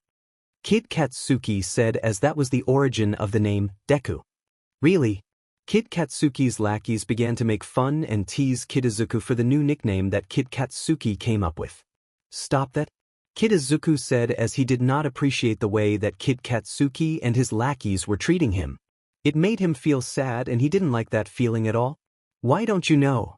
Kid Katsuki threw a stone across the river and made it skip a bunch of times. His lackeys and Kid Izuku were really impressed by his performance and wanted to be just like him. Kaken, how many times did yours skip? One of the lackeys asked. 7 times? Kid Katsuki said proudly. Wow. That's Kaken for ya. What about you, Deku? Kid Katsuki asked as he looked towards Kid Izuku. Kid Izuku put his head down in shame and embarrassment. 0 times. Kid Katsuki and his lackeys proceeded to laugh at Kid Izuku's misfortune. Why can't you do it? Kid Katsuki was in the middle of the classroom as every student plus the teachers were watching intently as small explosive sparks lit up his hands. His quirk has just manifested. Wow. That's so cool. Lucky. Kid Izuku said, wow, that's an amazing quirk. The male teacher of the class said, it really is. It is a flashy quirk just right for a pro hero. Right, Katsuki? I'm amazing. No one is as amazing as I am. You're so lucky, Requirk is so cool. I hope I get mine soon too. Kid Izuku said as he and Kid Katsuki were walking through a forest as Kid Katsuki had a fishing net in his hands. No matter what quirk you get, you'll never beat me. He's just a pebble? Hey, did you hear? Deku doesn't have a quirk. What? Really? Yeah, it's called being quirkless. That's so lame. Too bad for him. He's so weird. Don't worry about it, Izuku. Kid Izuku remembered the words of his mother, telling him not to worry. But that was thrown out the window as soon as the news spread about him not having a quirk. That is when the isolation for Izuku Midoriya began, and he was officially deemed a social outcast by his peers. You're the least amazing, Deku. Forward march, members of the Bakugo Hero Agency. Kid Katsuki sang as he, his lackeys, and Kid Izuku went across a huge log that acted as a bridge since it was above the river. However, as Kid Katsuki was singing, he tripped and fell off the log and went straight towards the river as his body making contact with the water created a huge splash. Kaken. Hey, are you okay? He's fine. Kaken's real strong. See? Kid Katsuki emerged from the water, completely unscathed. I was fine. Hurry up and get back up here. Okay, no problem. Nothing was wrong. Kid Katsuki heard footsteps coming towards him. He turned his head to see Kid Izuku with his hand outstretched for Kid Katsuki to hold and use as support. Are you all right? Can you stand? Kid Izuku asked sincerely as he was truly worried for his friend and wanted to help him in any way he can. Kid Katsuki was speechless as his whole world was shaking upside down. It would have been bad if you hit your head. As soon as those words left Kid Izuku's mouth, something snapped within Kid Katsuki. Don't look at me with that face. Kachen, I couldn't just stand there and watch you die. Stop it. I'm better than Yudi. Kachen yelled with all his might as his voice can be heard all around the building as it echoed about 3 times. He immediately got up, ignored whatever pain he was feeling, and used his explosions to propel himself forward to where Deku was. Deku sighed as he got into his fighting stance. He just doesn't give up, does he? All right then, Kaken, come at me. Found it. Achiko said in her head as she peeked around and saw Tenya guarding the nuclear weapon. Now I just have to tell Deku-kun and hide until he gets here. Right before she was about to communicate to Deku, she heard Tenya begin to say something. Bakugo is a natural at being bad, but that fits this training perfectly. Then I must also devote myself to being a villain. That's right. This is another trial to turn me into a man who will not bring shame to the Ida family. Become a villain. Be dyed with evil in order to become a hero. I am extremely evil. Achiko couldn't contain her laughter as she saw the scene unfolding in front of her. He's taking this so seriously. However, that slip-up cost her dearly as it announced to Tenya that she was hiding in the room. Have you arrived, Uraraka? Oh no, my cover has been blown. Achiko thought as knowing that she has been caught, she came out of hiding and revealed herself. I knew you would come here alone the instant Bakugo ran off by himself. Your quirk allows you to make the objects you touch float. That is why I put away all the things on this floor before you arrived. Now you cannot play your little tricks. You have blundered, hero. Tenya proceeded to laugh maniacally as he knew he had cornered her. He's starting to look like a villain. Deku-kun. Deku heard his name through his earpiece as he touched it to respond, Uraraka-san. How's it going? Ida found me. Sorry. I made a slight slip-up and he immediately knew I was here. I'm evil. Deku heard someone say through his earpiece as he was a little confused. What was that, he asked. Well, right now, he's kind of getting into the whole villain role. Deku just pushed that aside. Where are you right now? At the top floor, where the weapon is located. That's almost directly above where me and Kaken are. We probably don't have much time left either. If we run out of time, our opponents win. Deku gripped the capture tape tightly. I can't lose this fight. Just then Kaken made it to where Deku was, his face full of unfathomable rage as he was panting. His right glove glowed red. Kaken smirked. They're loaded. Kaken, Deku said as he readied his fighting stance with 8% of one for all, full cowl activated. Why aren't you going all out? Kaken asked, huh? Deku asked dumbly, how does he know that? Kaken growled, don't try to act dumb and stupid. I know you aren't going 100%. The power you're using right now doesn't even hold a goddamn candle to the power I saw you use when Mr. Aizawa made you redo the ball throw. You know, the one where you threw a DMN softball 80 ing kilometers away. CRP, so he noticed, huh? Deku thought as he realized he had been caught red-handed. Kaken continued, are you trying to tell me that you can beat me easily even if you don't use that power? Even if you do not go all out? Are you underestimating me, Det? I have no choice but to do it. I can do it. I can. Deku said mentally as he looked at Kaken dead in the eye, I'm not scared of you anymore. Stop trying to put fear in my heart. You already know that won't work anymore. Deku stated matter-of-factly as he no longer felt any fear towards Kaken anymore. He had full confidence in his abilities and power. He no longer had to look up towards Kaken anymore. From this day forth we are equals. Got it? Kaken widened his eyes as he heard the words that just sprouted Deku's mouth. Equals. Like how we are. You are beneath me, DMN it. Kaken thought, but then he calmed down a bit as he raised his right arm. With all your stalking you probably already know, but my quirk, explosion, lets me secrete nitroglycerin like sweat from the sweat glands on the palm of my hand and make it explode.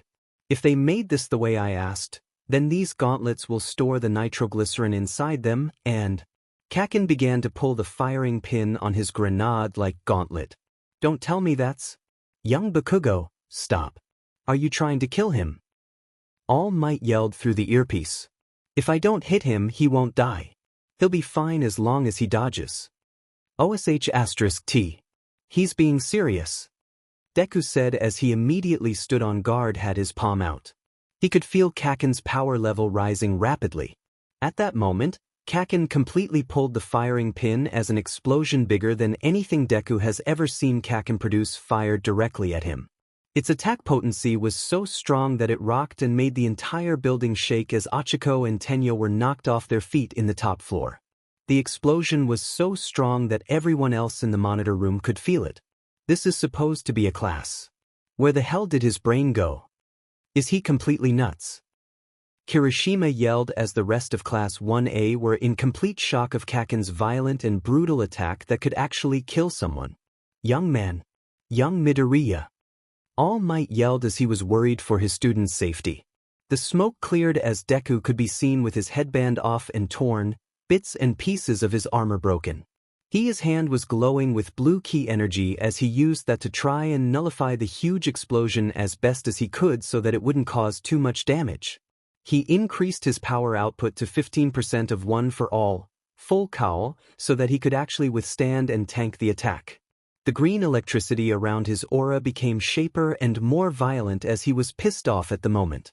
Is that even allowed? And look at what you've done. My headband is torn and bits of my armor is broke. Do you know how strong it is to make these kinds of models? You literally could have killed me right there. Hell, if it was anybody else, you probably would have. Deku exclaimed as he couldn't believe that Kakin had that bad of an anger management issue. Kakin made his way through the smoke. Wow. The more that's stored in these gauntlets, the stronger the blast. As he said that, his left gauntlet glowed red, signaling that it was completely loaded up. Come on, show me your full strength, Deku. I'll force you to surrender even if you're at full strength. Kakin said as he made a smiling face that resembled that of a psychopath. You're insane. Deku said blatantly as he didn't expect Kakin to go this far. Bakugo, answer me. Did you do that? What in the world did you do? Explain yourself. Tenya shouted through his earpiece as he was interested in just what in the world his teammate was thinking. This is my chance. If we retrieve the weapon, we'll win. Achiko thought as she sought to take advantage of Tenya's distraction and head straight for the nuclear weapon. Tenya saw what Achiko was doing and was immediately on the defensive. I won't let you, hero. Achiko used zero gravity on herself and jumped right over Tenya as she floated above the air. Tenya was not expecting a move like that. Can she make herself float now, too? We need to touch the weapon itself for it to count as being retrieved. Release. But before she even got a chance to reach the weapon, Tenya used his engine quirk to dash towards the weapon and snatch it as then Achiko landed HRD on the ground. Your quirk is not a threat if you cannot touch anything. I'll hold out until time runs out. Tenya then did his evil laugh as he was really into the hole, playing the villain role. Deku-kun is trying so strong though. I can't give up. Achiko thought as she got back up to her feet. Speaking of Deku, Kakin was currently taunting him. Hey, what's wrong, Deku? Why you not going all out yet? Do you still think of me as weaker than you, or are you just that arrogant? Come at me DMN and fight me like a real man. However, Deku was currently immersed in his thoughts. The explosion shot out. He had his costume made so that his quirk would work even for long distances. He reached for his earpiece. Uraraka-san, what's the situation? Deku-kun? Achiko responded as she was relieved to find out that he was all right. Kakin had a perplexed look on his face, ignoring me again. I can't believe this DMN nerd. Am I not a threat to you? Meanwhile, back in the monitor room, all of the spectators were watching the scene unfold. Sir, you should stop them. That Bakugo's really crazy. He's gonna hurt somebody or even worse if he's not detained. Kirishima pleaded to All Might. All Might said as he assessed the situation happening right in front of him. Strangely enough, part of him is still sane. I don't know if it's small-minded or what, but anyway. All Might thought as he spoke through his microphone. Young Bakugo, the next time you use a technique like that, I'll stop the fight and your team will lose. Bakugo dumbly replied, to attack on such a large scale inside is inviting the destruction of the stronghold you should be protecting. That is a foolish plan for both heroes and villains. You will lose a lot of points for it. As a teacher, I know I should stop this. No. All Might raised his eyebrows as he Deku's voice. Don't you dare to stop this fight, All Might. Under absolutely no circumstance. I'm going to finish this battle and I'm going to win. Deku stated with an aura of confidence as he powered up. What was that, Deku? Kakin yelled as he couldn't believe the confidence that those words oozed. All Might stood speechless as he was almost shocked at his successor's words. Izuku, I don't know what you have planned, but I believe in you. Go to the pillar by the windows now. Deku told Achiko through his earpiece. Over and out. Achiko understood and went to do what she was told. Let's settle this, Deku, with our fists. Kakin charged straight at Deku. He got ready to counterattack him, but right before Kakin made contact with Deku, he changed his direction mid-air by blast and explosion and using the momentum to go over Deku's head and blast Deku with another explosion from behind. CRP, I wasn't expecting that. Deku thought as he felt the burning pain of Kakin's deadly explosion fueled by fury. Back in the monitor room, students were shocked at Kaken's move as they too wasn't expecting him to do something like that. What was that? Kirishima asked. He doesn't look the type to think, but he's more subtle and intelligent than I expected. Shoto Todoroki, who doesn't speak much at all, said as he analyzed Kaken's movements. What do you mean? Now Kirishima was interested in what Shoto was talking about. He changed his course in a blast that doubled as a smoke screen and then did it again immediately. Shoto replied. Getting in a clean hit while fighting against inertia requires fine lateral adjustments to the power of explosions, Momo said as she decided to also put her 2 cents in as well. He's too talented. Too talented. Kaminari complained. Back to the fight, Kaken went to capitalize on his previous offensive move with another swing. Where's all that confidence now, huh? You are below me, Deku. Here comes you favorite right swing. He yelled as he went for his famous right hook. You talk way too DMN much. Deku shouted as he fired a blue key blast straight to Kaken's midsection on purpose, knowing that's where he has suffered the most punished throughout this fight. The blast connected as it blew Kaken away and created its own miniature explosion. He's not going to give me a chance to think. He's just going to keep charging at me like a locomotive no matter what. He's a ball of natural instincts, so I'm just going to have to fight back. Deku thought as he sensed Kaken getting back up and walking towards him. I should stop them, but I don't want to stop them, for his sake. All Might thought as he was in an internal dilemma. Deku jumped over to where the winder was and positioned himself over there as he saw Kaken walk towards him slowly. That last laser blast stung like a **, but there wasn't too much force behind it. You're still holding back, aren't you? Why won't you use your full power? Are you underestimating me? Do you perceive me as inferior to you? Deku looked down as his eyes were shadowed. No, you have been like this ever since we were kids. Have you been underestimating me like that since then, you BS30? Kaken yelled. That's not it. Deku began to remember all of the memories he and Kaken shared as kids. Deku finally looked up as his eyes were a furious, sharp, and electric green. You're an amazing person, so that's why I want to beat you. What? Kaken growled. I want to win. Deku then raised his power as rocks and pebbles began to float due to the aura of power he was shedding, and surpass you, you idiot. Don't look at me like that. You DMN nerd. And with that they both charged at each at full speed. These are the first passionate emotions he's shown other than when he says I want to be the #1 hero. I'm sure this is necessary for you to arrive at the future you're looking at. The two jumped at each other, both with their right arms aimed ready to strike. Kaken had an explosion ready to ignite. Deku charged up all the way to 20% of One for All, full cowl. Around his right arm is the milky white aura of his ki as it merged with the power of One for All and created a blue electric energy that fueled the arm with even more power than ever before. The muscles of his right arm bulged so strong that it tore his sleeve to shreds as the blue energy amplified itself even more many times over as the arm itself looked like it was about to explode. Detroit. Your toast, Deku? Kaken yelled as his explosion in his right hand was ready to fire as he aimed to completely incinnerate the young man before him. As they were inches apart, All Might yelled through the microphone, both of you. So dash, let's go, Uraraka. Deku yelled okay. Achiko heard her teammate's signal and proceeded to hold and grab onto a pillar by the window. I may have said we are equals. Smash. Right at the last moment before they collided, Deku aimed his arm upwards and smashed towards the ceiling. The punch went through each floor and made a hole in each one. The strike created gusts of winds that were so potent that it created whirlwinds and mini tornadoes as the entire building shook due to the sole force of the punch. The only reason the entire building didn't completely collapse is because Deku only aimed towards the ceiling and the air and not the building itself. Deku created shockwaves that were so powerful that it reached all the way to the monitor room as the students and teachers struggled to stay on their feet. What the dash? Tenya said in shock as he couldn't believe his eyes. There was a large hole right at the middle of the floor where he and Achiko were located.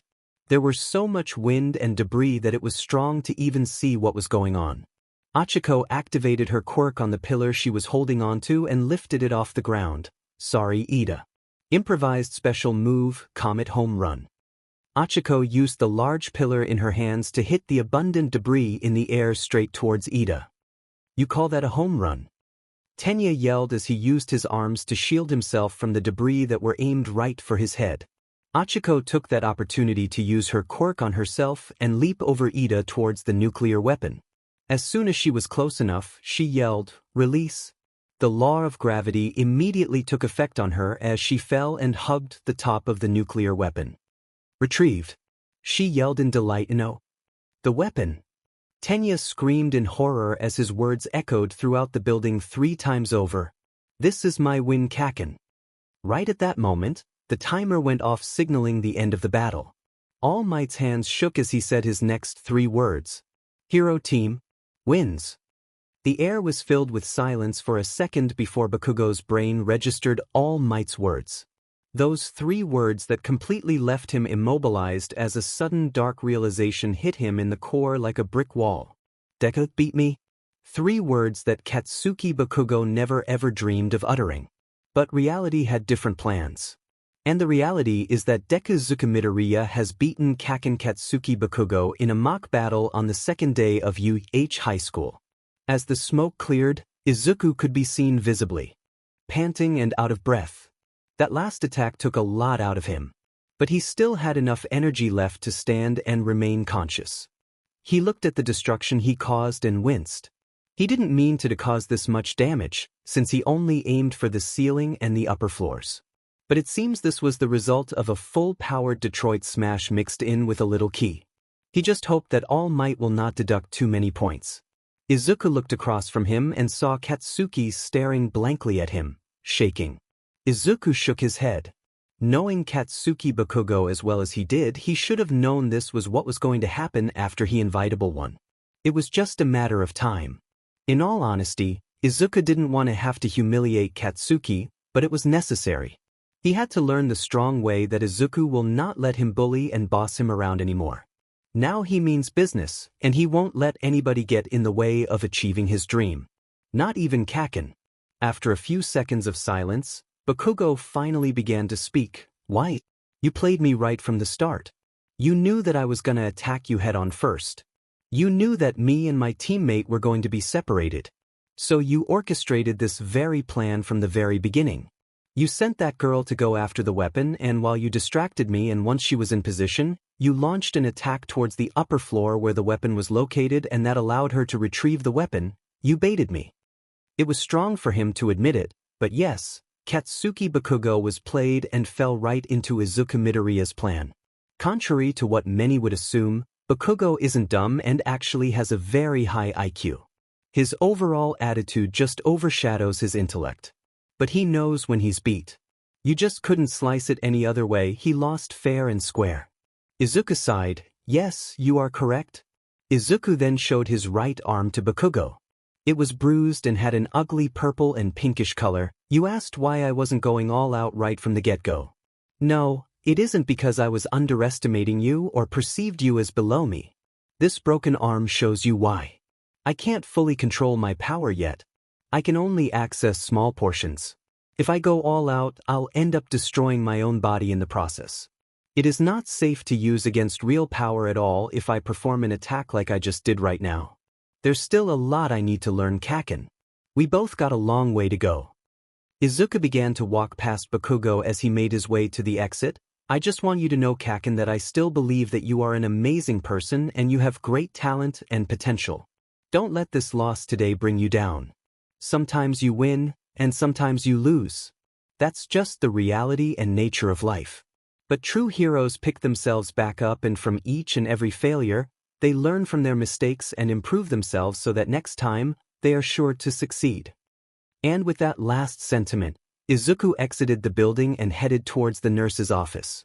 As Izuku exited the building, he came across All Might, who handed him a slip of paper. "Good job, young Midoriya, you did great. You injured yourself again, huh? Oh well, it can't be helped. Take this and head to Recovery Girl and she'll patch you up real quick." Izuku took the slip and smiled. "Thanks, sensei. Well, see you later. Have fun teaching the rest of the class." But right before Izuku left, All Might decided to say one last thing. You know you could have ended the battle much sooner. It was pretty easy to see you were holding back a lot. So why did you let it drag on for that long? Izuku took a second before he responded. I couldn't do that to him. It wouldn't have been fair. If I did that, he wouldn't learn anything. I want him to take away something from this experience.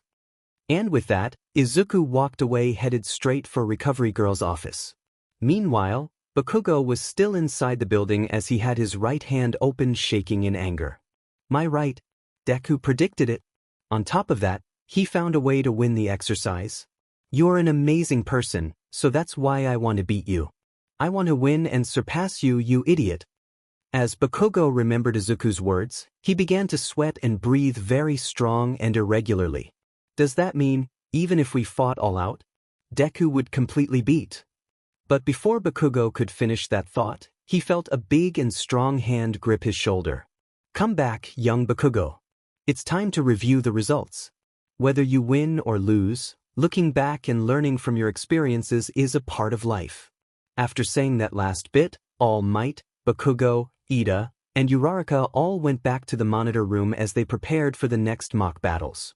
When Izuku made it to Recovery Girl's office, the first thing she did was scold him for being so reckless again. He apologized and said he will be more careful next time. However, as soon as Recovery Girl healed his broken arm, Izuku immediately collapsed to unconsciousness and fell into a slumber on the bed. This was due to using One for All and Ki at the same time and the huge stamina drawback that it brings, and since Recovery Girl's quirk uses the patient stamina, it was too much for Izuku and he had to rest. During Izuku's nap, he had another strange dream, although this was different than all of the others he has had before. He opened his eyes and found himself floating in space above the Earth's atmosphere. He looked down below and gawked at the sight as he could only stare at the appealing bright blue sphere below him. It's not like he had never seen pictures of Earth, but seeing it with your own eyes is a completely different experience than just looking at a couple of photos. It felt so real too. Izuku could control his body and his senses, which is different from his other visions. It made him much more relaxed as he floated around the vast void of outer space. Why am I here? This is so weird. Why the hell am I floating in space? Izuku said out loud as he turned his vision from Earth. He used his ki to try to see if he can sense out anybody else's power level if there was anybody else in the area. He then sensed something above him and gasped in shock as he looked up. Floating above Izuku was a large green star that shined brightly above Earth. It was comparable to the sun, only it was green in color and much hotter and denser. Izuku immediately felt the raw power and energy that the green star as emanating. It had a fierce but calm aura that radiated absolute justice heroism. Izuku decided to fly upwards closer and closer to the star until he was right in front of it. Surprisingly, he didn't burn to death. He placed his hand on the surface and felt a rush of strength and adrenaline that he had never felt before. Green lightning surrounded him as his green eyes shined with power. Below the star was a digital progress meter that read, 20% complete until full mastery. The meter was 1/5 of the way filled up. He tried to move his hand across the star to over the distance that read 20%, but stopped as soon as he went over 20%. The reason was because as soon as he did that, his hand got so hot that he felt like he just placed it in a pot of boiling water. He felt the immense heat travel to his core as his body couldn't handle the unbelievable power that he was feeling. He immediately retracted his hand as blew it repeatedly as in an attempt to cool it down. Hot, hot, hot. Izuku yelled as he blew his hand earnestly. Once it cooled down, he took another look at the magnificent green star in front of him. I get it now. This star, it represents One for All. Izuku mumbled as he could, the power of One for All just oozing from the star as green lightning surrounded it. Just then, right beside the star, appeared multiple large doors that stood tall over Izuku as they floated in the endless void of space. The first door was golden in color and it had the Roman numeral of I marked in the middle. The door knob had a large lock that prevented anyone from entering. Izuku tried to pick the lock and also rip it off with brute force, but no matter how strong he tried, it just wouldn't budge. It honestly made him frustrated. Damn it. I just want to see what's behind that door. Izuku shouted in annoyance as he sighed and moved to the next one. Now the second door was twice as big and dense as the first one. One key difference was that their active blue lightnings speaking around the door, similar to the green lightning around the green star. It had 2 locks on the knob instead of 1, and right in the middle was the mark of the Roman numeral of 2. Izuku tried to open it, but it was even harder than the first one. He decided to just leave it alone and move on to the next door. Now this door was quadruple the size and thickness of the second one. It had lightning around it, but this time it was much more fierce and strong as it illuminated the Izuku's figure. There were 3 locks on the door knob, and right in the middle of the door was a mark of the Roman numeral of 3. Izuku tried to open it, but the locks were even heavier than his training weights.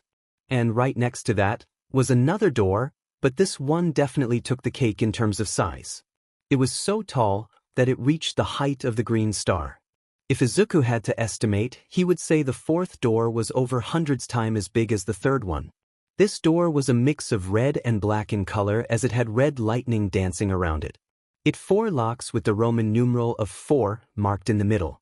Izuku contemplated on attempting to open this ridiculous door, but decided that it was no use since he was unsuccessful in trying to open the previous 3 ones. There was no way in hell that he was gonna open this one. Izuku felt an immense amount of ki from all 4 doors, as they contained power that he has never seen before. Izuku struggled to figure out what these doors meant, but he was in a dead end, and he had no idea of what he could do in order to open the doors. He was lost. Man, why do I always get these weird kind of dreams? If only I can get some sort of sign to figure this kind of stuff out. As if on cue, Izuku was teleported to a completely different location. When Izuku opened his eyes again, he was shocked to see he was in a rocky desert with no signs of life as a clam wind flew by. Izuku tried to figure out where he was until he heard a voice. "You should be honored, you know, a bottom-tier boy like you hardly ever gets the chance to play with an elite warrior like me." Izuku turned around as he widened his eyes. There were 2 men who were standing face to face against one another. As he laid eyes on them, he immediately recognized them. One was taller than the other, who had spiky black unkempt hair that looked exactly like Bardock. He wore an orange gi with a blue shirt underneath. He had blue boots and wore blue wristbands. This warrior went by the name of Son Goku. The other warrior who spoke first had black spiky hair that stood all the way up. He had a huge widow's peak and a large forehead. He was wearing a blue and white model of the Scion armor with shoulder pads. He had his tail wrapped around his waist. "We Scions are tested for combat aptitude soon after we are born. The pitiful babies with low power levels are shipped off to a planet with no serious opponents, just like you were." Izuku was confused. "Wait, Scions. What's that?" Izuku asked out loud, but apparently the 2 men couldn't see or hear him. "If that's how I got to Earth, I'm grateful. On this planet we know that even the lowest born can outdo the elite if they work strong enough." Goku responded, "At least they have a sense of humor. Now I'll show you the wall that you can never scale with strong work alone," Vegeta said as he couldn't wait to put Kakarot in his place. The 2 Scions, an elite and a low class, got into their battle stances. Seconds later they rushed towards each other at speeds Izuku couldn't even follow and began their legendary battle. Izuku opened his eyes to find a white ceiling above him. He looked towards the clock in the room to find out that it was already late afternoon. "Oh, so you're awake?" Izuku turned his head to see Recovery Girl on her chair looking over him. "You passed out from exhaustion, but everything else seems to be fine when I looked you over as you were sleeping. Try not to overdo yourself too much, okay, young man?" Recovery Girl sternly said. "Yes, ma'am," Izuku replied as he got off from the bed and walked back to his homeroom. As he was walking down the halls, he sighed as he thought about the events that transpired today. "I ended up skipping my afternoon classes. Mr. Aizawa's gonna wrap me in those bindings again," Izuku mumbled. Another thing that stayed on his mind was the dream that he just had. He tried to think what those 4 doors represented or what they meant. He knew that the green star was one for all, but he didn't have a single clue about the 4 doors. And why were they locked? Did he have to find the keys? And why did those 2 men always appear in his dreams? What were they talking about? What is a Scion? So many questions, yet with no answers. Izuku made it to Class 1A's homeroom, and as soon as he slid the door open he was bombarded by his classmates. "Oh, Midoriya's here. Good work. Man, I don't know what you were saying during the match, but you were fired up."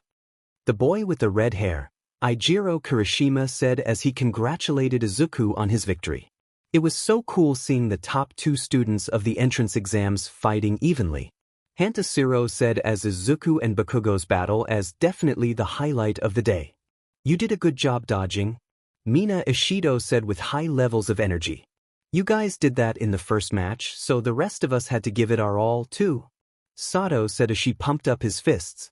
"You were far from elegant, but Aoyama began to say but was cut off by Mina when she yelled out that Izuku did good in dodging again as she jumped up and down excitedly. "Echa," Izuku said as he was a little embarrassed by all of the attention he was garnering.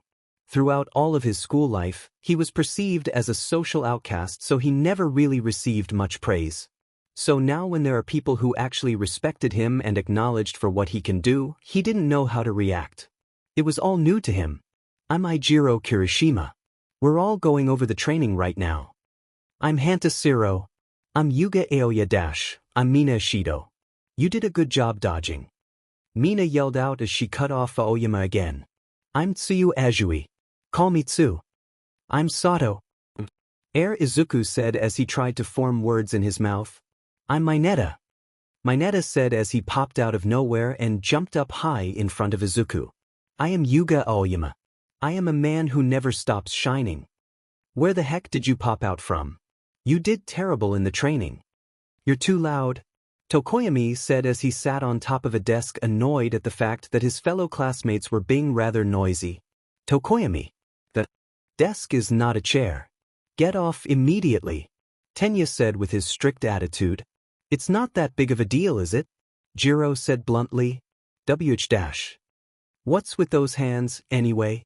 Ojiro asked, referring to Tenya's hand motions that move in patterns almost mechanically. "I cannot condone actions that disrespect the desks the great men and women who are our upperclassmen once used," Tenya shouted with absolute seriousness in his voice. "Ida never wavers, does he?" Izuku thought with a sweat drop. As that is going on, Kaminari and Achiko entered the classroom with stacks of books in their hands.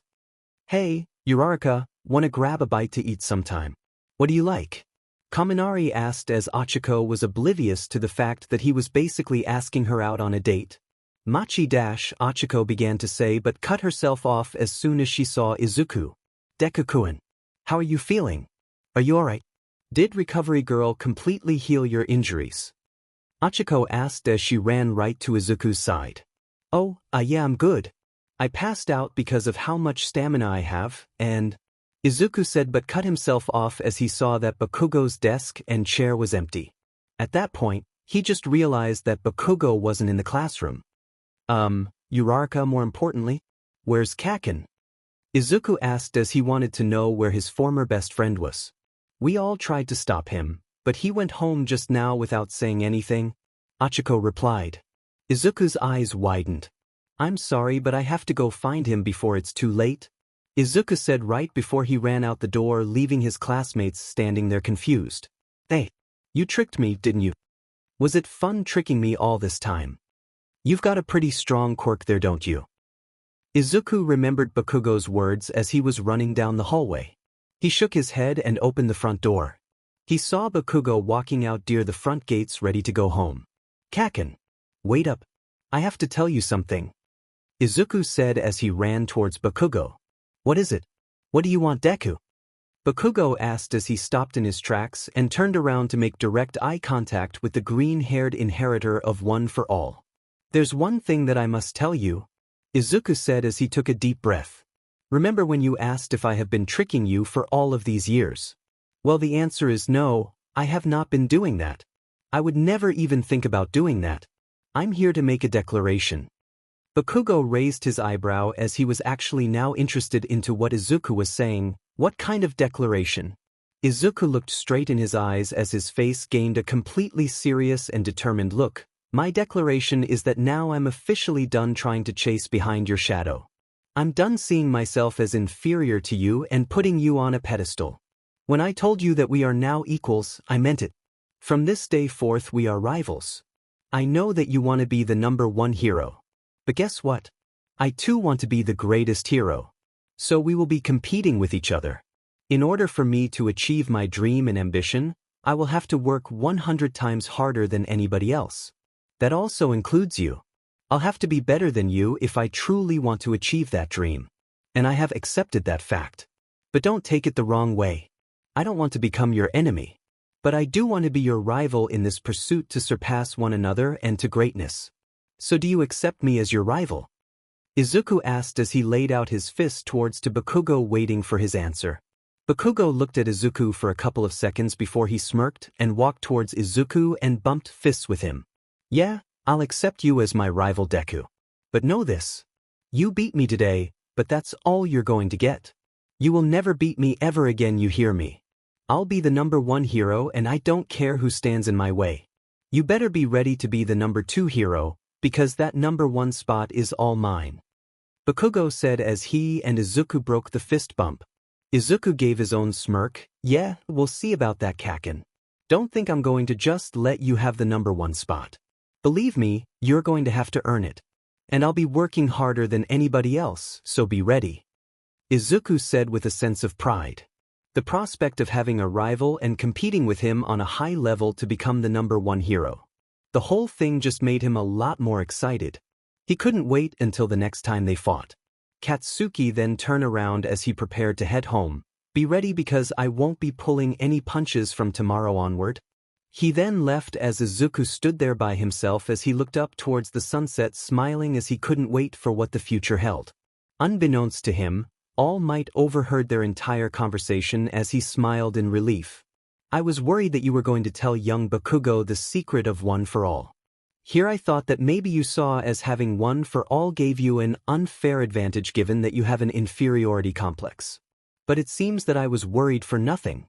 You have gotten rid of that inferiority complex and instead gained the confidence necessary to continue pushing forward towards your dream. You even gained a rival, which is a good thing. You two will give each other motivation and drive to improve and push beyond your limits. Good job today, young Izuku. Keep it up. All Might thought as he ran back inside the school building. Other people were also watching the exchange between the two students through the window. Those people being Mina, Achiko, Tsuyu, and Momo. What were they saying? I couldn't hear a word they said. Mina asked, the fated battle between rivals. Achiko stated as she watched Izuku head back towards the school building. From the way they fist bumped each other, maybe they possibly made up or got along. Tsu asked as she thought that could be what they were talking about. No, I think it is a little more complicated than that. After what happened today, they wouldn't just make up. That fist bump must have symbolized some kind of consensus that they came to. Just expect more from those two in the future. Momo said as she put her 2 cents in using her observation skills. The fated battle between rivals. Achiko said again as she smiled. Kaken's fuse has been lit. But that doesn't change what I have to do. This means I'll have to keep on getting better and better if I want to become the greatest hero in the world. Izuku thought as he went back to the classroom to get back his stuff and prepare to head home. But unbeknownst to him, a few days later he and the rest of Class 1A would find out how terrifying the truly cunning villains All Might warned them about were. In an abandoned bar located deep within the city, a young man sat reading a newspaper headlined, All Might becomes you a teacher. Closes agency temporarily. Did you see this? It says he's a teacher? What do you think will happen if the symbol of peace is killed by villains? Hey, how are All Might's classes? A female news reporter asked Izuku as she and the rest of the media came up to him with a bunch of cameras and microphones. Izuku was really uncomfortable since they were all up in his personal space. He thought about making an excuse of saying that he needed to go to the nurse's office but decided against seeing as the people did deserve a little info about All Might as a teacher. Well, he's a really good inspiration and motivator and he has taught me a lot in regards of how to become a hero, Izuku said as he praised his predecessor. As soon as he said that, he used a small portion of his ki to quickly run inside the school building faster than the average human eye can blink. Before they could even ask Izuku another question, He was already gone out of their sight. Whoa, where did he go? The news reporter asked, but before she could question any further, she saw Achiko walking up to the school's entrance. The entire news report media immediately ran towards her to ask her a question. Will you tell us about the symbol of peace is like as a teacher? Achiko was a little taken aback by the question. What he's like? He's very muscular. Achiko exclaimed as she flexed both her arms, doing her best imitation of All Might. They then saw Tenya walking to the school's entrance and they immediately ran up to him to ask some questions. What do you think of All Might as a teacher? He made me recognize anew that I attend an educational institution that is the best of the best. Of course his dignity and character go without saying, but we students are constantly able to see his humorous side. It is a unique opportunity to learn about being a top hero directly from one. Tenya said with his usual serious and dramatic fashion. Unfortunately, it caused the reporters to get bored as they didn't expect a teenager to be so professional about having All Might as a teacher. They thought he would be more typical about, but they were dead wrong as there is nothing typical about Tenya Ida. Excuse me, can you tell me about All Might? You're the one who was caught by the sludge villain, the reporter said when they recognized Bakugo. Bakugo got visibly irritated and annoyed when she brought up the sludge villain. He would like to forget about that whole incident, and whenever someone reminded him about it, it really struck a nerve.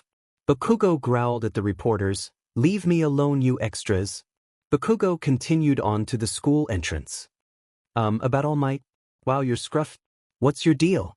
The female news reporter asked with a grimace as Aizawa stood in front of the media. He's not on duty today. You are disturbing the classes. Please leave. Aizawa said as he turned around and went through the front entrance. I would like to speak directly with All Might. Aizawa sighed and shook his head as he kept walking. I can't believe All Might was able to work as a hero with all this. The news reporter began to get a little frustrated. Hey. Just a little time is fine. Just let me see All Might, she said before she began to attempt to walk past the front entrance, but abruptly stopped when a buzzer went off and metal gates were activated as they came down to block the front entrance. What the? It's the UA barrier. If someone tries to get in without a student ID or a pass to enter, the security system kicks in. Apparently there are sensors all over the school. What the heck? They think they're so high and mighty. They could at least give a brief comment. Seriously, we've been here for 2 days, and they still won't say anything. The news that All Might had been hired as a teacher at UH surprised the nation, and the media descended on the school and caused a commotion for days. Everyone knew about it. Far behind the media and news reporters, a mysterious figure could be seen standing ominously as the wind blew around him and illuminated his persona. It wasn't just some random bystander though. No, it is somebody with ill intent. Good work on yesterday's combat training. I saw the video and the results. Aizawa stated as Class 1A was seated and ready to begin class. He looked towards Katsuki and said, Bakugo, you're talented, so don't act like a kid. Be mature and accept your losses and learn from them. I know. Bakugo responded with an annoyed grunt. And Midoriya. Izuku looked up at Aizawa and paid close attention as he heard his name. You settled it by breaking your arm again. You can't keep saying you can't help it because you can't control your quirk. I don't like saying the same thing over and over. As long as you can fix the control issue, there's a lot you'll be able to do. You have an astounding amount of potential, so you will have to find a way to control your quirk so you can maximize your potential. Feel a sense of urgency, Midoriya. Izuku smiled as he understood what his teacher was saying. Yes, sir. Aizawa then turned his attention towards the whole class. Now let's get down to homeroom business. Sorry about the late notice, but today, I'll have you. The students began anticipating on what their teacher was about to say next. Take another special test. Were the thoughts of numerous students of Class 1A, but what Aizawa said next was something that they were not expecting. Decide on a class representative. It's actually a normal school activity. The class thought in relief. I want to be class rep, pick me. Kirishima yelled out, me too. Kaminari followed suit by shouting his longing to also be class rep, I want to do it too. Jiro said as she raised her hand up. It's a job made for M-. I'll be the leader. Mina shouted as she interrupted Aoyama once again. Poor Aoyama. In a normal class, students might feel like they're just taking on daily duties, and this wouldn't happen, but here in the hero course, it's a role that allows one to practice being a top hero by leading a group. Izuku thought in his head as he observed the chaos that ensued in his classroom. A lot of students were shouting out weird stuff like Mineta, who said that his manifesto is for all girls' skirts to be 30 centimeters above the knee. Even Bakugo wanted to be class rep as he yelled to let him do it. Izuku didn't know what he wanted to do. While it sounded nice to be class rep, he also didn't know if he personally was cut out for the job. He wasn't sure if he was ready for that leadership role yet. But he understood that if he wanted to be the next symbol of peace, it might be necessary for him to get some practice in this form. Silence, please. Everybody immediately stopped what they were doing as soon as they heard Tenya yell so that he could have their attention. It's a job with the serious responsibility of leading others. It is not a job for just anyone who wants to do it. It is a calling that requires the trust of those around you. If we want to use democracy to decide on a true leader, then we should hold an election to choose one. Your hand is raised the highest.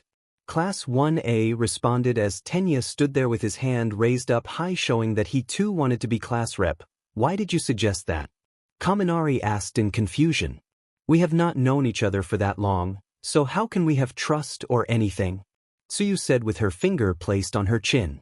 If that's the case and everyone votes for themselves, Kirishima began to say. Don't you think that is precisely why whoever receives multiple votes here can be truly considered the most suitable person? What do you think, Mr. Aizawa? Tenya asked as he hoped the homeroom teacher would accept his proposal. I don't care, as long as you decide before homeroom is over. And don't make too much noise. Aizawa responded as he fell down to the floor in his yellow sleeping bag to prepare for a nap. Thank you very much. A couple of minutes later, election results: Izuku Midoriya, 3 votes; Momo Yaoyorozu, 2 votes. What? I got 3 votes. Where the hell did those come from? Izuku yelled out in shock. He didn't expect to get 3 votes, much less win. Who voted for him? Why Deku? Who voted for the DMN nerd? Bakugo yelled in rage as he jumped out of his seat. Well, it's better than voting for you. Shiro commented. What did you say? Meanwhile, Achiko and Momo were both whistling innocently and nonchalantly as they looked the other way, trying to look as normal as possible. Yeah, it's best if I just keep my mouth shut, they both said in their heads. I give up. I give up. 0 votes. I knew that would happen. That is only to be expected of a person's calling. Tenya said as he was filled with an aura of misery of not even getting a single vote. You voted for someone else. Momo said in a sympathetic tone. But you wanted to be class rep too. What are you trying to do, Ida? Sato asked as he couldn't get why Ida wouldn't vote for himself if he truly wanted to be class rep. Shoto just closed his eyes and shook his head. Then, the class rep is Midoriya, and the deputy class rep will be Yaoyorozu. Aizawa stated in his bored and monotone voice as the two stood in front of the class. Well, I didn't expect to win, but hey, I'll do the best that I can. Izuku said as he smiled sheepishly and rubbed the back of his head. He was a little nervous, but it might be a good learning experience for him. He does want to be the #1 hero, so this could be a good step in the right direction. I'm sure you'll do fine, Izuku-kun. You're more than cut out for the job. Momo encouraged Izuku as she smiled and winked at him. Hey, you know what, this might not be too bad. Tsuyu commented as she approved of the class rep and deputy class rep. After all said and done, Midoriya can be pretty fired up, anyway. He's a guy I wouldn't mind being class rep, and Yaoyorozu was cool when we were going over the battle results. Kirishima stated as he also liked the idea of having Izuku as their class rep. As everyone discussed the outcome of the election, it was quiet for Tenya as he just sat there taking in the fact that he didn't get a single vote. Wow. There are a lot of people today too. Achiko said as the entire cafeteria was packed full with students as there was a lot of noise and activity going on. That's because everyone in the hero course, support course, and management course meets in the same place. Tenya replied. Achiko took a big bite from her white rice and smiled in pleasure. The rice is so delicious. Izuku sighed. Even though I've been chosen as class rep, I don't know if I'm qualified for it, Izuku said as he began to eat his food. You are, Achiko said bluntly as she continued to chew her food. Don't worry about it, you are completely capable of the job. Momo said as well as she also ate her food with them. It'll be fine. Your courage and judgment at critical moments make you worth following. Out of all of us, you're the one who probably has the most heroic spirit. That's why I voted for you. Tenya said before he took another spoonful of his food. It was you? Izuku asked in shock. Didn't he want to be class rep? Me too? Achiko stated. Me three. Momo said. Wait a second. So you all voted for me? Izuku said in shock as his eyes grew big and wide and almost bulged out. But didn't you want to be class rep too, Ida? I mean, you've got glasses and everything. Achiko said bluntly and outright. Uraraka just talks without thinking. Izuku thought with a sweat drop. Tenya took a sip of his orange juice. Wanting to do it and being suitable for it are different issues. I merely did what I judged to be correct. Merely? You don't usually use that word, Izuku said in confusion. But Tenya mumbled. I've been thinking, are you a rich boy, Ida? Achiko asked in curiosity. Rich? I tried to change how I talk because I didn't want to be called that, Tenya said. Izuku, Achiko and Momo stared at him, urging and pleading for him to go on and explain. Tenya sighed and decided why not. Yes, my family has been heroes for generations. I'm the second son. What? Izuku, Momo and Achiko exclaimed, Do you know the turbo hero, Ingenium? Ida asked. Of course. He's a really popular hero who has 65 sidekicks working at his Tokyo agency. Izuku stated going into fanboy mode. Wait, don't tell me?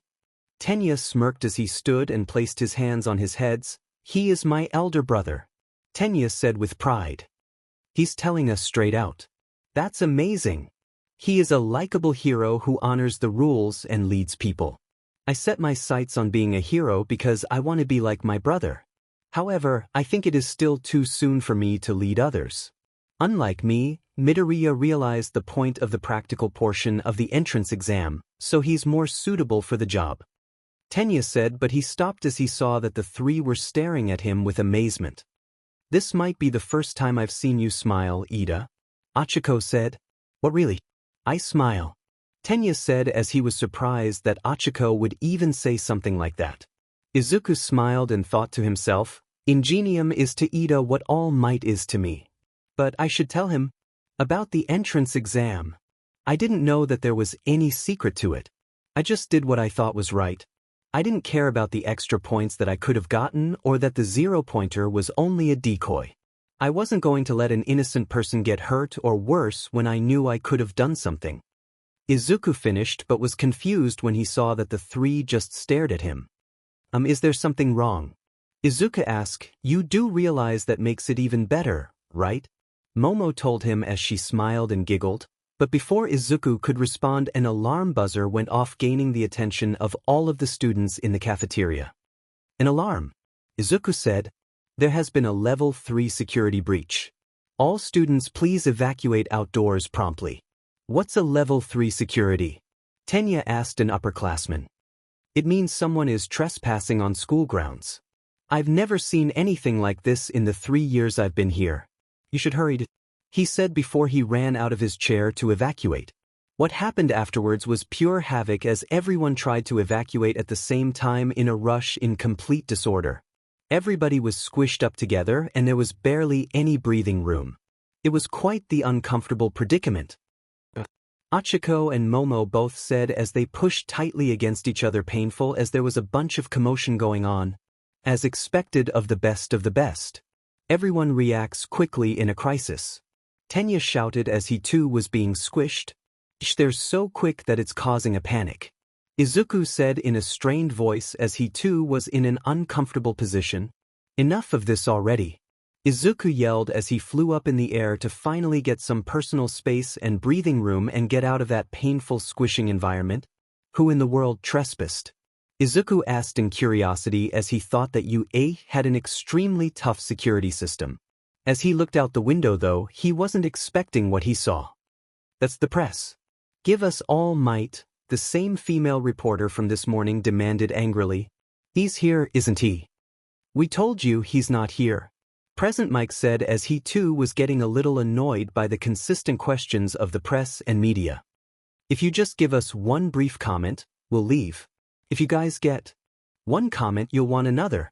That's just how you are. Aizawa responded as he couldn't believe that these reporters actually managed to get past the security system.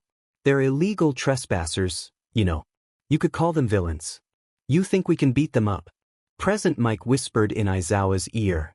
Don't do it, man. They'll write up a bunch of half-truths about you. Let's wait for the police. Aizawa replied. Izuku saw the chaos that was happening and just shook his head at the thought that this was caused just because the media wanted an interview with All Might. I have to do something. I have to let everyone know that everything is okay. Izuku thought to himself as he flew to where the exit was located so that everybody could see him. Okay, here goes nothing. Izuku thought nervously. He took a deep breath and made sure to make his voice louder and deeper by infusing it with a little bit of key energy. Everyone, calm down. It is just the media and press. There is nothing to worry about. The teachers got the situation under control. There is nothing to fear. This is UA for crying out loud. Let's act like we have some sense and show why we are the best of the best. Every student quieted down and sighed in relief. They heard police sirens which signified that the media would be gone any minute. Tenya, Achiko and Momo smiled as they happy Izuku stepped up and did what he needed to do to get the situation under control. Meanwhile, outside the police arrived. Goodbye, bad mass media. It's quiet for all of ya.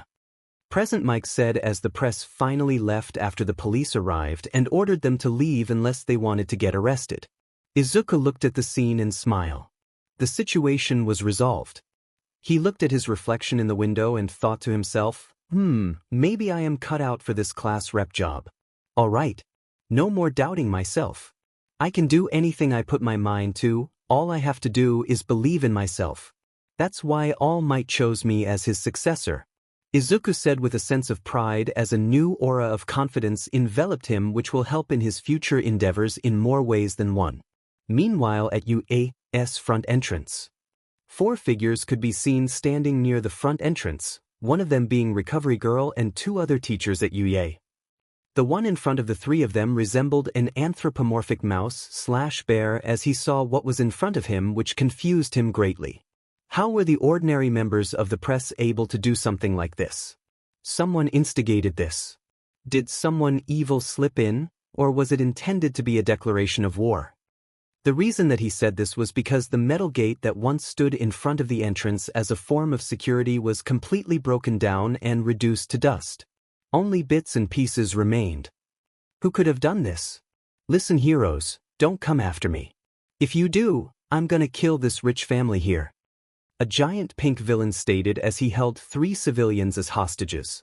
The heroes he was referring to were Empty Lady, Kamui Woods and one other hero who were all on the ground panting as they were out of breath fighting the villain before them. It's fine now, family. Missouri Smash.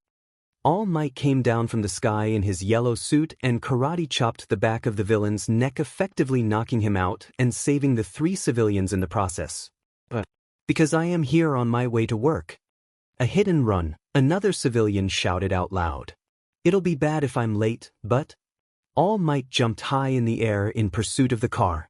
I've gotten slower. After I gave young Midoriya one for all, my powers have been weakening. On top of that, after forcing myself that time, the time I can spend in this form has gotten shorter than before. All Might thought as he caught the car that committed the hit and run and smashed the engine to prevent it from going anywhere else. Young Midoriya, please think carefully about what it means to have this power. If word gets out, it's clear that the world would be teeming with those trying to steal the power from you. This secret should be kept both to prevent chaos in society and for your sake. All Might said in his head as he thought about the safety of his successor and what dangers bearing one for all would bring to him. Even if Izuku is a suitable vessel, he is still only a 15-year-old boy. He still has much left to learn if he wants to become the greatest hero. Someone's barricaded themselves in the neighboring town. As soon as he heard that, All Might blasted off once again to go resolve the issue.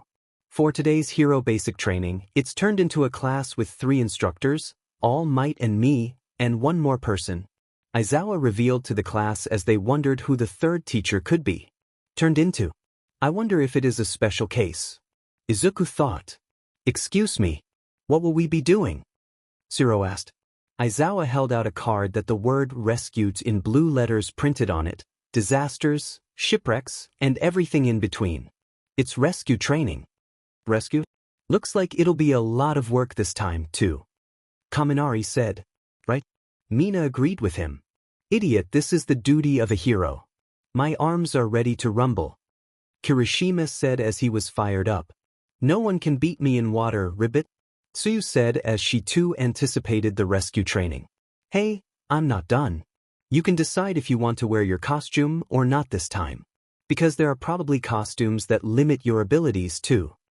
Aizawa said as he used a remote to make the numbered boxes that contain the students' costumes come out of the wall. The training will take place off campus, so we're taking a bus. That is all. Start getting ready. And with that, the students got up from their chairs and began to prepare to head to rescue training. Rescue training. What I've admired, Izuku thought as he remembered the video of All Might's debut. The one where he watched countless of times as a kid. He tightened his right fist. It's training to get another step closer to being the greatest hero. I'll do my best. Izuku went outside wearing his Scion armor that he wore last time. The support course was able to repair the damage that was caused by Bakugo in their fight. Izuku got a new red headband that he held in his hand. Oh, Izuku, the support course was able to fix your costume. It got pretty banged up when you and Bakugo fought. Momo asked as she was surprised that they were able to fix it so quickly. Izuku rubbed his head sheepishly. Yeah, I really like this armor, so I asked nicely if they could fix as soon as possible. And it turned out all right. Izuku turned his head the other way, trying not to make eye contact as he tried to hide the blush on his face from seeing Momo's costume. Ding, what is it with these girls and their CC costumes? Ida blew a loud whistle which caught the attention of everyone present. Class 1, gather round. Form 2 lines by your student numbers in order to make boarding the bus go smoothly. Where did he get the whistle from? Ida is really going at full throttle. Izuku said with a sweat drop. On the bus? Shoot. I didn't think it'd be this type of bus. Tenya said as he had his head down as the bus was more similar to a public transport where there was a lot of space to walk around. There was no point, huh? Mina said as since there was so much space, they didn't need to make 2 lines to get in the bus smoothly. I say whatever comes to mind. Midoriya. Tsuyu said, yes, Azui. Call me Tsu. Arif, my bad. Izuku apologized. Your quirk is like All Might's. Tsuyu said bluntly. Echa. Why you think so? But Izuku stuttered nervously.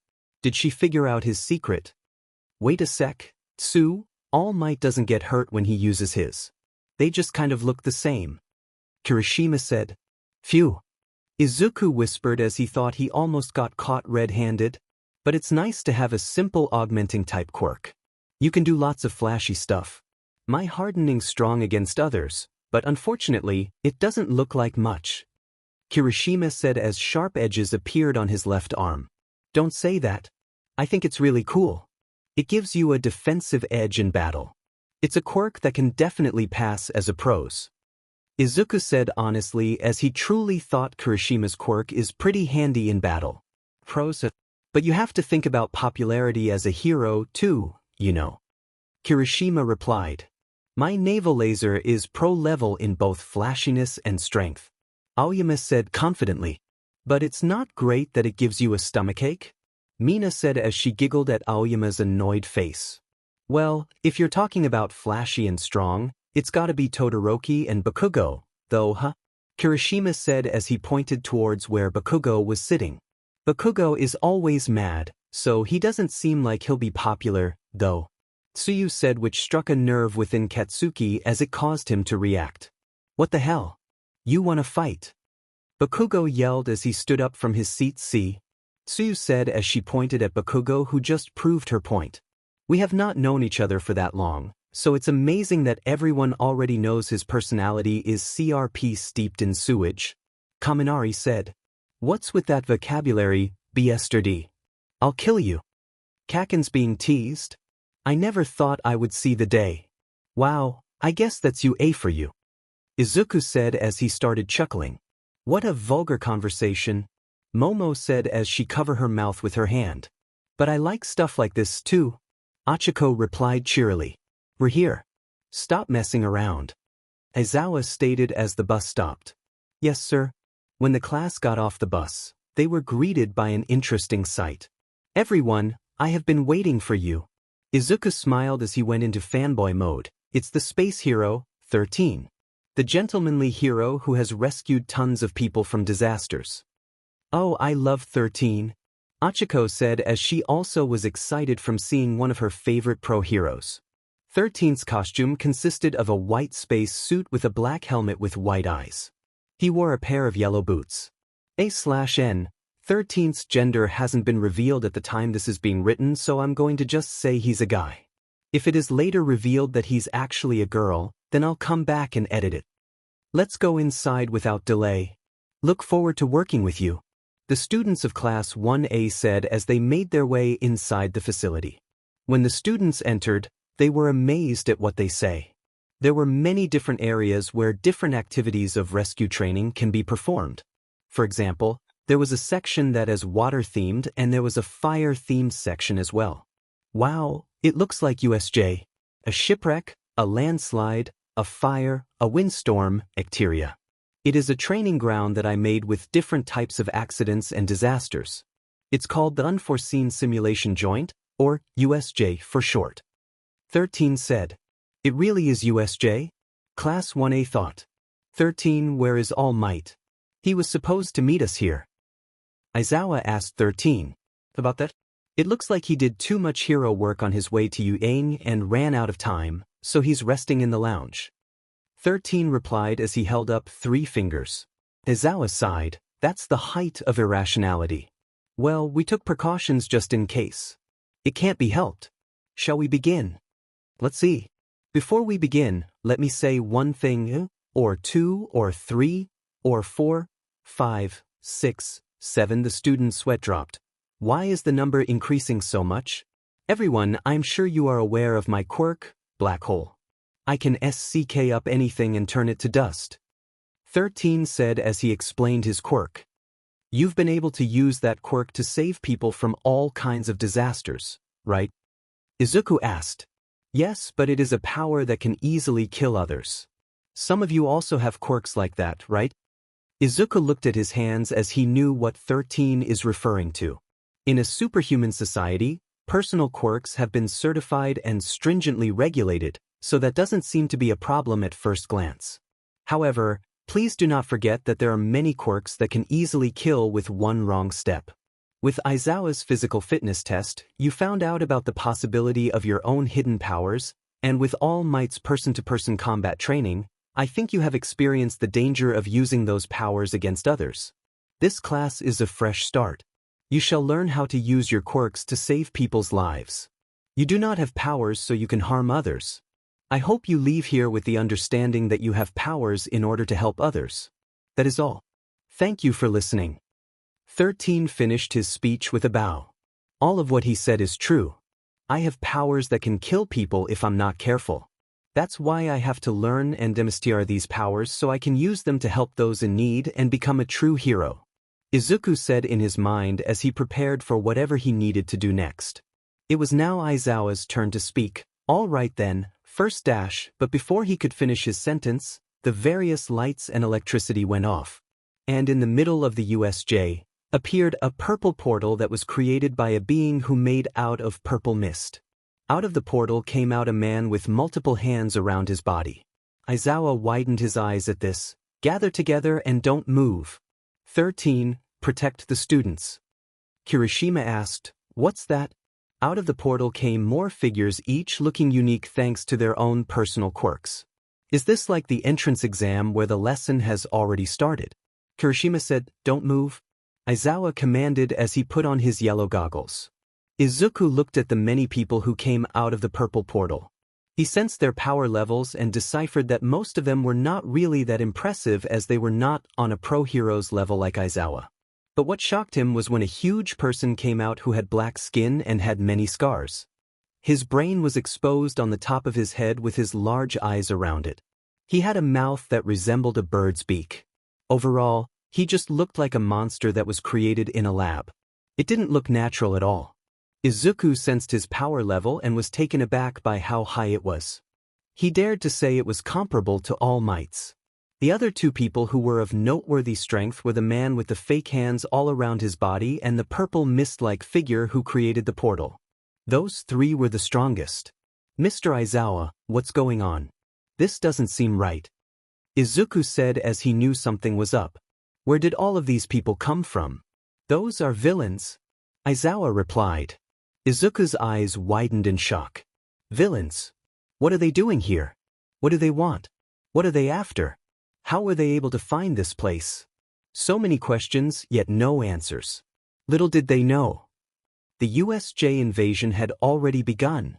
13 and Eraser. The teacher's schedule we received the other day said that All Might was also supposed to be here. Kurojuri, villain made of purple mist, pointed out as he and the rest of the villains wondered where the symbol of peace could be as they were expecting him to be here. Aizawa said, the trespassing the other day was the work of these scumbags after all. Where is he? I went through the trouble of bringing this whole crowd to All Might. The symbol of peace. I can't believe he's not here. I wonder if he'll come if we kill some kids. Tamura Shigaraki, the man with the fake hands all around his body, said with absolute malice in his tone as he was annoyed All Might wasn't present. And it wouldn't be on him if he were to kill innocent students to bait the symbol of peace, as he barely had regard for human life.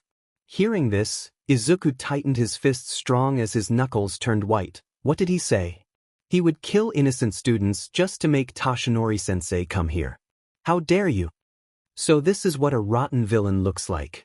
You won't get away with this. Izuku thought in anger as the thought of his fellow classmates dying at the hands of these scumbags enraged him to the core. He wasn't about to sit back and just let them do as they please. The scent of ozone filled the air as Izuku subconsciously activated One for All, Full Cowl. Furious green lightning cackled around him as a sharp green aura enveloped Izuku, signaling that he was ready for battle.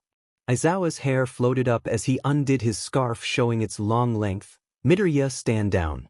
I'll handle the villains while you stay with the others. Aizawa ordered as he too prepared for a fight. Wait a second. Villains? There's no way they could get into a hero school. Kirishima exclaimed as he couldn't believe that a whole gang of villains just suddenly showed up out of nowhere talking about they're going to kill a couple of kids. What about the trespasser sensors?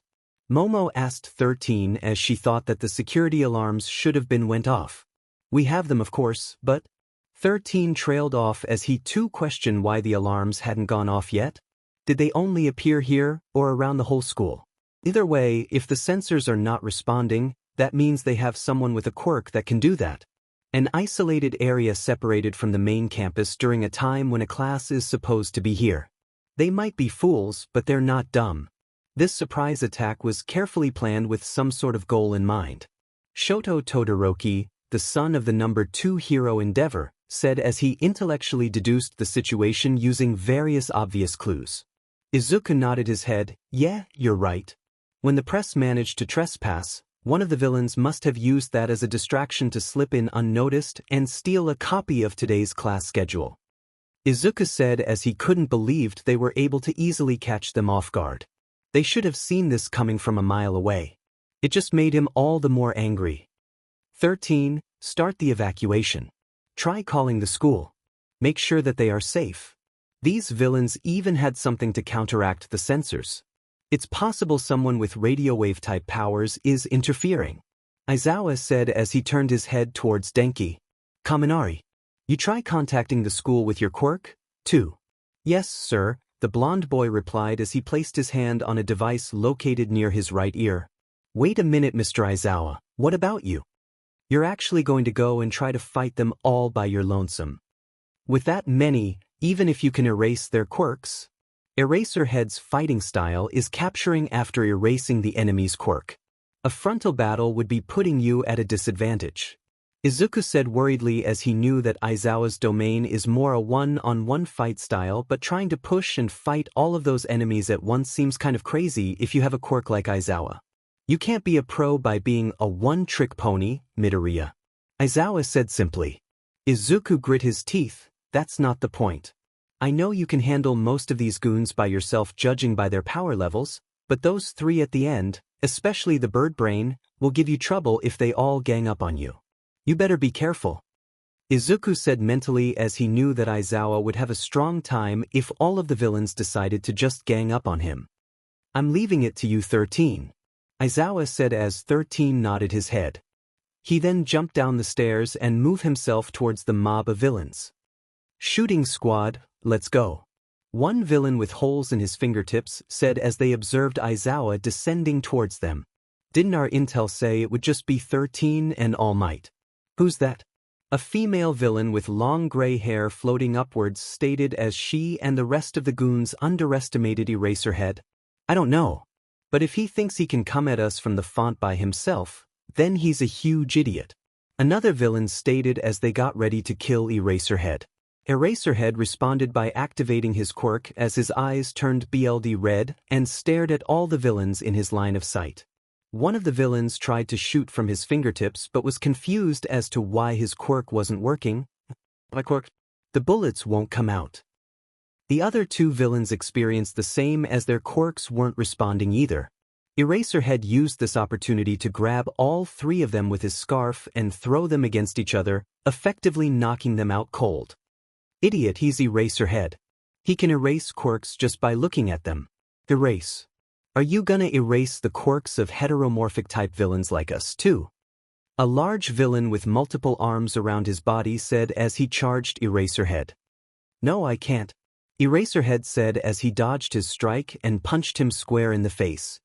But the skills of guys like you. Eraserhead wrapped his scarf around the villain's leg as he dodged another punch from another villain and countered it with a kick, are statistically more likely to manifest in close combat. Eraserhead threw the villain that he wrapped around his scarf to a crowd of goons and made him collapse on them, which took all of them out swiftly, so I've taken measures against that. Eraserhead said confidently as he easily manhandled the cannon fodder minions. He's also strong in hand-to-hand combat, and since he's hiding his eyes with goggles, you can't tell whose quirk he's erasing. When he fights against a group, that makes it harder for them to work together. Tamura stated as he observed Eraserhead manhandling his goons. He understood that a pro at his level completely outclassed these low-tier villains that he brought along. I see. I hate pro heroes. The masses don't stand a chance against them. Tamura said annoyingly as he scratched his neck. But Mr. Aizawa's actually good at fighting by himself against a lot of people. Izuku said in amazement as he watched his homeroom teacher handle the mob of villains. It made him excited as he too wanted to get a crack at fighting some villains. This is no time for analysis. Hurry up and come back to the group. Tenya yelled towards Izuku, who nodded and ran back to where the rest of the students were heading. As they neared the exit, a purple mist appeared in front of them as it grew in size. I won't let you lot get away. Kurogiri said as he blocked their path. Diamant. I just blinked once and the guy who looks like the most trouble got away. Aizawa thought as he got surrounded by the mob of villains, preventing him to go anywhere else. Nice to meet you. We are the League of Villains. It may be presumptuous of us, but we have invited ourselves into the home of heroes, Yuye High School, in order to have All Might, the symbol of peace, take his last breath. Kurogiri said, revealing to them their motives for being here. Izuku narrowed his eyebrows. So you want to kill All Might, huh? Good luck with that. I believe All Might should have been here. Has there been some kind of change? Well, that is neither here nor there. This is the part want him to play. Kurogiri stated as he prepared to take out 13 and the students. 13 was about to use his black hole quirk but stopped as out of nowhere. Both Kirishima and Bakugo were in front of him as they charged Kurogiri head-on. Bakugo blasted him in the face with a loud explosion. What in the hell are those two idiots doing? Izuku said as he wiped the smoke away from his face.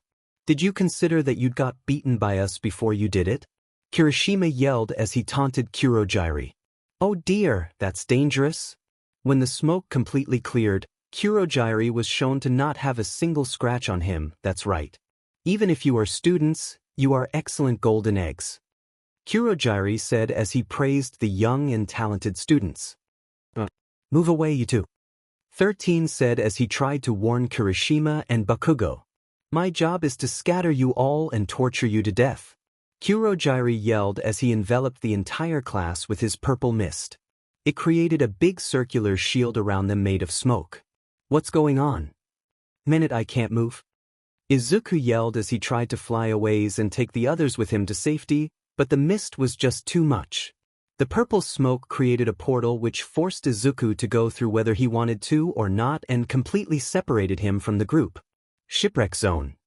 Izuku came out of the purple portal as he descended towards the water. When he opened his eyes, he realized that he was underwater. He deduced that he landed in the shipwreck zone. A warp. Is that his quirk? They want to kill All Might. What in the world is going on? What the hell? Izuku thought as he began to swim back up to the surface. However, he noticed an energy signature with ill intent coming towards him. He saw that it was a villain with shark-like features, which was probably due to a fish mutant-type quirk. He was heading straight for Izuku at high speeds, not slowing down at all. Here I come. I don't have anything against you, but see ya. Is that so? Izuku thought as a yellow ki blast formed at his fingertip as he prepared to fire it at the shark villain. But right before either could deal their blow, Tsuyu came at the last second and kicked the shark villain away as she held Mineta in her arms. Midoriya. Ribbit. Tsuyu said as she wrapped Izuku with her long tongue and dragged him out of the water. Tsuyu placed Izuku on the boat carefully as Mineta said groggily, For a frog, your bub are pretty big. This caused the frog-like girl to blush in embarrassment as she threw Mineta on top of the boat roughly as he landed on the floor strong, very much unlike she did with Izuku. As Tsuyu was climbing up the boat, Izuku said, Thanks for getting us on the boat, Azui. I told you to call me Tsu. She replied as she made it on the boat. Oh, sorry again. Thanks, Tsu. Izuku said as he smiled sheepishly and rubbed the back of his head. This has turned into a bad situation though. Tsuyu said, referring to the fact that the entire class was split up in groups. Yeah, they planned this right from the start. They split us up and separated us from the teachers so it would be easier to get rid of us. They were waiting to pounce, just as Todoroki said. Izuku told them as he assessed their current predicament and had to admit that it was a pretty clever plan. But it's not like they can actually kill All Might, right? Once All Might comes, he'll P&D those guys to the ground. Mineta said confidently as he tried to lighten the mood. Mineta, don't you think they are trying so strong because they have a way to kill him? Guys that strong just told us they are going to torture us to death, you know. I wonder if we'll be able to even survive until All Might arrives. Even if All Might comes, I wonder if we will all make it out in one piece. Tsuyu said as she herself didn't know if they were going to even to stay alive through all of this. Mineta began to sweat as he absorbed Tsuyu's words. Midoriya. What the heck is that? Mineta pointed towards the water. Ribbit. UBSTRD. I'll kill you. The same shark villain from earlier shouted as this time he brought a couple of his friends along with him. Mineta screamed in horror, There's a ton of them. Those guys have a way to defeat All Might. She's probably right about that. If I were a betting man, then I bet that the key to defeating All Might has something to do with that huge bird brain who has the highest power level out of all of these villains. They most likely want to kill him because he's the symbol of peace who keeps this superhuman society in balance and control. If he were to be killed, villains would be motivated to go out and commit crimes with no fear. I cannot allow that to happen. Izuku said mentally as he tightened his fists. If these villains have a way to defeat All Might, then right now, we must put a stop to whatever they're planning. By fighting and winning. Izuku said with courage and determination as he finally put on and tightened his red headband. His emerald green eyes lit up as his milky white ki aura flared up, showing that he was ready to fight. What do you mean, fight? Are you stupid? These guys might be able to kill All Might, the #1 hero for crying out loud, and you expect us to be able to fight them. You're contradicting yourself, Midoriya. The best plan would be to sit tight and wait for the UA heroes to come save us, of course. Mineta cried out as he feared for his life and didn't want to fight when he knew that these villains could possibly kill All Might. We don't have time to be sitting around and doing nothing. As we speak, our classmates are fighting for their lives against these villains. Now is not the time to be a coward, Mineta. Man up and face your fears, or else it could cost you your life. We can't allow them to win and get away with it. We have to put our lives on the line and do the best we can so that we can live to see tomorrow and put a stop to their evil plans. That is part of what it means to be a hero. Izuku replied with absolute seriousness. As he was saying that, he sensed everybody's energy signature and came to the conclusion that most of these villains are just low-tier cannon fodder. Students like himself, Todoroki, and Bakugo should be able to handle all of them by themselves no problem, while the rest of the class can beat them as long as they have a partner or two that can help fend them off. Mineta accepted the fact that they did indeed have to fight, so he sucked it up and asked, "Okay, so what do you think we should? What's your plan?" "Mineta, those guys down there are clearly assuming we'll fight in the water. They are just floating there doing nothing. They are waiting for us to make the first move," Izuku said as they observed the villains below them in the water. "Does that mean they knew what was in these facilities before they gathered people?" Tsuyu asked. "Exactly. For people who gathered that much intel so meticulously, there's something strange. They sent you Ribbit? I mean Tsuit to the shipwreck zone. This means, in other words, the villains probably don't know what our quirks are." Izuku finished. "Ribbit? That's true.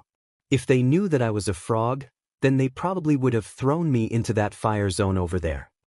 Izuku nodded. "They probably separated us because they didn't know our quirks, so they planned to overpower us with numbers. We have inferior number and less experience.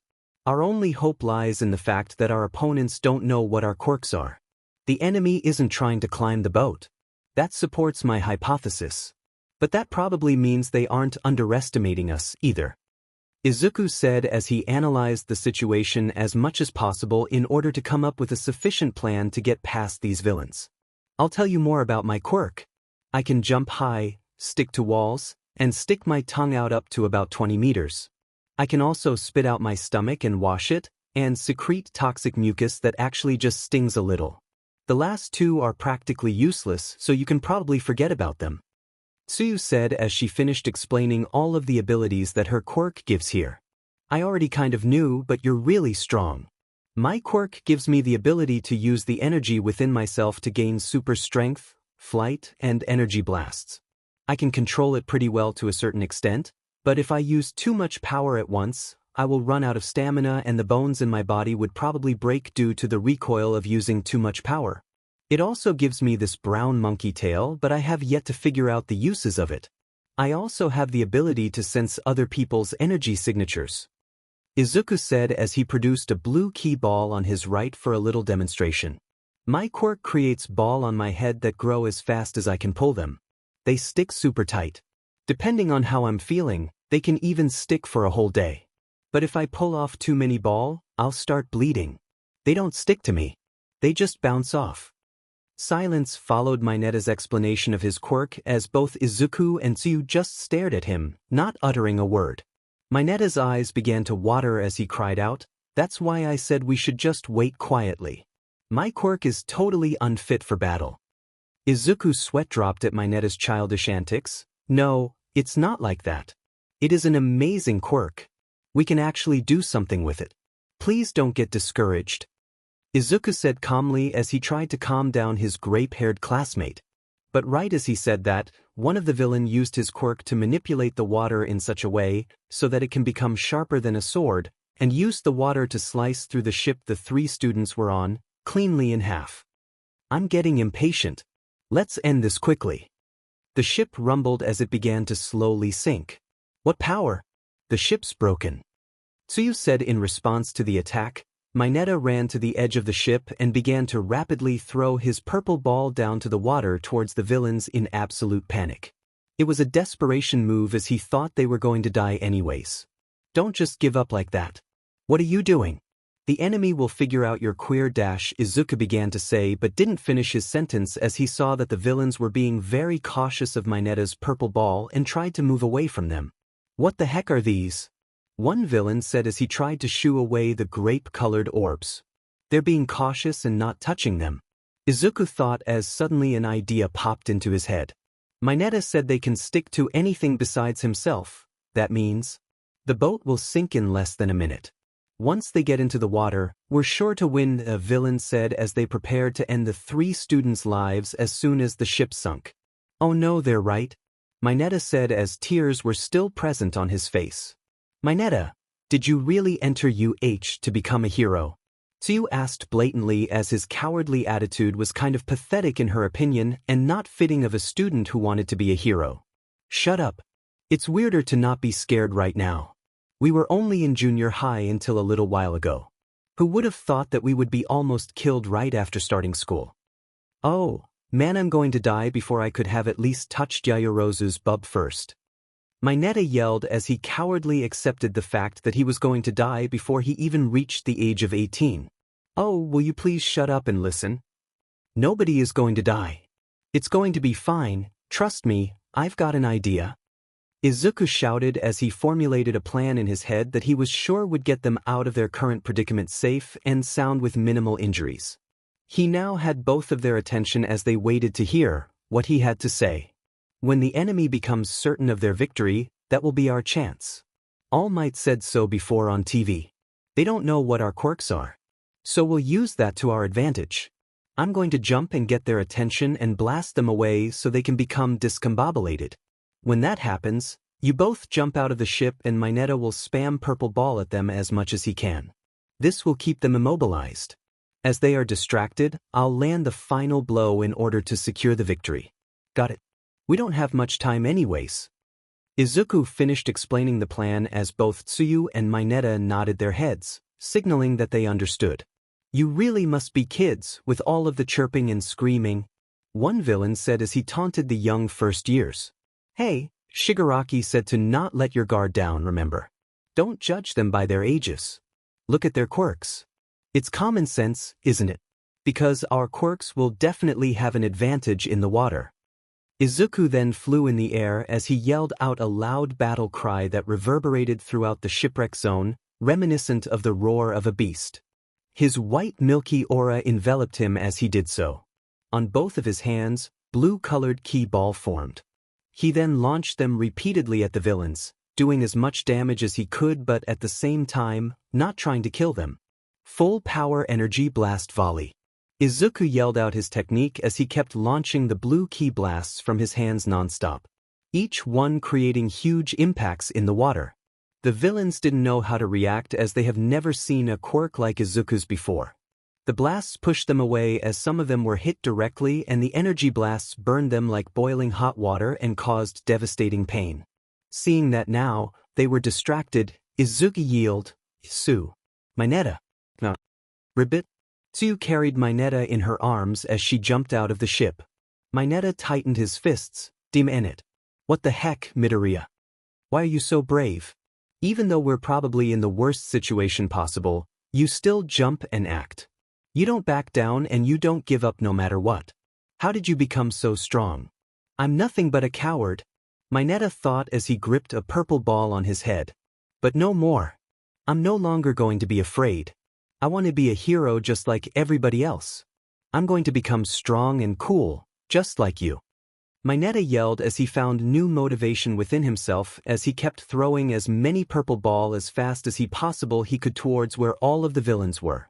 I'm getting dragged in, yelled a villain as they were all getting sucked up towards the middle and were getting dangerously close to each other. Mineta's purple orbs began to stick to each and every one of them. What is this CRP? I can't get it off. Izuku floated above them as he observed the sight. If a strong force is applied to the surface of the water, it'll spread and then converge back in the middle. Izuku yelled as he saw that all of the villains were squashed up together smack in the middle, courtesy of Mineta's purple sticky ball that made them all stuck and unable to move and get away from each other. Move. Get away from me. I can't move. We're too close. numerous villains said as they were helpless and pretty much stuck together. Now for the final blow. Izuku said as green electricity gathered in his right thumb and index finger. Delaware smash. Izuku yelled out the name of one of his signature moves as he flicked his finger. The result was a huge typhoon of force that was sent directly to where all of the villains were grouped up. The villains widened their eyes in fear as the smash completely blew them all away at once, knocking them out of commission as they were finally dealt with and knocked out unconscious. Izuku smirked as he saw the beauty that fell before him. Perfect combo. Good job, Tsu and Mineta. Izuku yelled out in victory as he flew towards where Tsu jumped in the air. Well, looks like we cleared the shipwreck zone. You two are amazing. Tsu said as she was grateful that she had classmates as strong and courageous as them. Landslide zone. Scatter you and kill you. I hate to say this, but you just look like guys with quirks they didn't know what to do with. Shoto Todoroki said as he breathed out a breath of cold air. All around him were villains that were frozen still. They were completely immobilized as the ice-cold frost that trapped them didn't allow them to move a step as they were completely at Shoto's mercy. To this guy? The instant we warped here, we were destroyed. Is he really a kid? One villain as he shivered from the extremely low temperatures of Todoroki's ice. Killing All Might? At first glance, I thought they had gathered all their elite and would overpower him by numbers. One villain tried to sneak up from behind Shoto, but he caught him right before he could get hit and freezed his entire body save for his head. Another villain tried to move in on him while Shoto was distracted, but he effortless freezed him as well. But a closer look shows that the pawns they prepared for us were just a ratag bunch of thugs that even teenagers could beat. Shoto thought as he disarmed the thug that came up from behind him. From what I saw, there were only 2 or 3 truly dangerous people. If that's the case, then the next step I should take is, Shoto turned to the frozen villain in front of him. Hey, at this rate, your cells will slowly die. I want to be a hero.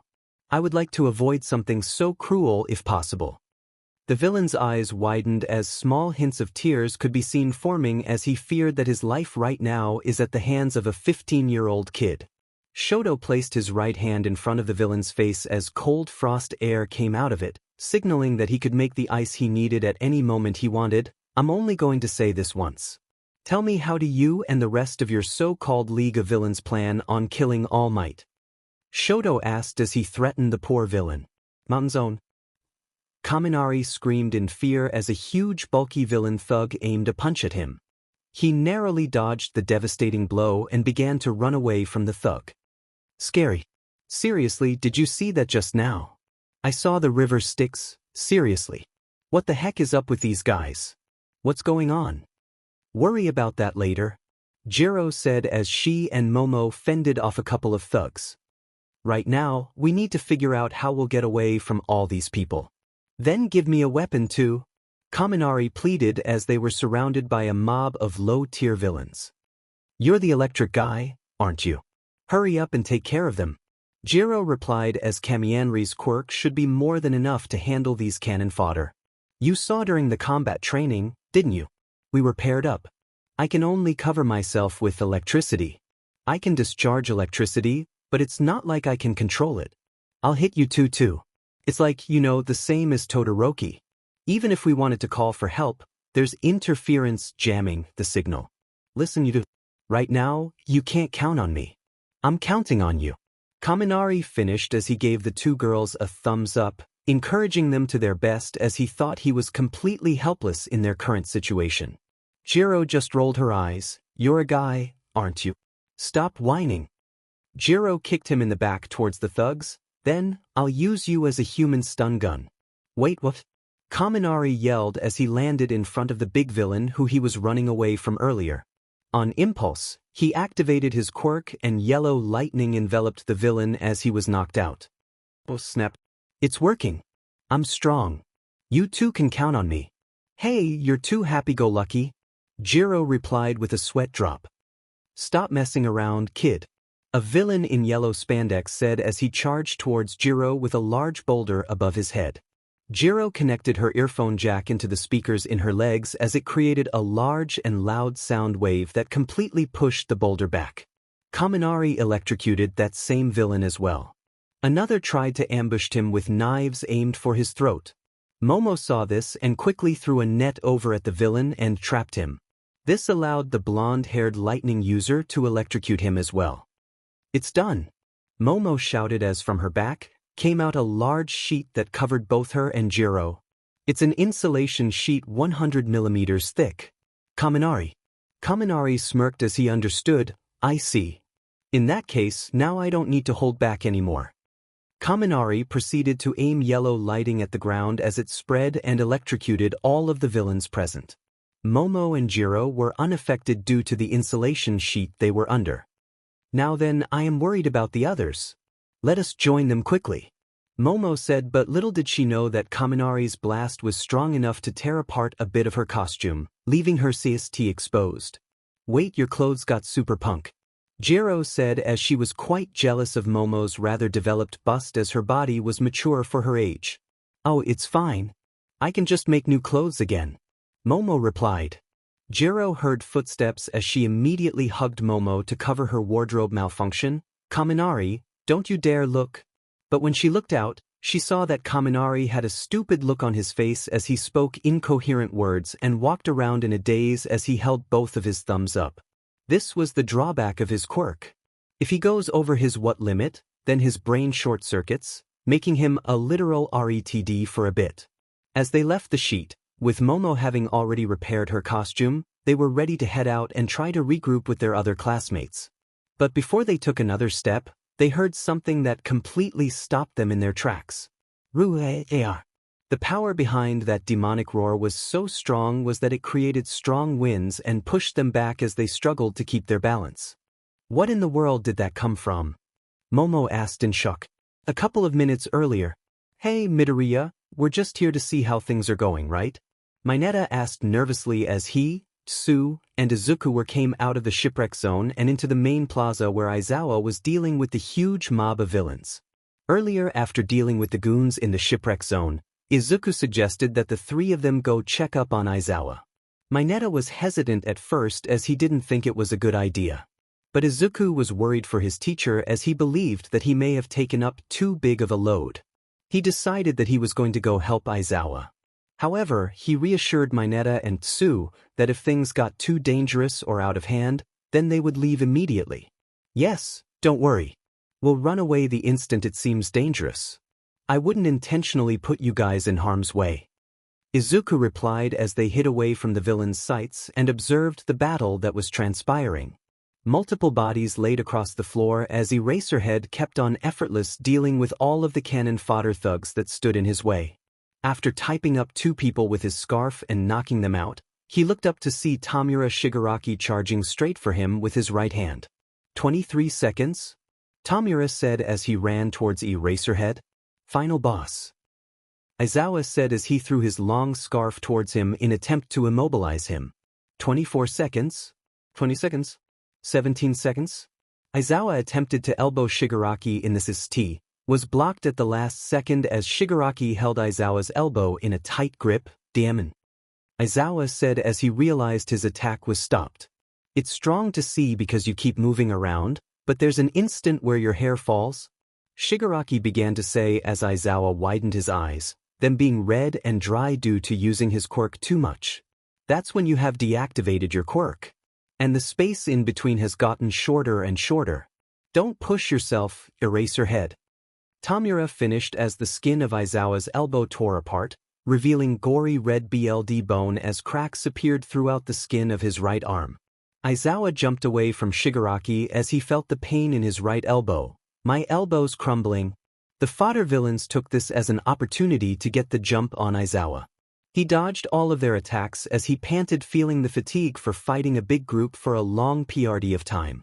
That quirk isn't suited for fighting long fights against a large group, is it? Isn't this too different from your usual job? What you're good at is a short fight after a surprise attack, right? Even so, you jumped right in to fight us from the front. Was that to put your students at ease? Tamura said as he taunted Aizawa, who was able to take care of the other villains who tried to ambush him even with one arm. He readied his scarf as he stared at Shigaraki, ready to fight him head-on. "You're so cool," You're so cool. By the way, hero, I'm not the final boss. Aizawa gasped as he turned his head to see the huge black-colored villain with an exposed brain right behind. He moved so fast that Aizawa never even heard him make a sound. His name is Nomu. And he's the one you really need to worry about. Not me. Shigaraki said as Nomu brought his claws down towards Aizawa. He tried to erase Nomu's quirk, but it didn't seem to have any effect as Nomu still brought his hand down and pushed the erasure hero to the ground and smashed his head. He broke Aizawa's arm as he screamed in pain. Nomu's level of strength is absurd. How could somebody have this much power? You can erase quirks. That's wonderful, but it's nothing impressive in the face of overwhelming power. You might as well be quirkless. Shigaraki said as he smiled in delight seeing the scene of his toy man handling the erasure hero. Aizawa's eyes turned red as he activated his quirk again and stared straight at Nomu, attempting to erase his quirk again. But just like last time, Nomu was completely unaffected and snapped Aizawa's other arm as he grunted in pain. It's like he's breaking a stick. I'm sure I erased his quirk. That means he is just that powerful naturally. He's as strong as All Might. Aizawa thought in his mind as Nomu picked his head up and smashed it through the ground, created cracks in the concrete, inflicting even more damage to the erasure hero as the battle was completely one-sided. Mineta grimaced as he tried to cover his face. Midoriya, I can't take it anymore. I can't watch, it's too much. We gotta get out of her before we get hurt. Ribbit? Sue said as she too was having trouble watching the gory scene in front of her. There was just so much BLD. She didn't expect a villain to be so strong that he was able to completely destroy their homeroom teacher, like it wasn't even a warm-up. Izuku grit his teeth strong as he clenched his fists so strong that his knuckles were turning pale. He looked on in absolute rage as his teacher was getting pummeled to the ground. It sickened him to no end. He restrained himself from jumping in and trying to save Aizawa because Tsu and Mineta were with him, and he didn't want to endanger their lives. However, his patience was running extremely thin. Any second now, he was about to snap and destroy the villains that dared lay their hands on his sensei. At that moment, Izuku widened his eyes as he felt a familiar energy signature enter the area. A purple mist appeared as Kurogyari stepped out of a portal. Tamura Shigaraki. Kurogyari spoke, getting said man's attention. Kurogyari, did you kill 13? I put 13 out of action, but there were students that I was unable to disperse, and one of them was able to run away. Kurogyari stated, referring to Tenya, who was able to escape the USJ and call for help from the pros. Tamura began to scratch his neck angrily. Kuri, if you weren't a warp gate and our ride out of here, I would have crushed you to pieces. Tamura said angrily as he realized that now that pros were coming as backup, it just made their situation a whole lot more complicated. Izuku was surprised at the reveal of the new situation. Somebody was able to escape and call for help. If I were to guess, then it must have been Ida, since his quirk makes him run really quick, so it would make the most sense for him to be the one to do it. This means that backup is on their way. Izuku thought happily as now the situation was turned in their favor. Tamura sighed as he stopped scratching his neck. We can't win against dozens of pros. It is game over. Man, it's game over this time. Let's go home. Mineta gained a hopeful look on his face. They're going home. Did he just say they're going home? Mineta asked shakily as he thought his ears were deceiving him. That's what I heard, Sue said as she too now was getting hopeful at the fact that now the villains would leave them alone and they wouldn't have to worry no longer. However, Izuku was skeptical as he didn't believe them for a second. He kept his guard up, waiting for their next move, for them to simply retreat after doing all this. Don't they want to kill All Might? If they leave like this, UA will just beef up their security. Game over. No, I don't believe it for a second. What's going on? What are those guys planning? Izuku said in his head as he anticipated whatever next move the villains were about to make. He narrowed his eyes as he stared at them intently. Shigaraki turned his head a little. Oh yeah. Before we leave, let's smash some of his pride. In the blink of an eye, Tamura ran towards the 3 hiding students at transonic speeds, with his hand aimed straight for Tsuyu's face as the symbol of peace. But before he could land the killing blow on Tsuyu, he was immediately countered by a 5% Detroit smash to the side of the head, courtesy of Izuku Midoriya, as he was able to react in time with equal transonic speeds. Tamura was blown back due to the force of the amazing smash as he was sent tumbling down back to where he was beside Kurogiri and Nomu. He got up and rubbed high shed as the punch really did a number on him. It will hurt in the morning, that's for sure. Try to lay another finger on her again, and I'll give you a smash that will give you far worse than a bruised head. Izuku yelled defiantly as he stood protectively in front of Mineta and Tsuyu.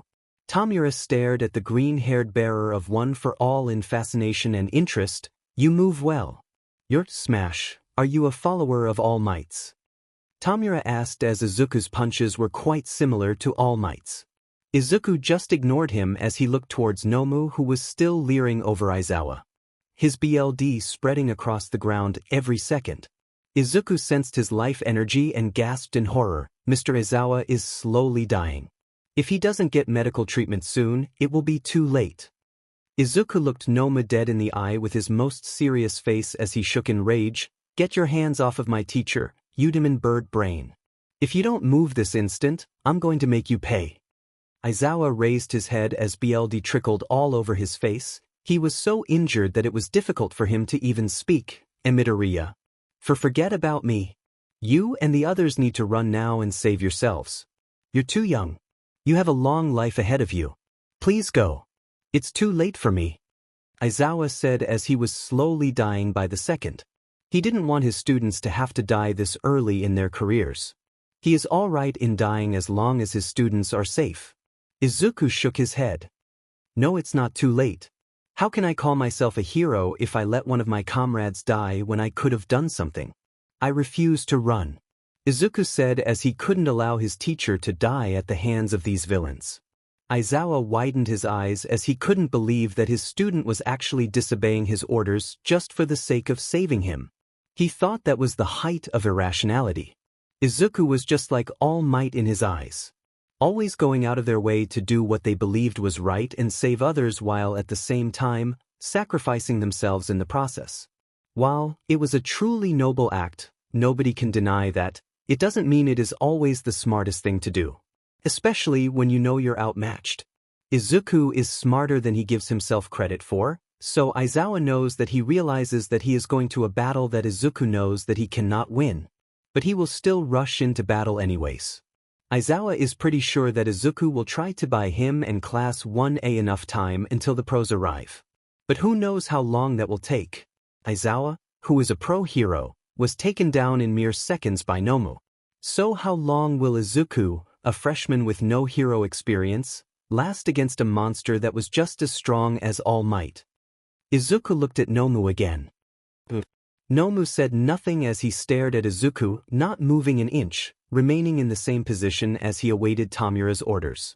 Izuku's patience ran out as he gripped his fists in absolute rage. I said move. Music, Gohan fights Frieza theme. Izuku flew straight towards Nomu at a speed that easily surpasses sound. He landed a devastating kick to the head that actually made the black monster moved back as the kick was much stronger than expected. What? Tamura yelled out in disbelief as he didn't expect the kid to actually attack Nomu head-on with no hesitation at all. Izuku proceeded to land a series of furious punches towards Nomu's midsection. Each punch had more than enough power to level a whole skyscraper with no problem at all. The punches made Nomu tumble as the blows were actually doing a considerable amount of damage to him. Izuku then threw a huge uppercut that connected right at Nomu's jaw. Izuku kicked him away and launched a small yellow ki blast at Nomu's face. Nomu blocked it with his two hands, but Izuku quickly appeared in front of the monster and blasted him right in the face with an even stronger ki blast. The blast sent the anti-symbol of peace flying as Izuku threw a mega-sized yellow ki ball that connected with said monster and created a huge explosion of energy that was spread around the area. The people present were in absolute shock at Izuku's strength. They had never seen anyone fight like that before. Tsuyu, Mineta, and Aizawa looked on in amazement of Izuku's raw power, while Shigaraki and Kurogiri could not believe that a 15-year-old kid was powerful enough to actually push Nomu back. Tamura began scratching his neck in nervousness. Where is all that power coming from? We didn't know that you had a brat that was strong enough to fight Nomu. Not fair. Not fair. Not fair. He's using a cheat code. Izuku turned around and picked up Aizawa and carried him over to Tsu and Mineta. You two take Mr. Aizawa and get out of here now. It's going to get too dangerous for you guys to be here. I can't allow you two to get hurt. But Midoriya, what about you? Don't tell me you plan on taking them on by yourself. Mineta cried out as he was worried for his green-haired classmate's safety. Do not worry. Backup will get here any minute. But I'm going to buy you and the rest of our class time and keep these villains busy until the pros get here. If I don't, then they will just go and kill as many as our peers as they can until help arrives. I can't let that happen. So please understand and just go. Izuku yelled with a lot more seriousness as he needed for the both of them to leave immediately. Tsu nodded as she took Aizawa. Okay, we're counting on you, Midoriya. Please stay safe. Mineta wiped his tears as he and Tsu began to leave and regroup with the others. You better not die, Midoriya. Survive this. Izuku smirked. I promise I will. As they left, Tamura stepped up and said, You must be foolish if you think I'm just going to allow them to get away.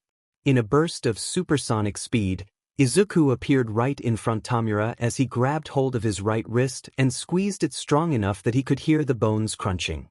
Don't dare.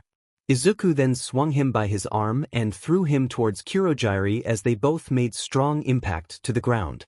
Right as that happened, Izuku sensed Nomu's power level as he jumped straight back to where Izuku was in super high speeds.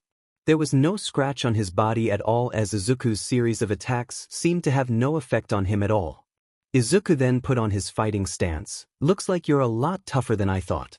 I'm going to have to go all out if I want to even stand a chance. In response, Deku powered up to 20% full cowl as the fierce electric green energy surrounded his aura. Here I come. Deku jumped into the air and fired a full-power Delaware smash towards Nomu. Nomu shrugged it off with ease as he ran at supersonic speeds ready to claw Deku. Deku saw this coming from a mile away and dodged Nomu's attack. He powered up again and yelled, Texas Smash. Deku aimed a punch at Nomu's head and connected as it sent the beast flying. Deku followed him as he wasn't done with his attack.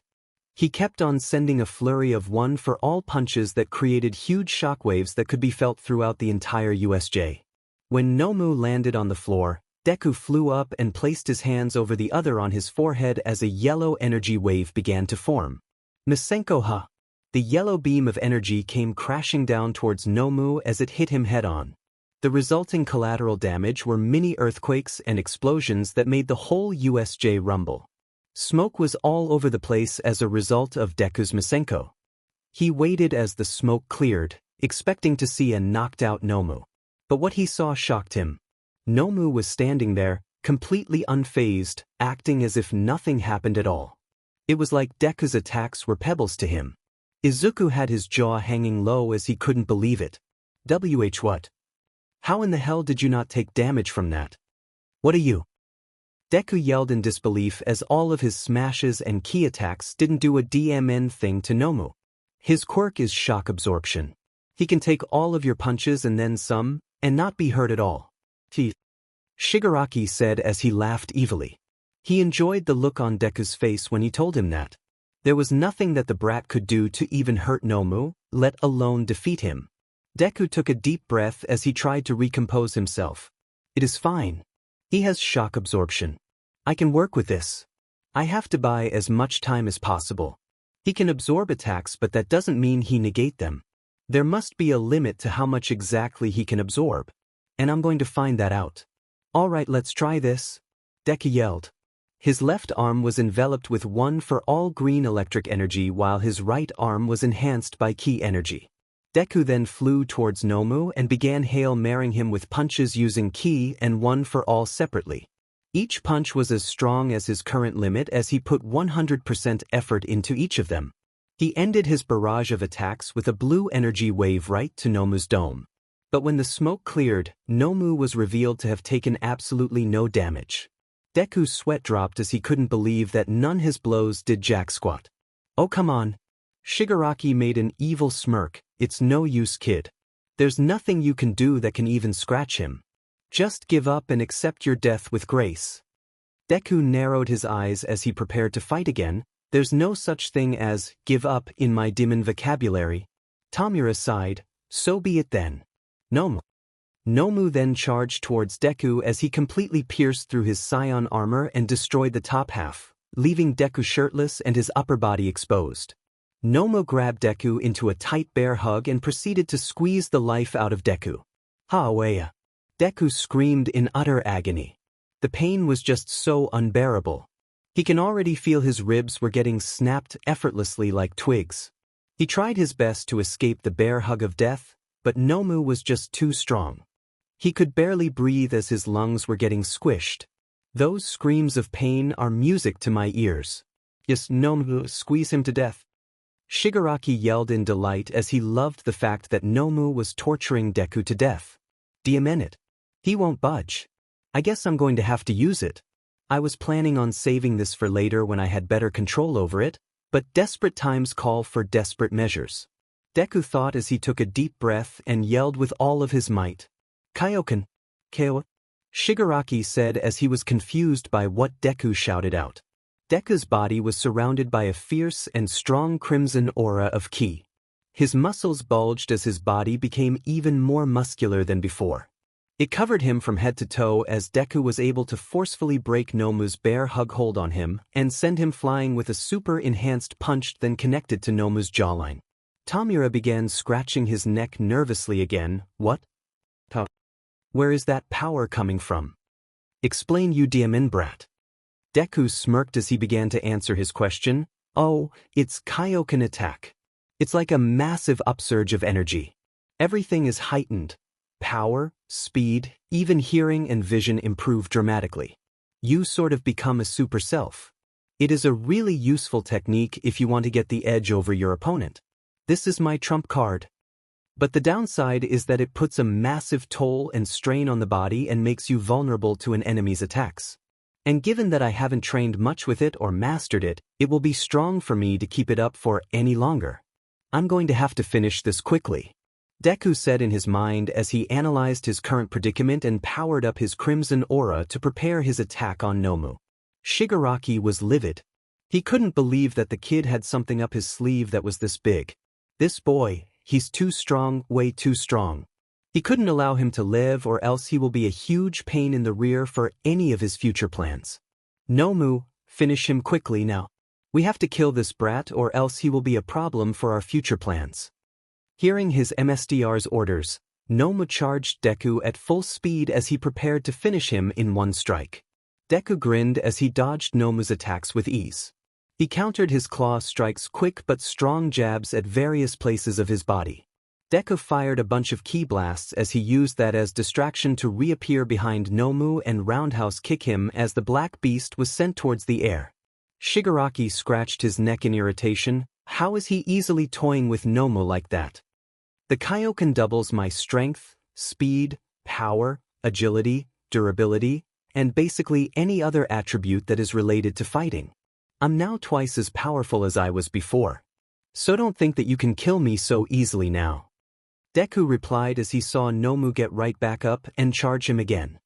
You know, I'm having a lot of fun fighting you, but I think it's time to end this. Deku powered up as he charged up his crimson ki. Along with it was the green electric energy of One for All. The two auras merged as Deku's power increased even more. He focused as he brought his hands in front of him and began combining the powers of his two quirks. This next move will surely put me out of commission. So I can't hold back an ounce of my power. I have to put my all into it to make sure that Nomu gets taken out. He's the biggest threat and he's their plan to kill Toshinori-sensei. If he's taken out, then the rest will be easy and Toshinori-sensei won't have to worry about a thing. Deku said in his mind as he finished gathering every ounce of energy that remained in his body. This is his last chance. It is all or nothing. He put his hands together sideways in front of him as a yellow energy blast began to form in his hands. It finished powering up as Nomu got back up and began pacing to him. Deku smirked as he yelled, "It's over. Let's see you absorb this bird brain." One for all 20%, final flash. Deku fired the huge yellow energy wave with infused one for all power coursing through it, and it was also enhanced by the Kaioken.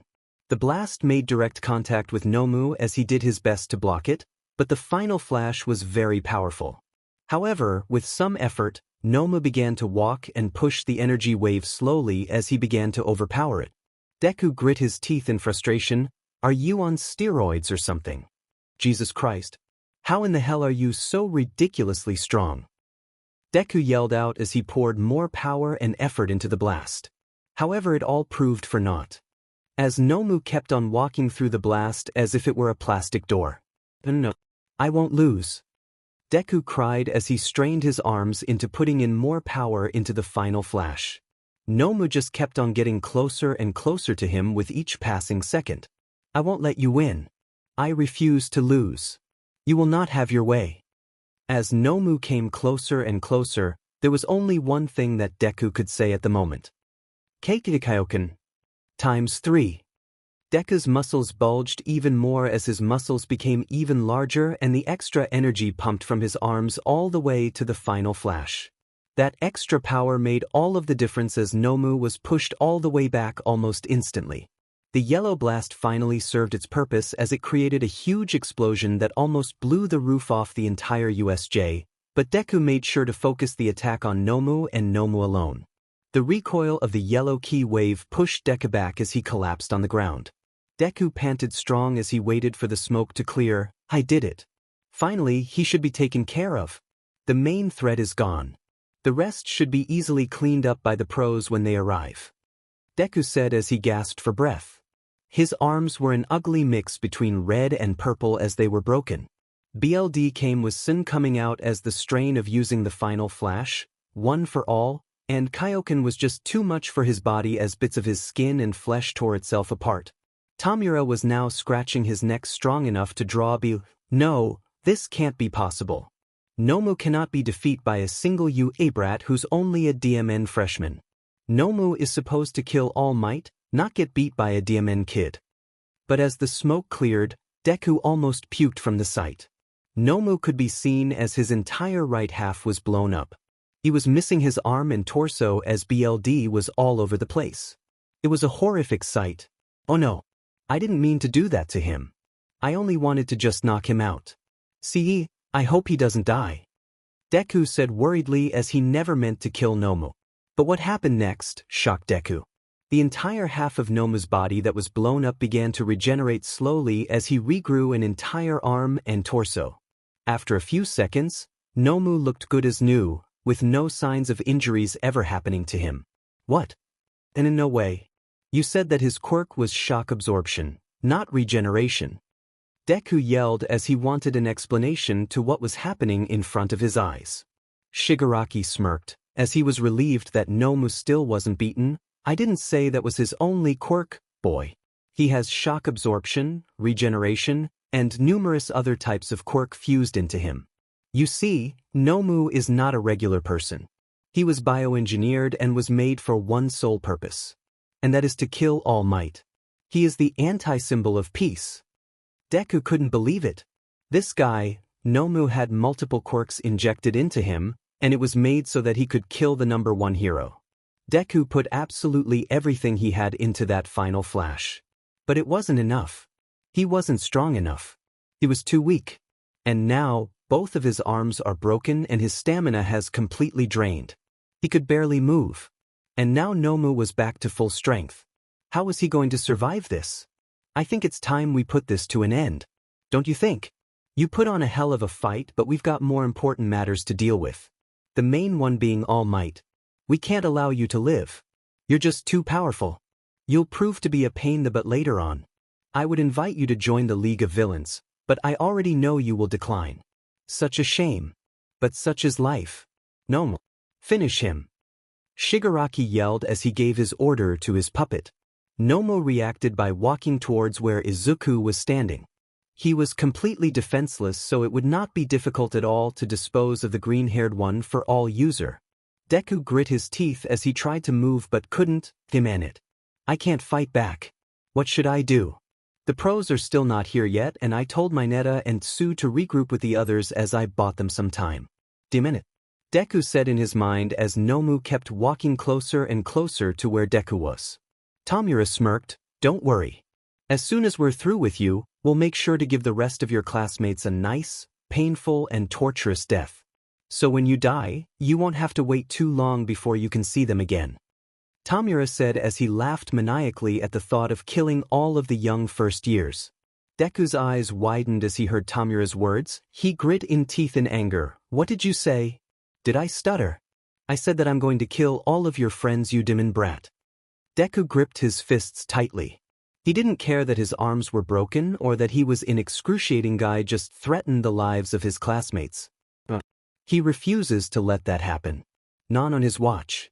As Nomu kept on coming closer and closer, Deku closed his eyes as he tried to find something, anything inside him that will help.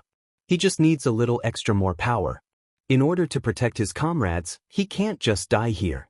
He has so many things that he still needs to do. All Might is counting on him. He can't leave his mom alone in this world. He still hasn't even met his own father Diamante. What would All Might do? Izuku thought in desperation as he tried to think what his mentor and Ito would do in a dire situation such as his with barely enough power left to even stand. Both of his arms were broken, his ki was depleted due to using Kaioken X3, and his stamina was sapped to pretty much zero. But he will not give up. Knowing All Might, no matter the odds, he would still pull through and somehow find a way to win. Like how he always did. He promised to Mineta and Tsu that he would come back alive. And Izuku Midoriya doesn't break a promise no matter what. If he doesn't do something now, then Momo, Achiko, Kaken, everyone is going to die. Izuku kept on concentrating on the rage that he felt, the anger that he felt. All of the negative emotions he has felt in his life. He used that wrath to fuel him. He felt something hot inside of him. As Nomu reached him and prepared to deliver the final blow to Izuku, little did they both know. Inside of Izuku's subconscious, the golden door that had the mark of the Roman numeral of A was shaking violently. The locks on the doorknob were loosening as portions of the energy and power that resided inside the sacred door was leaking. Deku kept on thinking about the rage before his entire body was hot as the leaked energy of the sacred door enveloped him. "I won't die. I won't let you hurt them." Nomu aimed his left hand straight for Deku's throat as that blow was meant to kill him in one shot. But right before Nomu could connect and murder the boy on the site, Izuku caught Nomu's hand. Tamura was shocked as was Nomu, who looked on curiously. Izuku lifted up his head, his eyes remained closed. He opened his mouth and said something that will change everything in his life for good. 13 and Eraserhead. The teacher's schedule we received the other day said that All Might was also supposed to be here. Kurogiri, villain made of purple mist, pointed out as he and the rest of the villains wondered where the symbol of peace could be as they were expecting him to be here. Aizawa ched, the trespassing the other day was the work of these scumbags after all. Where is he? I went through the trouble of bringing this whole crowd to All Might. The symbol of peace. I can't believe he's not here. I wonder if he'll come if we kill some kids. Tamura Shigaraki, the man with the fake hands all around his body, said with absolute malice in his tone as he was annoyed All Might wasn't present. And it wouldn't be beyond him if he were to kill innocent students to bait the symbol of peace, as he barely had regard for human life. Hearing this, Izuku tightened his fists strong as his knuckles turned white. What did he say? He would kill innocent students just to make Toshinori-sensei come here. How dare you? So this is what a rotten villain looks like. You won't get away with this. Izuku thought in anger as the thought of his fellow classmates dying at the hands of these scumbags enraged him to the core. He wasn't about to sit back and just let them do as they please. The scent of ozone filled the air as Izuku subconsciously activated One for All, full cowl. Furious green lightning cackled around him as a sharp green aura enveloped Izuku, signaling that he was ready for battle. Aizawa's hair floated up as he undid his scarf, showing its long length. Midoriya, stand down. I'll handle the villains while you stay with the others. Aizawa ordered as he too prepared for a fight. Wait a second. Villains. There's no way they could get into a hero school. Kirishima exclaimed as he couldn't believe that a whole gang of villains just suddenly showed up out of nowhere talking about they're going to kill a couple of kids. What about the trespasser sensors? Momo asked 13 as she thought that the security alarms should have been went off. We have them of course, but 13 trailed off as he too questioned why the alarms hadn't gone off yet. Did they only appear here or around the whole school? Either way, if the sensors are not responding, that means they have someone with a quirk that can do that. An isolated area separated from the main campus during a time when a class is supposed to be here. They might be fools, but they're not dumb. This surprise attack was carefully planned with some sort of goal in mind. Shoto Todoroki, the son of the number 2 hero Endeavor, said as he intellectually deduced the situation using various obvious clues. Izuku nodded his head. Yeah, you're right. When the press managed to trespass, one of the villains must have used that as a distraction to slip in unnoticed and steal a copy of today's class schedule. Izuku said as he couldn't believe they were able to easily catch them off guard. They should have seen this coming from a mile away. It just made him all the more angry. 13. Start the evacuation. Try calling the school. Make sure that they are safe. These villains even had something to counteract the sensors. It's possible someone with radio wave-type powers is interfering. Aizawa said as he turned his head towards Denki. Kaminari, you try contacting the school with your quirk, too? Yes, sir, the blonde boy replied as he placed his hand on a device located near his right ear. Wait a minute, Mr. Aizawa, what about you? You're actually going to go and try to fight them all by your lonesome. With that many, even if you can erase their quirks, Eraserhead's fighting style is capturing after erasing the enemy's quirk. A frontal battle would be putting you at a disadvantage. Izuku said worriedly as he knew that Aizawa's domain is more a one-on-one fight style, but trying to push and fight all of those enemies at once seems kind of crazy if you have a quirk like Aizawa. You can't be a pro by being a one-trick pony, Midoriya. Aizawa said simply. Izuku grit his teeth. That's not the point. I know you can handle most of these goons by yourself judging by their power levels, but those 3 at the end, especially the bird brain, will give you trouble if they all gang up on you. You better be careful. Izuku said mentally as he knew that Aizawa would have a strong time if all of the villains decided to just gang up on him. I'm leaving it to you, 13. Aizawa said as 13 nodded his head. He then jumped down the stairs and moved himself towards the mob of villains. Shooting squad, let's go. One villain with holes in his fingertips said as they observed Aizawa descending towards them. Didn't our intel say it would just be 13 and All Might? Who's that? A female villain with long gray hair floating upwards stated as she and the rest of the goons underestimated Eraserhead. I don't know. But if he thinks he can come at us from the font by himself, then he's a huge idiot. Another villain stated as they got ready to kill Eraserhead. Eraserhead responded by activating his quirk as his eyes turned BLD red and stared at all the villains in his line of sight. One of the villains tried to shoot from his fingertips but was confused as to why his quirk wasn't working. My quirk? The bullets won't come out. The other 2 villains experienced the same as their quirks weren't responding either. Eraserhead used this opportunity to grab all 3 of them with his scarf and throw them against each other, effectively knocking them out cold. Idiot, he's Eraserhead. He can erase quirks just by looking at them. Erase. Are you gonna erase the quirks of heteromorphic type villains like us too? A large villain with multiple arms around his body said as he charged Eraserhead. No, I can't. Eraserhead said as he dodged his strike and punched him square in the face. But the skills of guys like you. Eraserhead wrapped his scarf around the villain's leg as he dodged another punch from another villain and countered it with a kick, are statistically more likely to manifest in close combat. Eraserhead threw the villain that he wrapped around his scarf to a crowd of goons and made him collapse on them, which took all of them out swiftly, so I've taken measures against that. Eraserhead said confidently as he easily manhandled the cannon fodder minions. He's also strong in hand-to-hand combat, and since he's hiding his eyes with goggles, you can't tell whose quirk he's erasing. When he fights against a group, that makes it harder for them to work together. Tamura stated as he observed Eraserhead manhandling his goons. He understood that a pro at his level completely outclassed these low-tier villains that he brought along. I see. I hate pro-heroes. The masses don't stand a chance against them. Tamura said annoyingly as he scratched his neck. But Mr. Aizawa's actually good at fighting by himself against a lot of people. Izuku said in amazement as he watched his homeroom teacher handle the mob of villains. It made him excited as he too wanted to get a crack at fighting some villains. This is no time for analysis. Hurry up and come back to the group. Tenya yelled towards Izuku, who nodded and ran back to where the rest of the students were heading. As they neared the exit, a purple mist appeared in front of them as it grew in size. I won't let you lot get away, Kurogyari said as he blocked their path. Damn it. I just blinked once and the guy who looks like the most trouble got away. Aizawa thought as he got surrounded by the mob of villains, preventing him to go anywhere else. Nice to meet you. We are the League of Villains.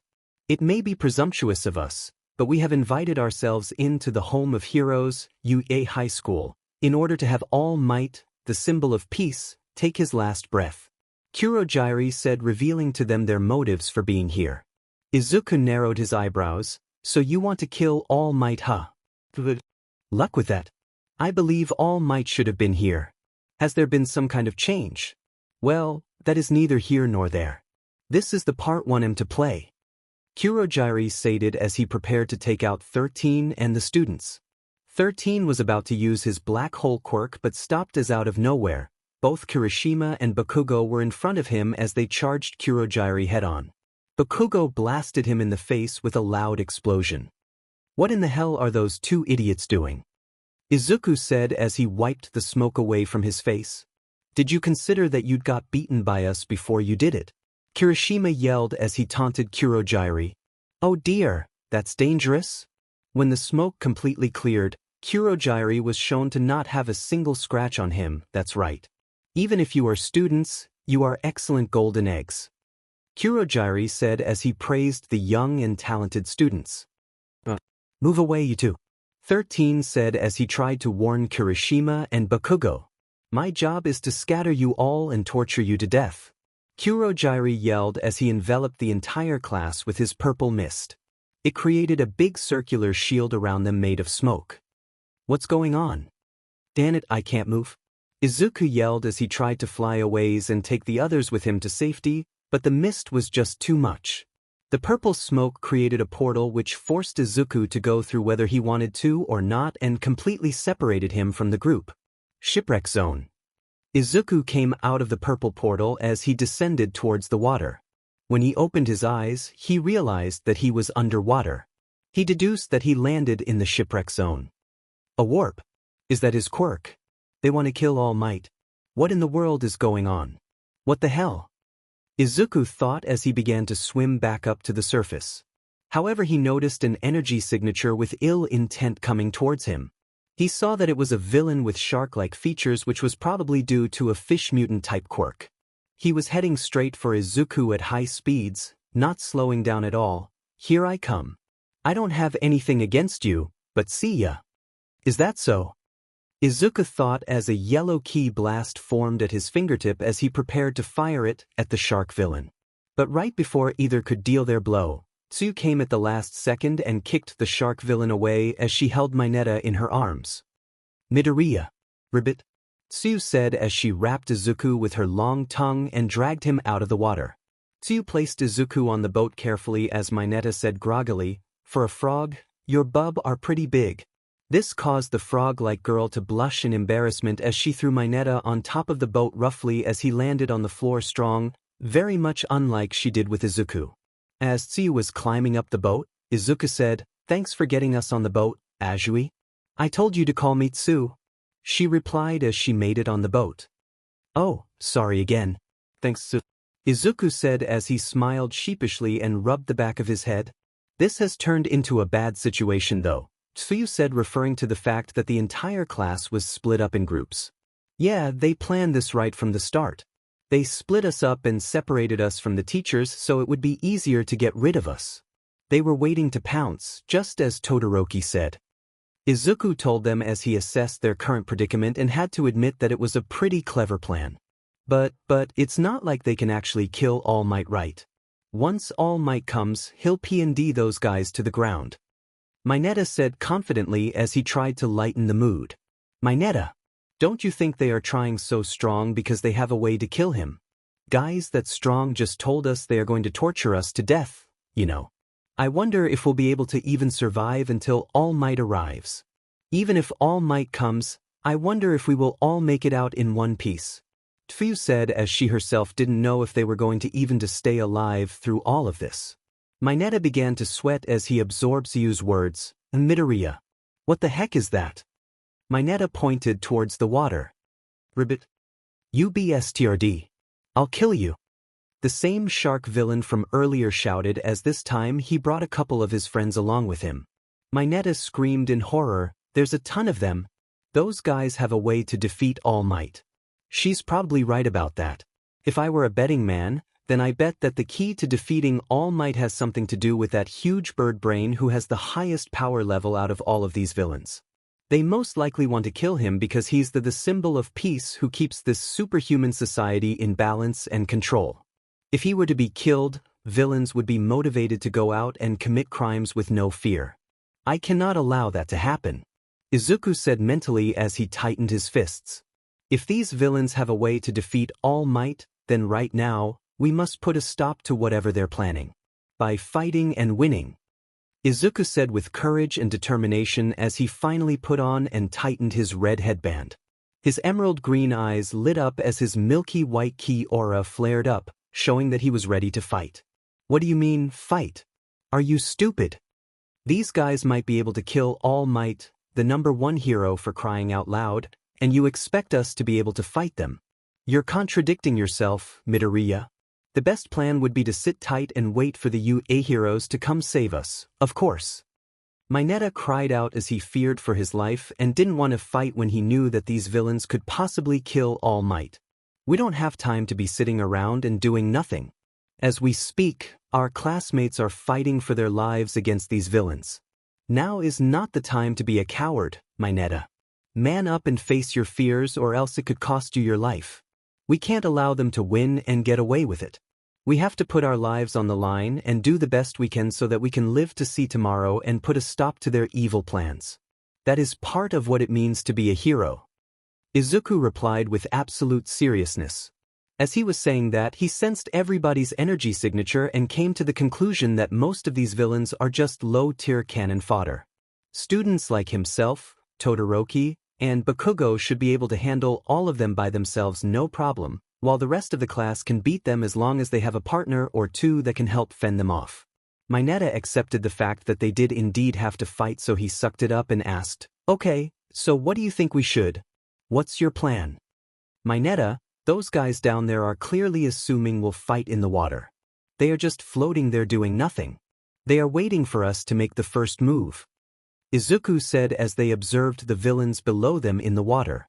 Does that mean they knew what was in these facilities before they gathered people? So you asked. Exactly. For people who gathered that much intel so meticulously, there's something strange. They sent you Ribbit? I mean Tsuit to the shipwreck zone. This means, in other words, the villains probably don't know what our quirks are. Izuku finished.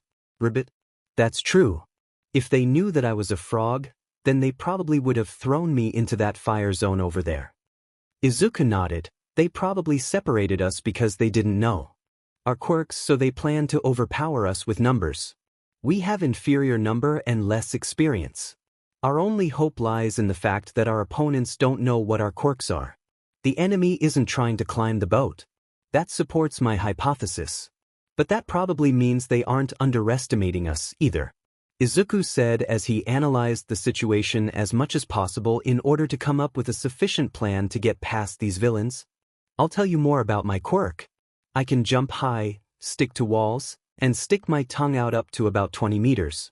I can also spit out my stomach and wash it, and secrete toxic mucus that actually just stings a little. The last two are practically useless, so you can probably forget about them. Tsuyu said as she finished explaining all of the abilities that her quirk gives here. I already kind of knew, but you're really strong. My quirk gives me the ability to use the energy within myself to gain super strength, flight, and energy blasts. I can control it pretty well to a certain extent, but if I use too much power at once, I will run out of stamina and the bones in my body would probably break due to the recoil of using too much power. It also gives me this brown monkey tail, but I have yet to figure out the uses of it. I also have the ability to sense other people's energy signatures. Izuku said as he produced a blue key ball on his right for a little demonstration. My quirk creates ball on my head that grow as fast as I can pull them. They stick super tight. Depending on how I'm feeling, they can even stick for a whole day. But if I pull off too many ball, I'll start bleeding. They don't stick to me. They just bounce off. Silence followed Mineta's explanation of his quirk as both Izuku and Tsuyu just stared at him, not uttering a word. Mineta's eyes began to water as he cried out, "That's why I said we should just wait quietly. My quirk is totally unfit for battle." Izuku's sweat dropped at Mineta's childish antics. "No, it's not like that. It is an amazing quirk. We can actually do something with it. Please don't get discouraged." Izuku said calmly as he tried to calm down his grape-haired classmate. But right as he said that, one of the villain used his quirk to manipulate the water in such a way so that it can become sharper than a sword, and used the water to slice through the ship the three students were on, cleanly in half. "I'm getting impatient.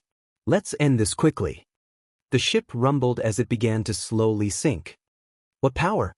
The ship's broken," Tsuyu said in response to the attack. Mineta ran to the edge of the ship and began to rapidly throw his purple ball down to the water towards the villains in absolute panic. It was a desperation move as he thought they were going to die anyways. "Don't just give up like that. What are you doing? The enemy will figure out your queer dash," Izuku began to say but didn't finish his sentence as he saw that the villains were being very cautious of Mineta's purple ball and tried to move away from them. "What the heck are these?" one villain said as he tried to shoo away the grape-colored orbs.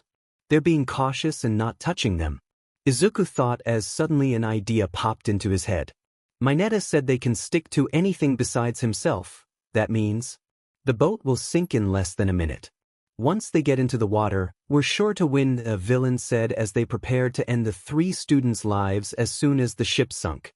"Oh no, they're right," Mineta said as tears were still present on his face. "Mineta, did you really enter UH to become a hero?"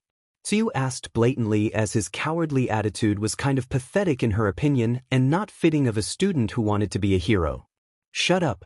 It's weirder to not be scared right now. We were only in junior high until a little while ago. Who would have thought that we would be almost killed right after starting school? Oh, man, I'm going to die before I could have at least touched Yayorozu's bub first." Mineta yelled as he cowardly accepted the fact that he was going to die before he even reached the age of 18. "Oh, will you please shut up and listen? Nobody is going to die. It's going to be fine, trust me, I've got an idea." Izuku shouted as he formulated a plan in his head that he was sure would get them out of their current predicament safe and sound with minimal injuries. He now had both of their attention as they waited to hear what he had to say. "When the enemy becomes certain of their victory, that will be our chance. All Might said so before on TV. They don't know what our quirks are. So we'll use that to our advantage. I'm going to jump and get their attention and blast them away so they can become discombobulated. When that happens, you both jump out of the ship and Mineta will spam purple ball at them as much as he can. This will keep them immobilized. As they are distracted, I'll land the final blow in order to secure the victory. Got it? We don't have much time anyways." Izuku finished explaining the plan as both Tsuyu and Mineta nodded their heads, signaling that they understood. "You really must be kids with all of the chirping and screaming," one villain said as he taunted the young first years. "Hey," Shigaraki said, to not let your guard down, remember. Don't judge them by their ages. Look at their quirks. It's common sense, isn't it? Because our quirks will definitely have an advantage in the water. Izuku then flew in the air as he yelled out a loud battle cry that reverberated throughout the shipwreck zone, reminiscent of the roar of a beast.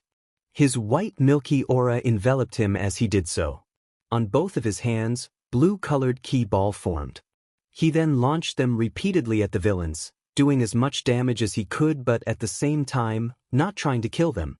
Full power energy blast volley. Izuku yelled out his technique as he kept launching the blue key blasts from his hands non-stop, each one creating huge impacts in the water. The villains didn't know how to react as they have never seen a quirk like Izuku's before. The blasts pushed them away as some of them were hit directly and the energy blasts burned them like boiling hot water and caused devastating pain. Seeing that now, they were distracted, Izuku yelled, "Su! Mineta!" No. Ribbit? Tsu carried Mineta in her arms as she jumped out of the ship. Mineta tightened his fists, "Dim en it. What the heck, Midoriya? Why are you so brave? Even though we're probably in the worst situation possible, you still jump and act. You don't back down and you don't give up no matter what. How did you become so strong?" "I'm nothing but a coward," Mineta thought as he gripped a purple ball on his head. "But no more. I'm no longer going to be afraid. I want to be a hero just like everybody else. I'm going to become strong and cool, just like you." Mineta yelled as he found new motivation within himself as he kept throwing as many purple ball as fast as he could towards where all of the villains were. "I'm getting dragged in," yelled a villain as they were all getting sucked up towards the middle and were getting dangerously close to each other. Mineta's purple orbs began to stick to each and every one of them. "What is this CRP? I can't get it off." Izuku floated above them as he observed the sight. If a strong force is applied to the surface of the water, it'll spread, and then converge back in the middle. Izuku yelled as he saw that all of the villains were squashed up. Together smack in the middle, courtesy of Mineta's purple sticky ball that made them all stuck and unable to move and get away from each other. "Move. Get away from me. I can't move. We're too close," numerous villains said as they were helpless and pretty much stuck together. "Now for the final blow," Izuku said as green electricity gathered in his right thumb and index finger. "Delaware Smash." Izuku yelled out the name of one of his signature moves as he flicked his finger. The result was a huge typhoon of force that was sent directly to where all of the villains were grouped up. The villains widened their eyes in fear as the smash completely blew them all away at once, knocking them out of commission as they were finally dealt with and knocked out unconscious. Izuku smirked as he saw the beauty that fell before him. "Perfect combo. Good job, Tsu and Mineta." Izuku yelled out in victory as he flew towards where Tsu jumped in the air. "Well, looks like we cleared the shipwreck zone. You two are amazing," Tsu said as she was grateful that she had classmates as strong and courageous as them. "Landslide zone. Scatter you and kill you. I hate to say this, but you just look like guys with quirks they didn't know what to do with," Shoto Todoroki said as he breathed out a breath of cold air. All around him were villains that were frozen still. They were completely immobilized as the ice-cold frost that trapped them didn't allow them to move a step as they were completely at Shoto's mercy. "To this guy? The instant we warped here, we were destroyed. Is he really a kid?" One villain as he shivered from the extremely low temperatures of Todoroki's ice. "Killing All Might? At first glance, I thought they had gathered all their elite and would overpower him by numbers." One villain tried to sneak up from behind Shoto, but he caught him right before he could get hit and freezed his entire body save for his head. Another villain tried to move in on him while Shoto was distracted, but he effortlessly freezed him as well. But a closer look shows that the pawns they prepared for us were just a ratag bunch of thugs that even teenagers could beat, Shoto thought as he disarmed the thug that came up from behind him. "From what I saw, there were only 2 or 3 truly dangerous people. If that's the case, then the next step I should take is..." Shoto turned to the frozen villain in front of him. "Hey, at this rate, your cells will slowly die. I want to be a hero. I would like to avoid something so cruel if possible." The villain's eyes widened as small hints of tears could be seen forming as he feared that his life right now is at the hands of a 15-year-old kid. Shoto placed his right hand in front of the villain's face as cold frost air came out of it, signaling that he could make the ice he needed at any moment he wanted. "I'm only going to say this once. Tell me, how do you and the rest of your so-called League of Villains plan on killing All Might?" Shoto asked as he threatened the poor villain. "Mountain Zone." Kaminari screamed in fear as a huge bulky villain thug aimed a punch at him. He narrowly dodged the devastating blow and began to run away from the thug. "Scary. Seriously, did you see that just now? I saw the river Styx. Seriously. What the heck is up with these guys? What's going on? Worry about that later. Jiro said as she and Momo fended off a couple of thugs. Right now, we need to figure out how we'll get away from all these people. Then give me a weapon too, Kaminari pleaded as they were surrounded by a mob of low-tier villains. You're the electric guy, aren't you? Hurry up and take care of them. Jiro replied as Kamianri's quirk should be more than enough to handle these cannon fodder. You saw during the combat training, didn't you? We were paired up. I can only cover myself with electricity. I can discharge electricity, but it's not like I can control it. I'll hit you too. It's like, the same as Todoroki. Even if we wanted to call for help, there's interference jamming the signal. Listen, right now, you can't count on me. I'm counting on you. Kaminari finished as he gave the two girls a thumbs up, encouraging them to their best as he thought he was completely helpless in their current situation. Jiro just rolled her eyes. You're a guy, aren't you? Stop whining. Jiro kicked him in the back towards the thugs. Then, I'll use you as a human stun gun. Wait, what? Kaminari yelled as he landed in front of the big villain who he was running away from earlier. On impulse, he activated his quirk and yellow lightning enveloped the villain as he was knocked out. Oh snap. It's working. I'm strong. You two can count on me.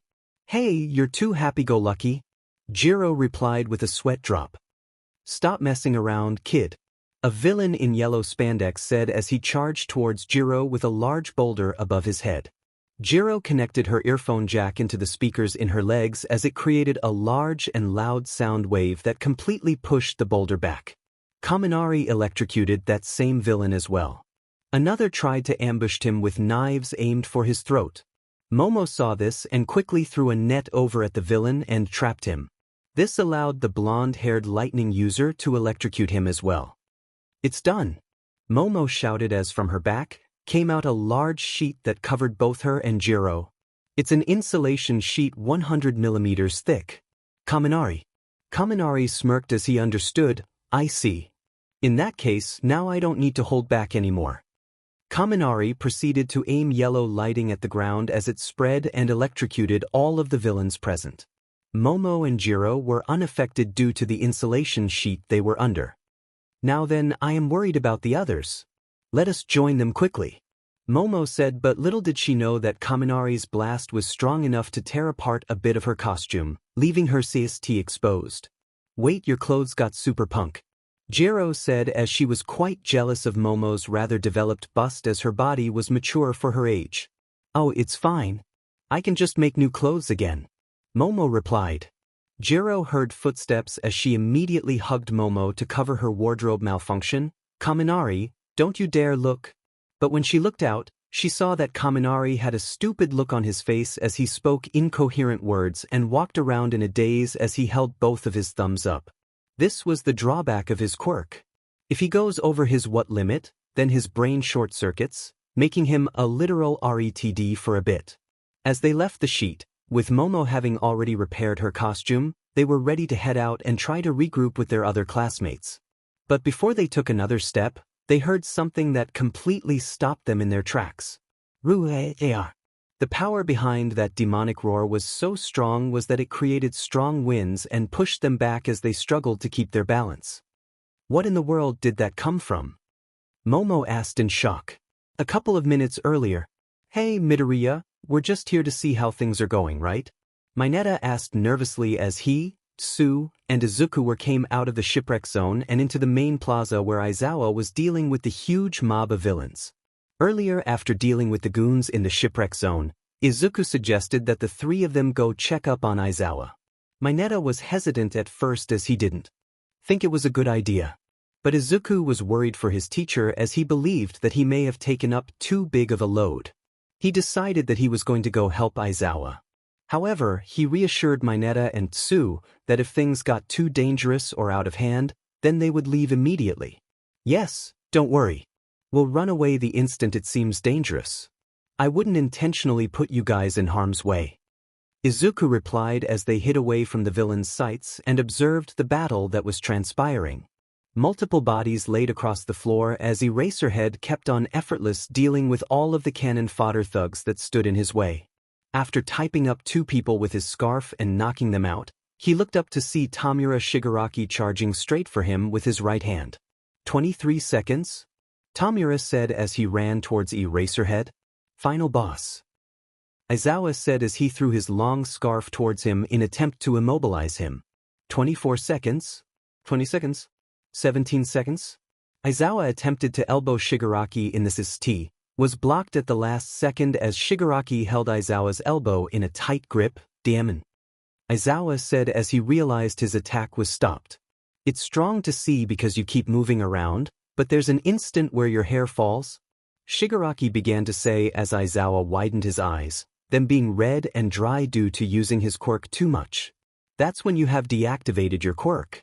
And the space in between has gotten shorter and shorter. Don't push yourself, Eraserhead. Tamura finished as the skin of Aizawa's elbow tore apart, revealing gory red BLD bone as cracks appeared throughout the skin of his right arm. Aizawa jumped away from Shigaraki as he felt the pain in his right elbow. My elbow's crumbling. The fodder villains took this as an opportunity to get the jump on Aizawa. He dodged all of their attacks as he panted, feeling the fatigue for fighting a big group for a long period of time. That quirk isn't suited for fighting long fights against a large group, is it? Isn't this too different from your usual job? What you're good at is a short fight after a surprise attack, right? Even so, you jumped right in to fight us from the front. Was that to put your students at ease? Tamura said as he taunted Aizawa, who was able to take care of the other villains who tried to ambush him even with one arm. He readied his scarf as he stared at Shigaraki, ready to fight him head-on. You're so cool. You're so cool. By the way, hero, I'm not the final boss. Aizawa gasped as he turned his head to see the huge black-colored villain with an exposed brain right behind. He moved so fast that Aizawa never even heard him make a sound. His name is Nomu. And he's the one you really need to worry about. Not me. Shigaraki said as Nomu brought his claws down towards Aizawa. He tried to erase Nomu's quirk, but it didn't seem to have any effect as Nomu still brought his hand down and pushed the erasure hero to the ground and smashed his head. He broke Aizawa's arm as he screamed in pain. Nomu's level of strength is absurd. How could somebody have this much power?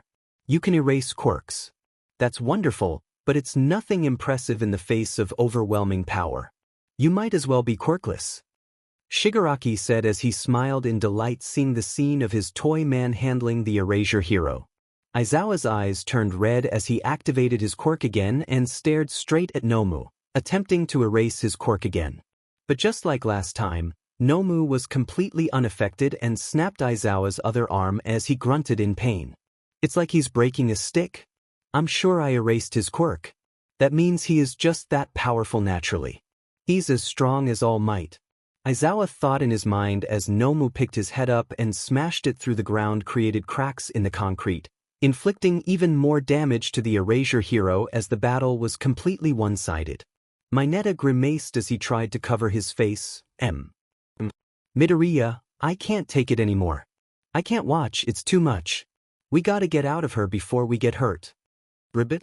Sue said as she too was having trouble watching the gory scene in front of her. There was just so much BLD. She didn't expect a villain to be so strong that he was able to completely destroy their homeroom teacher, like it wasn't even a warm-up. Izuku grit his teeth strong as he clenched his fists so strong that his knuckles were turning pale. He looked on in absolute rage as his teacher was getting pummeled to the ground. It sickened him to no end. He restrained himself from jumping in and trying to save Aizawa because Tsu and Mineta were with him, and he didn't want to endanger their lives. However, his patience was running extremely thin. Any second now, he was about to snap and destroy the villains that dared lay their hands on his sensei. At that moment, Izuku widened his eyes as he felt a familiar energy signature enter the area. A purple mist appeared as Kurogyari stepped out of a portal. Tamura Shigaraki. Kurogyari spoke, getting said man's attention. Kurogyari, did you kill 13? I put 13 out of action, but there were students that I was unable to disperse, and one of them was able to run away. Kurogyari stated, referring to Tenya, who was able to escape the USJ and call for help from the pros. Tamura began to scratch his neck angrily. Kuri, if you weren't a warp gate and our ride out of here, I would have crushed you to pieces. Tamura said angrily as he realized that now that pros were coming as backup, it just made their situation a whole lot more complicated. Izuku was surprised at the reveal of the new situation. Somebody was able to escape and call for help. If I were to guess, then it must have been Ida since his quirk makes him run really quick, so it would make the most sense for him to be the one to do it. This means that backup is on their way. Izuku thought happily as now the situation was turned in their favor. Tamura sighed as he stopped scratching his neck. We can't win against dozens of pros. It is game over. Man, it's game over this time. Let's go home. Mineta gained a hopeful look on his face. They're going home. Did he just say they're going home? Mineta asked shakily as he thought his ears were deceiving him. That's what I heard, Sue said as she too now was getting hopeful at the fact that now the villains would leave them alone and they wouldn't have to worry no longer. However, Izuku was skeptical as he didn't believe them for a second. He kept his guard up, waiting for their next move, for them to simply retreat after doing all this. Don't they want to kill All Might? If they leave like this, UA will just beef up their security. Game over. No, I don't believe it for a second. What's going on? What are those guys planning? Izuku said in his head as he anticipated whatever next move the villains were about to make. He narrowed his eyes as he stared at them intently. Shigaraki turned his head a little. Oh yeah. Before we leave, let's smash some of his pride. In the blink of an eye, Tamura ran towards the three hiding students at transonic speeds, with his hand aimed straight for Tsu's face, as the symbol of peace. But before he could land the killing blow on Tsu, he was immediately countered by a 5% Detroit smash to the side of the head, courtesy of Izuku Midoriya as he was able to react in time with equal transonic speeds. Tamura was blown back due to the force of the amazing smash as he was sent tumbling down back to where he was beside Kurogiri and Noma. He got up and rubbed high shed as the punch really did a number on him. It will hurt in the morning, that's for sure. Try to lay another finger on her again, and I'll give you a smash that will give you far worse than a bruised head. Izuku yelled defiantly as he stood protectively in front of Mineta and Tsu. Tamura stared at the green-haired bearer of One for All in fascination and interest. You move well. Your smash, are you a follower of All Might's? Tamura asked as Izuku's punches were quite similar to All Might's. Izuku just ignored him as he looked towards Nomu who was still leering over Aizawa. His BLD spreading across the ground every second. Izuku sensed his life energy and gasped in horror. Mr. Aizawa is slowly dying. If he doesn't get medical treatment soon, it will be too late. Izuku looked Nomu dead in the eye with his most serious face as he shook in rage. Get your hands off of my teacher, Udaman bird brain. If you don't move this instant, I'm going to make you pay. Aizawa raised his head as BLD trickled all over his face. He was so injured that it was difficult for him to even speak. Midoriya. Forget about me. You and the others need to run now and save yourselves. You're too young. You have a long life ahead of you. Please go. It's too late for me. Aizawa said as he was slowly dying by the second. He didn't want his students to have to die this early in their careers. He is all right in dying as long as his students are safe. Izuku shook his head. No, it's not too late. How can I call myself a hero if I let one of my comrades die when I could have done something? I refuse to run. Izuku said as he couldn't allow his teacher to die at the hands of these villains. Aizawa widened his eyes as he couldn't believe that his student was actually disobeying his orders just for the sake of saving him. He thought that was the height of irrationality. Izuku was just like All Might in his eyes.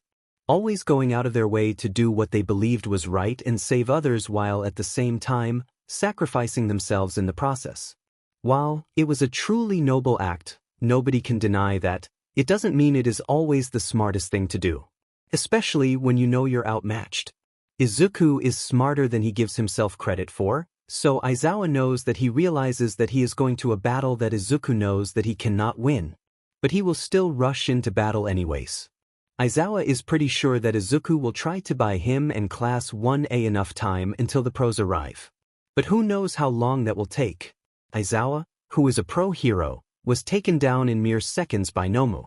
So how long will Izuku, a freshman with no hero experience, last against a monster that was just as strong as All Might. Izuku looked at Nomu again. Move. Nomu said nothing as he stared at Izuku, not moving an inch, remaining in the same position as he awaited Tamura's orders. Izuku's patience ran out as he gripped his fists in absolute rage. I said move. Music, Gohan fights Frieza theme. Izuku flew straight towards Nomu at a speed that easily surpasses sound. He landed a devastating kick to the head that actually made the black monster move back as the kick was much stronger than expected. What? Tamura yelled out in disbelief as he didn't expect the kid to actually attack Nomu head-on with no hesitation at all. Izuku proceeded to land a series of furious punches towards Nomu's midsection.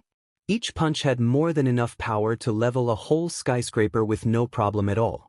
The punches made Nomu tumble as the blows were actually doing a considerable amount of damage to him. Izuku then threw a huge uppercut that connected right at Nomu's jaw. Izuku kicked him away and launched a small yellow ki blast at Nomu's face. Nomu blocked it with his two hands, but Izuku quickly appeared in front of the monster and blasted him right in the face with an even stronger ki blast. The blast sent the anti-symbol of peace flying as Izuku threw a mega-sized yellow ki ball that connected with said monster and created a huge explosion of energy that was spread around the area. The people present were in absolute shock at Izuku's strength. They had never seen anyone fight like that before. Tsuyu, Mineta, and Aizawa looked on in amazement of Izuku's raw power, while Shigaraki and Kurogiri could not believe that a 15-year-old kid was powerful enough to actually push Nomu back. Tamura began scratching his neck in nervousness. Where is all that power coming from? We didn't know that you had a brat that was strong enough to fight Nomu. Not fair. Not fair. Not fair. He's using a cheat code.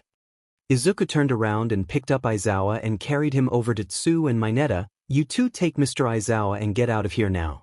It's going to get too dangerous for you guys to be here. I can't allow you two to get hurt. But Midoriya, what about you? Don't tell me you plan on taking them on by yourself. Mineta cried out as he was worried for his green-haired classmate's safety. Do not worry.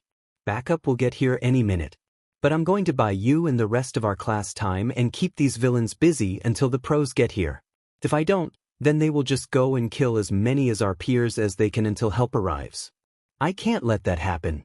So please understand and just go. Izuku yelled with a lot more seriousness as he needed for the both of them to leave immediately. Tsu nodded as she took Aizawa. Okay, we're counting on you, Midoriya. Please stay safe. Mineta wiped his tears as he and Tsu began to leave and regroup with the others. You better not die, Midoriya. Survive this. Izuku smirked. I promise I will. As they left, Tamura stepped up and said, You must be foolish if you think I'm just going to allow them to get away. In a burst of supersonic speed, Izuku appeared right in front of Tamura as he grabbed hold of his right wrist and squeezed it strong enough that he could hear the bones crunching. Don't dare. Izuku then swung him by his arm and threw him towards Kurogiri as they both made strong impact to the ground. Right as that happened, Izuku sensed Nomu's power level as he jumped straight back to where Izuku was in super high speeds. There was no scratch on his body at all as Izuku's series of attacks seemed to have no effect on him at all. Izuku then put on his fighting stance. Looks like you're a lot tougher than I thought. I'm going to have to go all out if I want to even stand a chance. In response, Deku powered up to 20% full cowl as the fierce electric green energy surrounded his aura. Here I come. Deku jumped into the air and fired a full-power Delaware smash towards Nomu. Nomu shrugged it off with ease as he ran at supersonic speeds ready to claw Deku. Deku saw this coming from a mile away and dodged Nomu's attack. He powered up again and yelled, Texas Smash. Deku aimed a punch at Nomu's head and connected as it sent the beast flying. Deku followed him as he wasn't done with his attack. He kept on sending a flurry of one-for-all punches that created huge shockwaves that could be felt throughout the entire USJ. When Nomu landed on the floor, Deku flew up and placed his hands over the other on his forehead as a yellow energy wave began to form. Masenkoha. The yellow beam of energy came crashing down towards Nomu as it hit him head-on. The resulting collateral damage were mini earthquakes and explosions that made the whole USJ rumble. was all over the place as a result of Deku's Masenko. He waited as the smoke cleared, expecting to see a knocked-out Nomu. But what he saw shocked him. Nomu was standing there, completely unfazed, acting as if nothing happened at all. It was like Deku's attacks were pebbles to him. Izuku had his jaw hanging low as he couldn't believe it. What? How in the hell did you not take damage from that? What are you? Deku yelled in disbelief as all of his smashes and ki attacks didn't do a DMN thing to Nomu. His quirk is shock absorption. He can take all of your punches and then some, and not be hurt at all. Shigaraki said as he laughed evilly. He enjoyed the look on Deku's face when he told him that. There was nothing that the brat could do to even hurt Nomu, let alone defeat him. Deku took a deep breath as he tried to recompose himself. It is fine. He has shock absorption. I can work with this. I have to buy as much time as possible. He can absorb attacks, but that doesn't mean he negate them. There must be a limit to how much exactly he can absorb. And I'm going to find that out. Alright, let's try this. Deku yelled. His left arm was enveloped with one for all green electric energy while his right arm was enhanced by ki energy. Deku then flew towards Nomu and began Hail Marrying him with punches using ki and one for all separately. Each punch was as strong as his current limit as he put 100% effort into each of them. He ended his barrage of attacks with a blue energy wave right to Nomu's dome. But when the smoke cleared, Nomu was revealed to have taken absolutely no damage. Deku's sweat dropped as he couldn't believe that none his blows did jack squat. Oh come on. Shigaraki made an evil smirk. It's no use, kid. There's nothing you can do that can even scratch him. Just give up and accept your death with grace. Deku narrowed his eyes as he prepared to fight again. There's no such thing as give up in my demon vocabulary. Tamura sighed. So be it then. Nomu then charged towards Deku as he completely pierced through his scion armor and destroyed the top half, leaving Deku shirtless and his upper body exposed. Nomu grabbed Deku into a tight bear hug and proceeded to squeeze the life out of Deku. Ha-weya. Deku screamed in utter agony. The pain was just so unbearable. He can already feel his ribs were getting snapped effortlessly like twigs. He tried his best to escape the bear hug of death, but Nomu was just too strong. He could barely breathe as his lungs were getting squished. Those screams of pain are music to my ears. Yes, Nomu, squeeze him to death. Shigaraki yelled in delight as he loved the fact that Nomu was torturing Deku to death. Damn it. He won't budge. I guess I'm going to have to use it. I was planning on saving this for later when I had better control over it, but desperate times call for desperate measures. Deku thought as he took a deep breath and yelled with all of his might. Kaioken. Keo. Shigaraki said as he was confused by what Deku shouted out. Deku's body was surrounded by a fierce and strong crimson aura of ki. His muscles bulged as his body became even more muscular than before. It covered him from head to toe as Deku was able to forcefully break Nomu's bear hug hold on him and send him flying with a super-enhanced punch then connected to Nomu's jawline. Tamura began scratching his neck nervously again. What? Where is that power coming from? Explain, you diamond brat. Deku smirked as he began to answer his question. Oh, it's Kaioken attack. It's like a massive upsurge of energy. Everything is heightened. Power, speed, even hearing and vision improve dramatically. You sort of become a super self. It is a really useful technique if you want to get the edge over your opponent. This is my trump card. But the downside is that it puts a massive toll and strain on the body and makes you vulnerable to an enemy's attacks. And given that I haven't trained much with it or mastered it, it will be strong for me to keep it up for any longer. I'm going to have to finish this quickly. Deku said in his mind as he analyzed his current predicament and powered up his crimson aura to prepare his attack on Nomu. Shigaraki was livid. He couldn't believe that the kid had something up his sleeve that was this big. This boy, he's too strong, way too strong. He couldn't allow him to live or else he will be a huge pain in the rear for any of his future plans. Nomu, finish him quickly now. We have to kill this brat or else he will be a problem for our future plans. Hearing his MSDR's orders, Nomu charged Deku at full speed as he prepared to finish him in one strike. Deku grinned as he dodged Nomu's attacks with ease. He countered his claw strikes quick but strong jabs at various places of his body.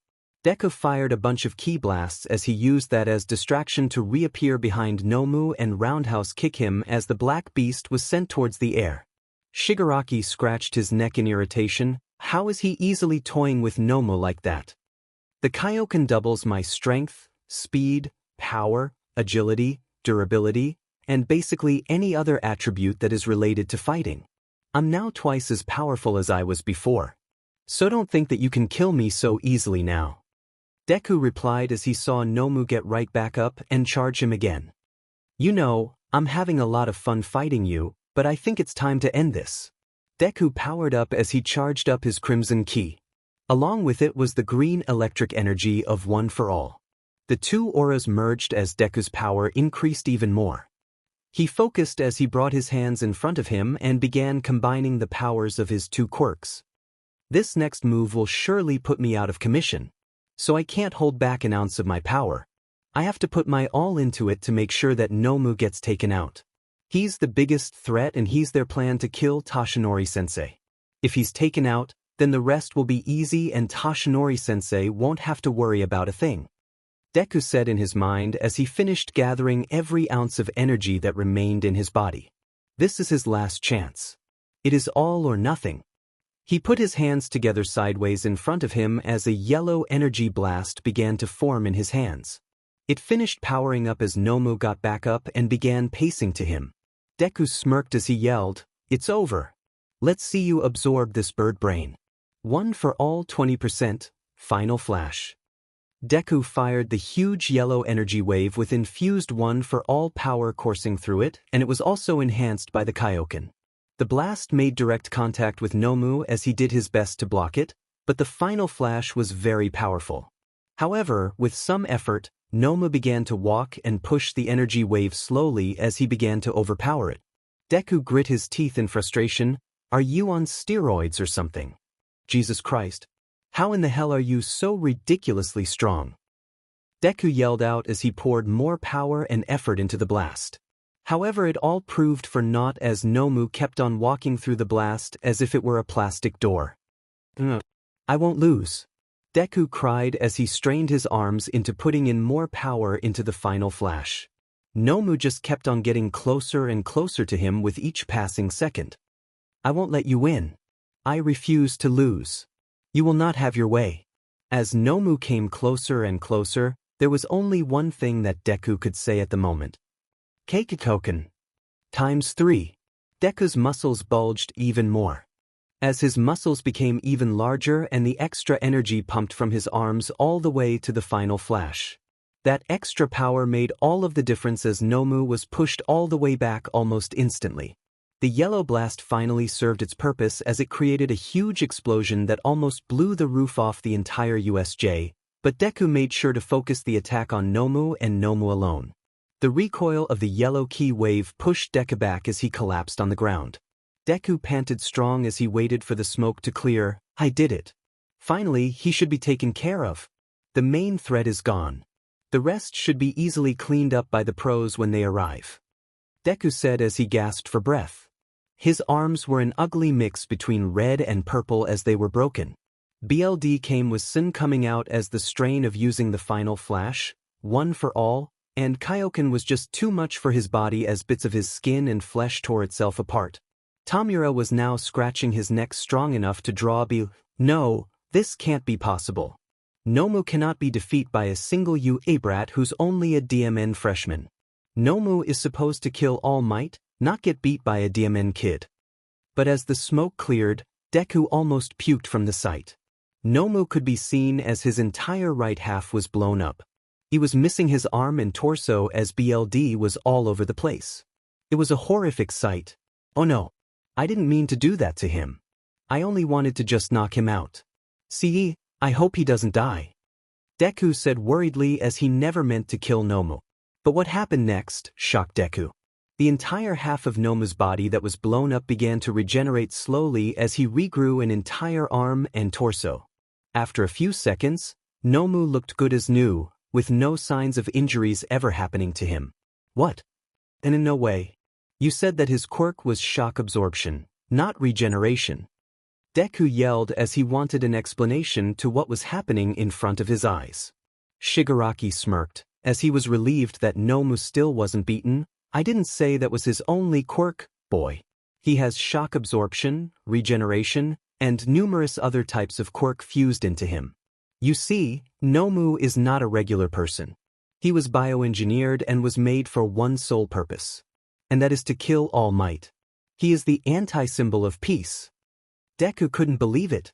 This guy, Nomu, had multiple quirks injected into him, and it was made so that he could kill the number one hero. Deku put absolutely everything he had into that final flash. But it wasn't enough.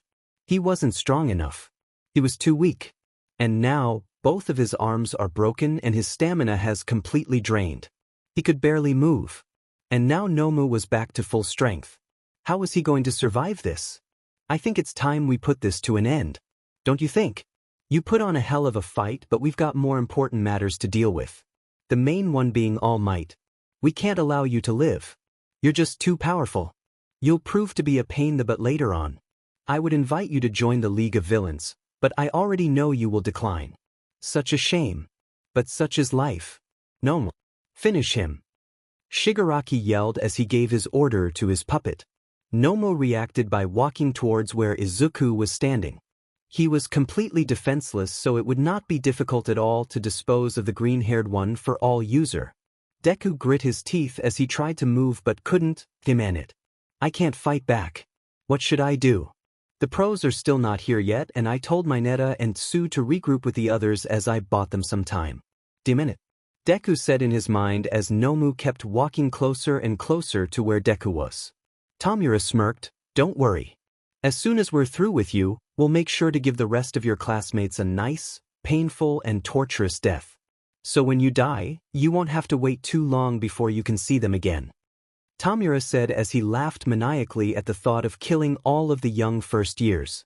Deku's eyes widened as he heard Tomura's words. He grit in teeth in anger. What did you say? Did I stutter? I said that I'm going to kill all of your friends, you demon brat. Deku gripped his fists tightly. He didn't care that his arms were broken or that he was in excruciating guy just threatened the lives of his classmates.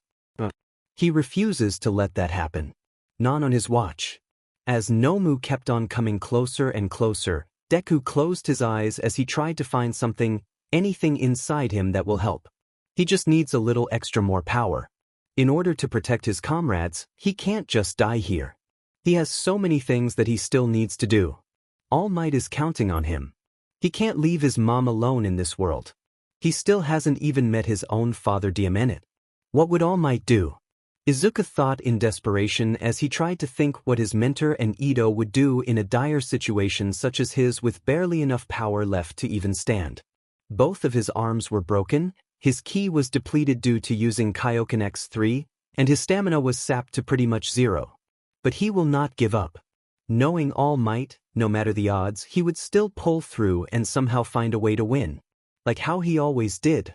He promised to Mineta and Tsu that he would come back alive. And Izuku Midoriya doesn't break a promise no matter what. If he doesn't do something now, then Momo, Achiko, Kaken, everyone is going to die. Izuku kept on concentrating on the rage that he felt, the anger that he felt. All of the negative emotions he has felt in his life. He used that wrath to fuel him. He felt something hot inside of him. As Nomu reached him and prepared to deliver the final blow to Izuku, little did they both know, inside of Izuku's subconscious, the golden door that had the mark of the Roman numeral of A was shaking violently. The locks on the doorknob were loosening as portions of the energy and power that resided inside the sacred door was leaking. Deku kept on thinking about the rage before his entire body was hot as the leaked energy of the sacred door enveloped him. I won't die. I won't let you hurt them. Nomu aimed his left hand straight for Deku's throat as that blow was meant to kill him in one shot. But right before Nomu could connect and murder the boy on the site, Izuku caught Nomu's hand. Tomura was shocked as was Nomu, who looked on curiously. Izuku lifted up his head. His eyes remained closed. He opened his mouth and said something that will change everything and his life for good.